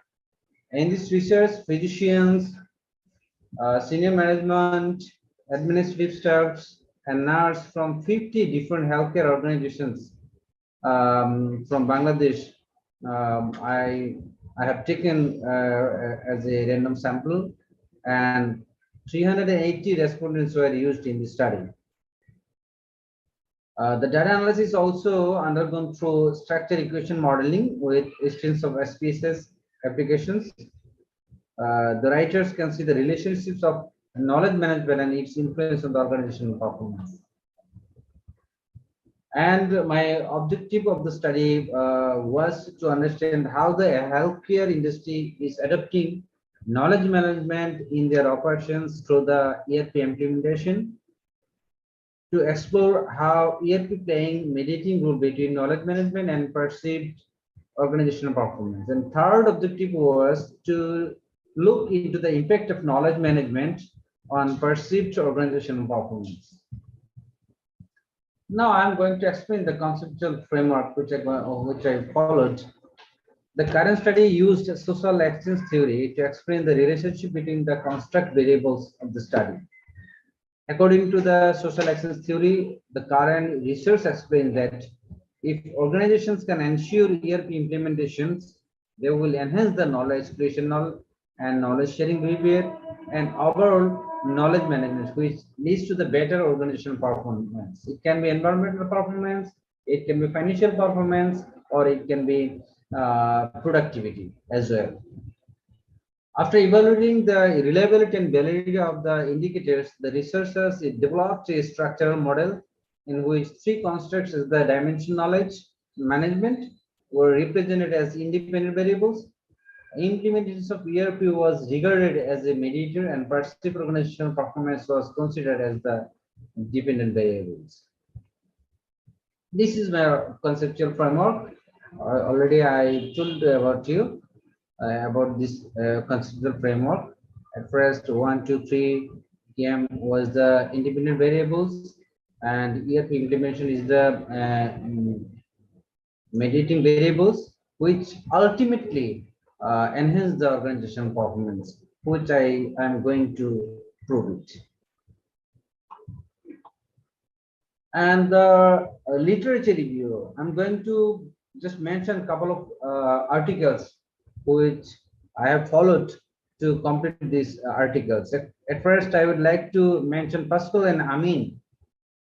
They uttered and mentioned their comments in their article. The comment was, the sharing of knowledge is one of the best tools for the growth of human capital and the creation of their values. However, Limmer said that knowledge reflects an individual understanding of a certain task or job that he learns through his own efforts as well as his experience, efficiency, abilities, and consumption of it. And then Shetty also explained that one of the initiatives that need to be taken with respect to developing the human capital and knowledge management within the employees to progress the organizational performance, that is innovation. And also, I want to mention the another authors. They said, whose name is Garandari Jail, which is published 2004.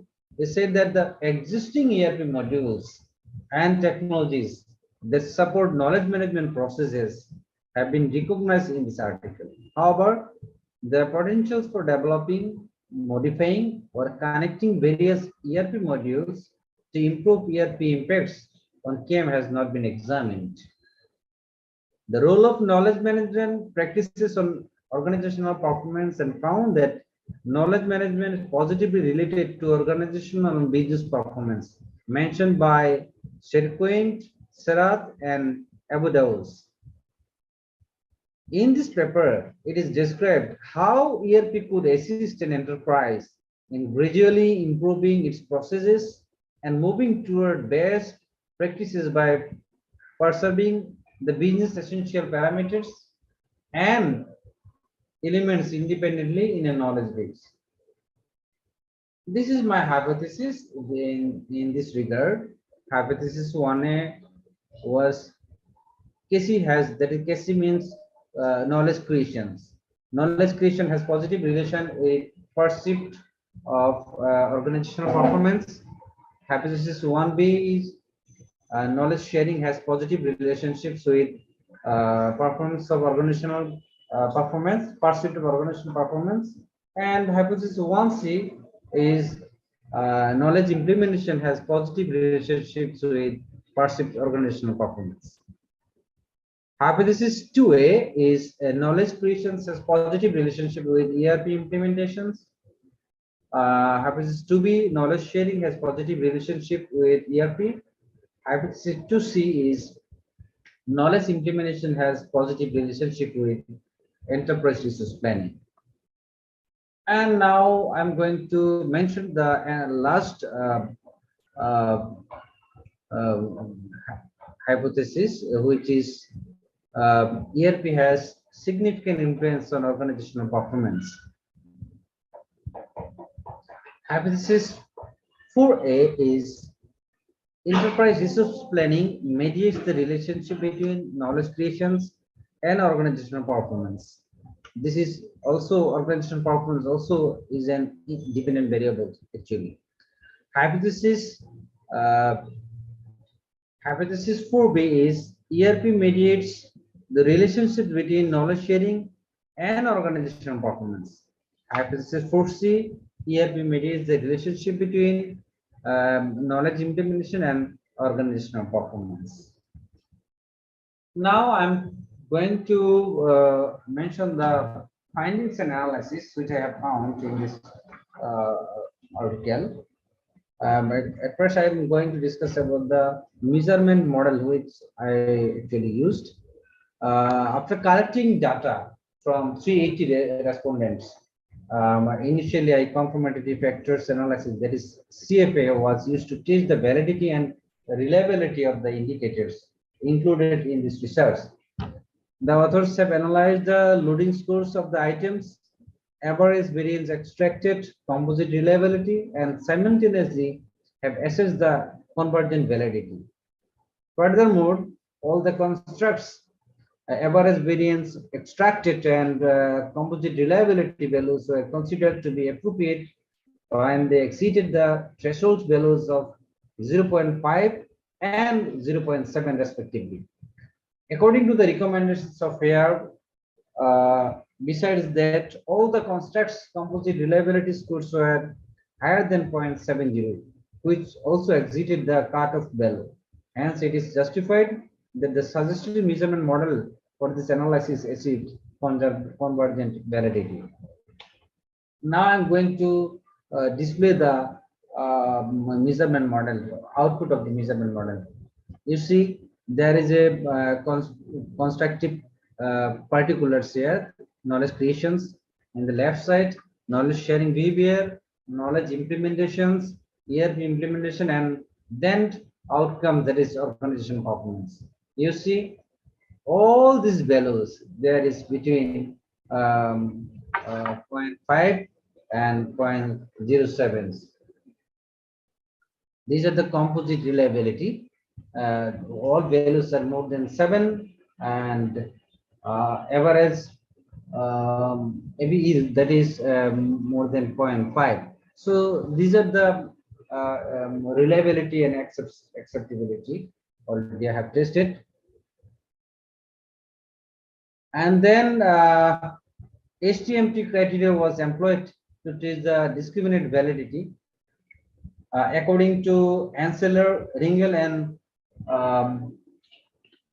Sarsted,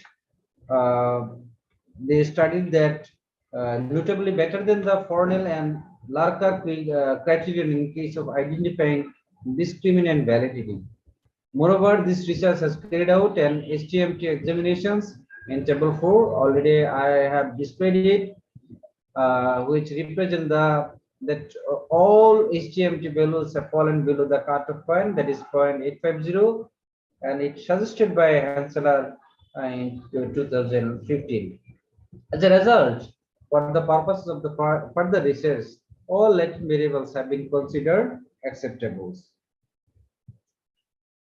You see, the construct particulars is KI, PUP, that is knowledge implementation, perceived organizational performance, knowledge sharing behavior, and etc.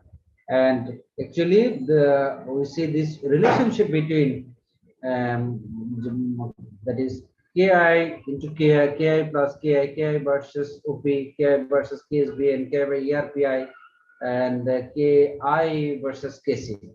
So we see only better relationship with KC with the all particulars, and that is definitely HTMT followed by 0.85 analysis. And this is the another model which is structural model. Already I talk about this model, and we see there is a standard beta, standard errors, and internal errors, and t-value, and last of all the deviations. So in case of knowledge creation, we see there is a less than value, that is 1.64, the benchmark value, but it is less than 1.64, that is 0.014. So I omitted this value when it valued by the less than 1.64, and knowledge creation already my decision was not selected, and then also ERP implementations, that is not selected, that is 0.651, and I already mentioned in the right side That is NS for not selections and not supported, and S for the supported values, that is directly supported with the hypothesis. This is my structural model variations. And then I explain the mediating hypothesis additions also, which is related to the previous one. And I see that there are perceived organizational performance supported, and perceived organizational performance, which is implementation for which is 0.51 T value is not supported. Knowledge management and implementation also not supported in this mediating hypothesis model. And now the managerial implications I'm going to discuss. Actually, this study determined the relationship among ERP, knowledge management, and perceived organizational performance. Since ERP is employed as a mediator in this study, sometimes employees are refusing to share information in the generation process because they are worried about being replaced by new employees or younger employees, which already have told you earlier. And in the corporate sector, ERP is essential to achieving performance, effectiveness, and efficiency, which in turn will invariably boost organizational performance through the interventions of knowledge sharing, knowledge behavior, and implementation of ERP.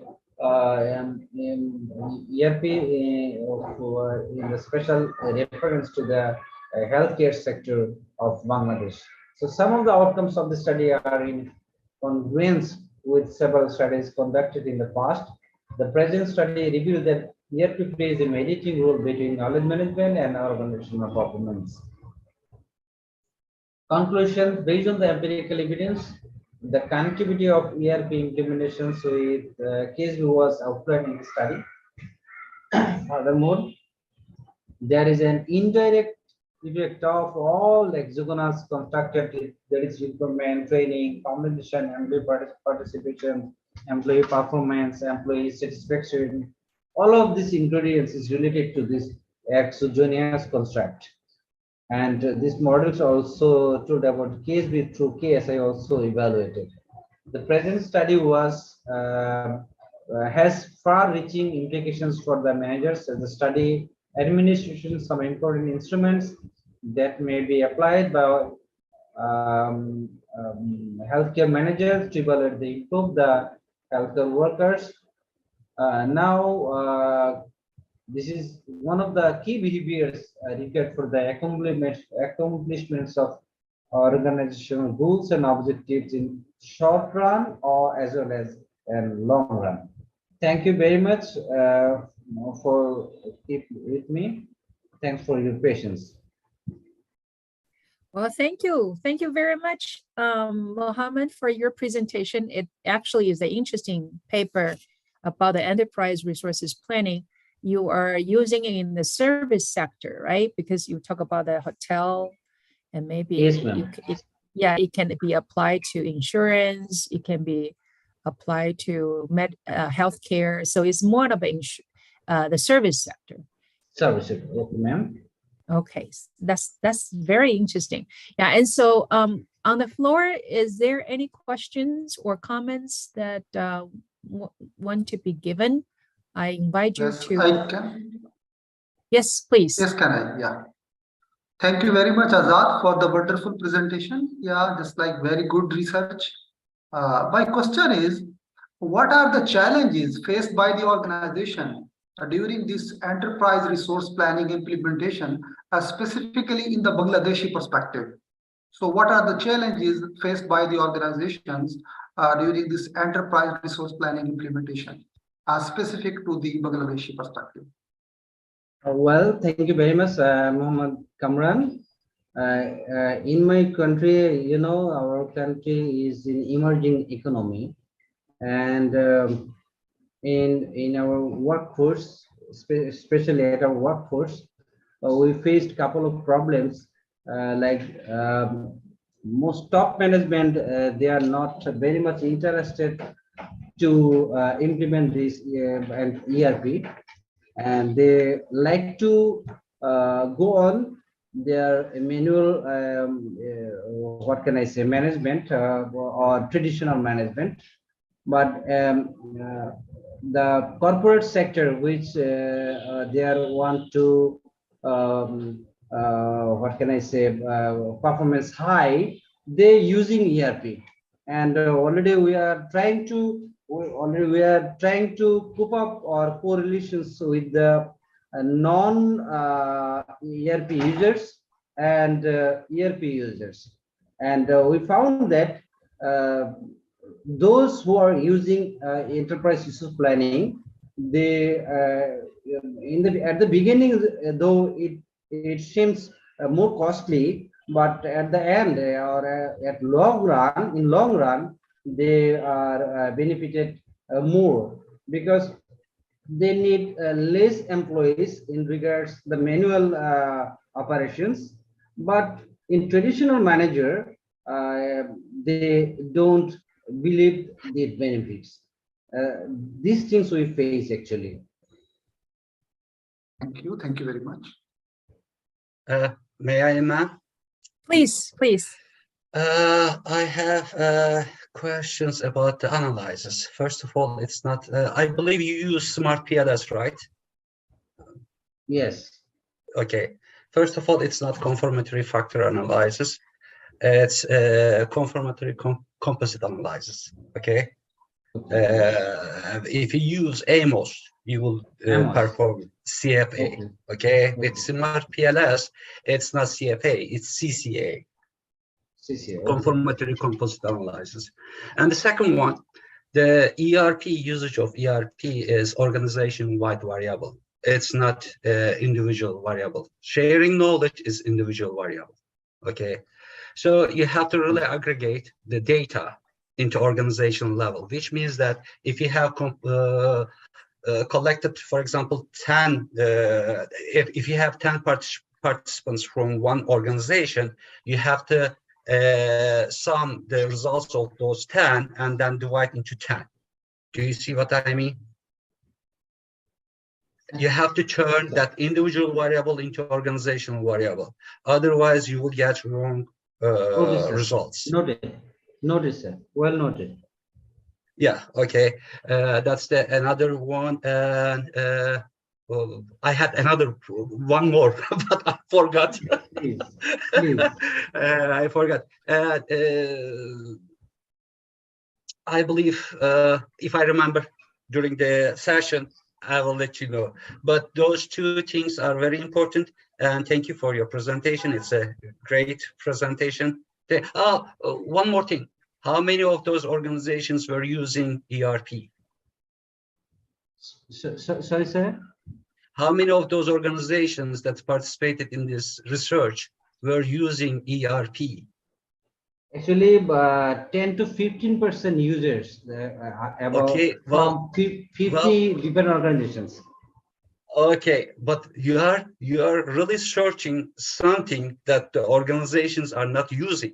I mean, you are trying to understand the usage of ERP in an organization that doesn't use ERP. Okay, sir. Do you see what I mean? I mean, it's not logical at all, right? Yes. So you have to clear all those organizations that not using ERP, okay? And then you have to really carry on your analysis just with the organizations that using ERP. And then you have to look into knowledge sharing behavior of the employees only in those organizations. Okay, sir. Okay, sir. Okay. Thank you very much. Sir. Thank you very much. Thank you very much for your comments, sir. Thank you. Very good. Very good. Thank you, Mustafa. And thank you, Dr. Cameron. I think those are very helpful comments. And so hopefully the authors, including Dr. Azam. Yeah, hopefully that you guys can take that into account. Okay, thank you. And so the last but not least presentation would be by Dr. Jalaluddin from Malaysia. Her paper is Product Innovation, Jannah Travel Kit. And so can I hand the floor to Dr. Jalaluddin? I'll let you take over, please.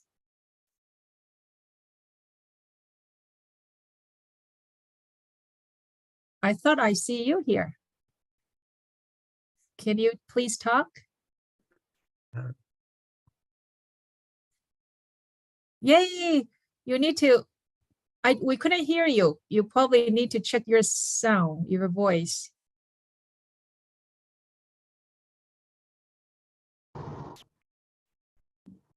Okay, if you can try to say something. Hello, hi, everyone can hear Yes, me? yes, good. Thank you. I'll hand the floor to you. Okay, here in Malaysia is at 10:30 p.m. Very good afternoon for all the panel. I feel so happy to join this amazing conference actually. This is my first time to join and I feel really nervous, but hopefully that I can get a good response from all the panel. Right. Let me share my slide first.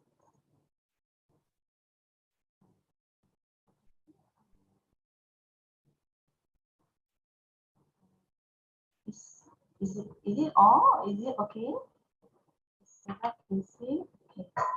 Yes, we can see it. All right. So nervous. Okay. Let me start first. Okay. My name is Miss Jalaluddin Junita, and I'm doing this product innovation with another two authors, Ms. Carol S. Najwa, Muhammad Fazil, and Muhammad Aziz. Right.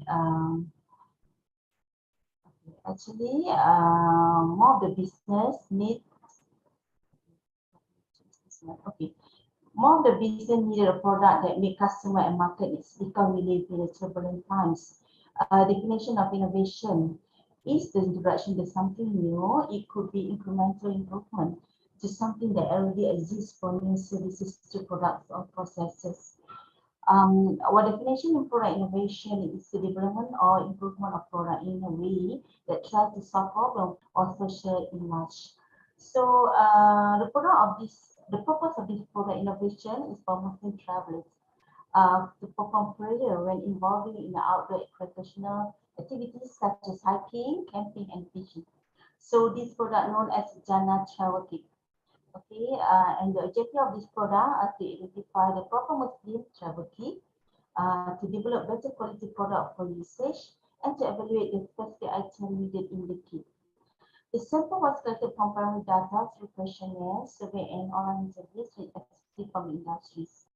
The data analysis show all the respondents satisfied because it's small and easy to keep in the bag. There are few recommendations proposed by the related travel agencies, Muslim travelers, and outdoor expertise. The product was suitable for all, but preferably for Umrah and Hajj travelers. It should rather not only for Muslim, and some items in the kit can be provided for usage. This product can help the Muslim travelers in their activities, but have to do some improvement to expand in the future. So, okay, let's go to the introduction. During the pandemic COVID-19, we facing a massive negative impact when the people, not only on people health, but also on the global industry, especially in the hospitality and tourism industry. So in the hospitality and tourism industry, especially in the adventure tourism, most of the interaction are physical activity that exposed to infected over COVID-19. The adventure tourism itself is the interaction of tourist activity with the natural environment away from residents and exposed to the risk while doing the activities. It can be categorized into the three elements, which is physical activities, natural environment, and cultural immersion. Okay, so but we still want to encourage people to go for adventure, to go all the outdoor activities. At the same time, we have to think how to make safe distance in order that we're not infected by the COVID-19. And this renovation can be recommended. We plan to do this product with my students. Actually, I want to encourage them to stay in the activities, but how we want to make sure that we are safe, not infected. Even though the numbers of the patient COVID-19 is keep reducing, but I think prevention is more better than but it's more important than all. Right. As introduction, even innovation is something that a new services to product or processes. So, by definition, in product innovation is development of improvement of the product in a way they try to solve problem for consumer, customer, company, or society in large. Okay. The problem statement. Even though COVID-19 infection is getting lower, but prevention is still the best way, like I said just now. So, for instead of sharing some equipment or clothes for the Muslim travelers, we need to have their own kit when they need to perform prayer. Like we know that a huge number of Muslim travelers involved in the adventure outdoor activity, such as hiking, caving, right, and facing inconvenience when they need to carry a lot of stuff. This kit make them smooth to perform prayer 5 times a day as a Muslim. So new Muslim traveler could face a problem in packing their traveling bag and need to separate prayer equipment from it. So means that when we go for outdoor activities, like we take like 3 days, 2 nights or 4 days, 2 nights in jungle, hiking, and at the same time we have to pray 5 times a day. So the most important thing is the cleanliness, and we try to avoid any infection through the COVID-19. So the objective of this innovation is very simple. Okay, so simple. It's first like you want to identify the proper Muslim travel kit for Muslim adventure travelers, and then secondly, to develop the better quality product for usage for Muslim adventure travelers, and to evaluate the specific item needed in the kit. Okay. Right. The scope of the innovation, we're focusing on the Muslim travelers that enjoy outdoor activities. We have a huge number of Muslim travelers, so this has to be focused for them. And secondly is tourism industry can obtain benefit by promoting this product as a souvenir for inbound and outbound Muslim travelers. So the third one, for the Umrah and Hajj travelers, because when we perform Umrah, it takes about 10 days, for Hajj about 40 days. So it's very convenient to have this complete kit that allow them to perform Islamic religious rituals such as prayer, Hajj, Umrah, or Umrah. And this is suitable for the middle-aged, elderly, and disabled. We find it convenient and easy to carry because it's very small bag. I will show you later the bag here with me, and that is what we try, to give to the others. Right. Due to the pandemic COVID-19, all sectors and businesses slowly to shut down. For example, restricted movement have made it impossible for the community to visit and travel. So next, in terms of health, the risk of high, especially the senior citizen and person who has history health that may be easier to get sick. The standard operating procedure that we need to follow are social distancing, ban on sharing equipment, wearing a mask, and others. So this is previously when we facing COVID-19. However, after vaccination have been introduced, a very standard operation was relaxed, and the tourism industry was among the sector given flexibility. The other activity, especially adventurous movement, such as hiking, camping, rafting, fishing, and many more. This activity required a long day and need to bring loads of equipment and raw material to be used at the campsite. So that nearly 25 kilograms, the bag they have to carry per person. Muslim travelers can bring this kit, named is the Jana Travel Kit, during exploring activity because it's light and easy to carry, and clean and save time to perform prayers. So the most important thing, we don't need to share with others. It's like a personal use. In the market, there is a traveling kit from a terms concept. Only provide a portable baggage, plastic mat, wooden spray bottle, and slippers that can be folded in the storage handling bag, which is a big stuff for the backpackers. It's a huge one. Compared to Jana Travel Kit, that 3-in-1 package contain prayer mat, Jana Samak soap, Jana therapy, Jana coffee, and Jana toothbrush. So if you allow me to show some of the item in the bag, it means like this is the bag that normally we want to keep it, or the item. Okay, so this is the one we put the mat. Okay, why we put is a 3-in-1 because we have the we have a kiblat, we have a compass that show the kiblat. All right, and this is the prayer mat that we can use to pray, and it's clean.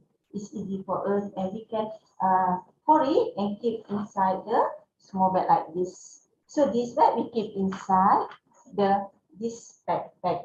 So beside that, the second one we have a Samak soap.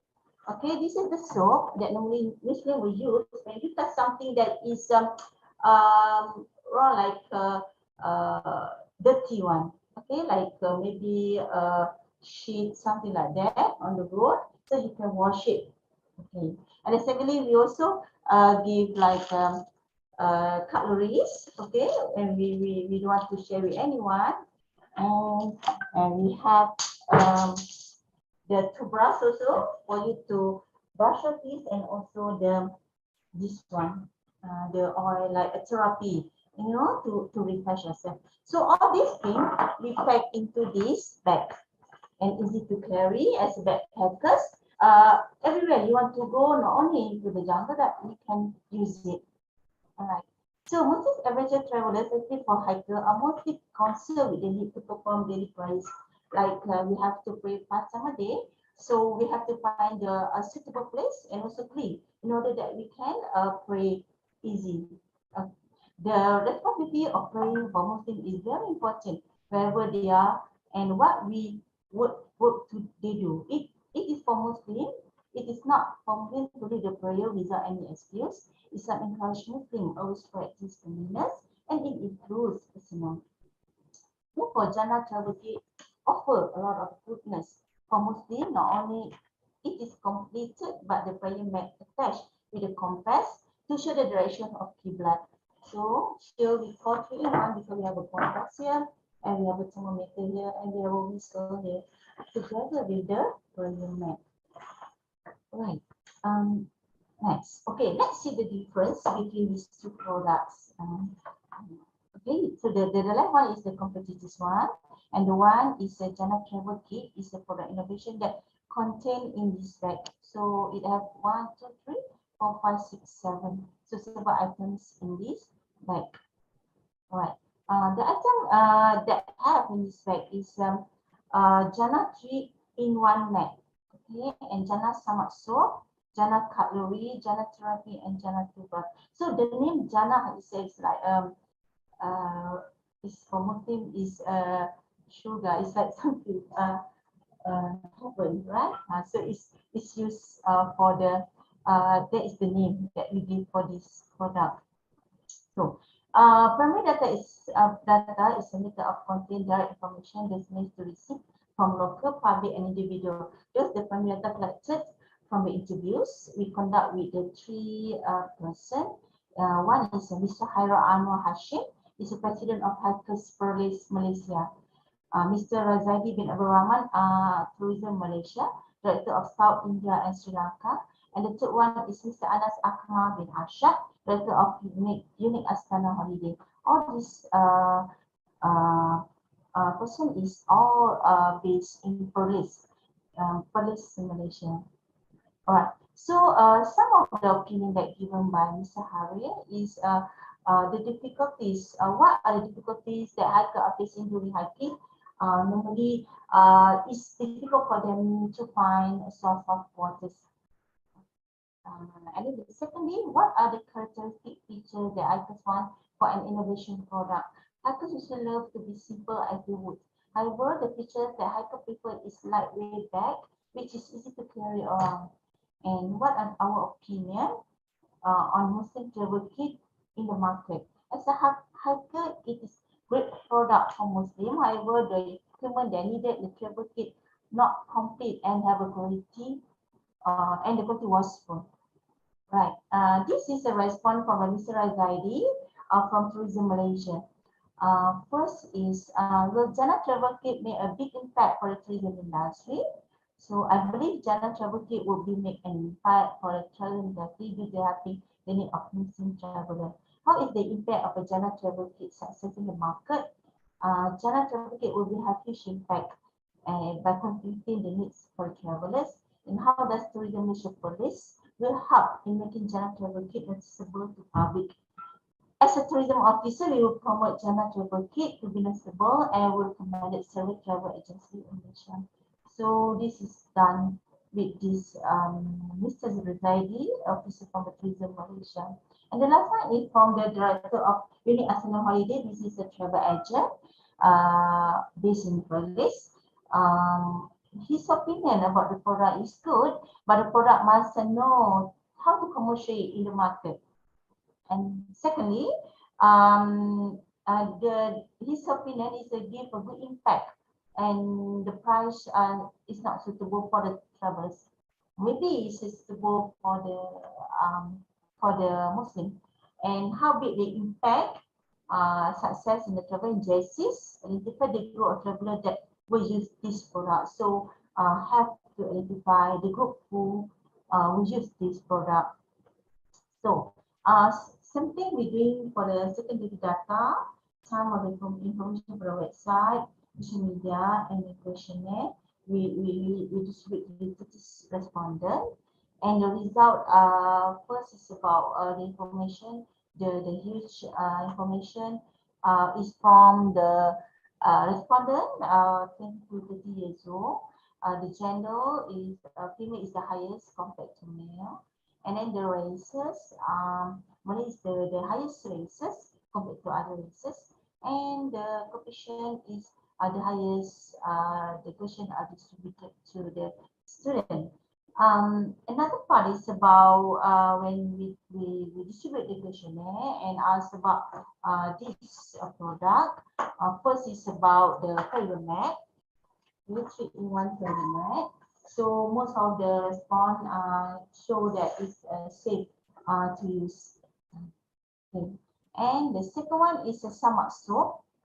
Okay, the Samak soap, and it looks like shows that the quality, safety, and user friendly for all is the same. Traffic care is the one we use. It's also the highest for the safety, and the Jannah cutleries is also the same for the safety. Right, and the toothbrush also is just the same for the. Yerine de bir yorum var. Yani çok oldu. Endonezya'dan pilav tavuklar. Gittiniz mi? Burada. Yok hocam, bir Türk kafesi var. Tesadüfen gördüm. Kan çekiyor demek. Orası çok güzel. Garsonlar Türkçe konuşuyor. Lokanta mı? Hem lokanta hem kafe. Yok, bir lokanta var. Yok, lokanta değil. Şey var. Burası şişe neydi? Şişe Hocam şimdi çıkışları dolaşacağım ya.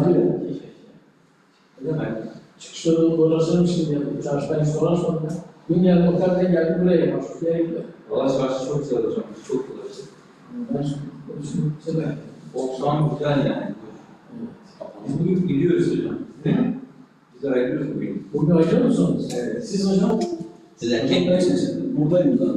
Sen bu akşam barışın beraber. Kapatın. Şurada sarmıştım. Tamam o sen Bu açık kapatın. Barışın beraber.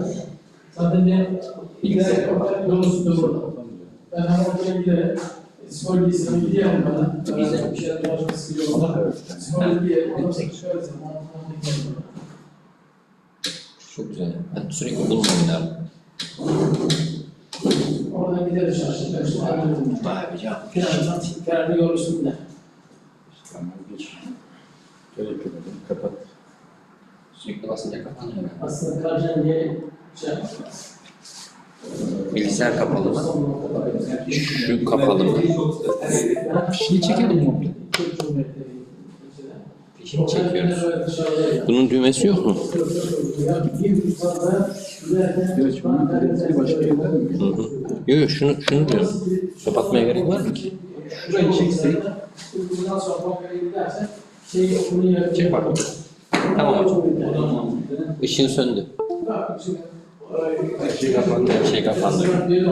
Bak diyor bana şey var, tren yolu. Valla bilgisayar geri açılmış. Şey var, yolu var, kara yolu var. Geçen de düşün. Her şey İstersen yapalım. Orada kısım versin. Tamam hocam.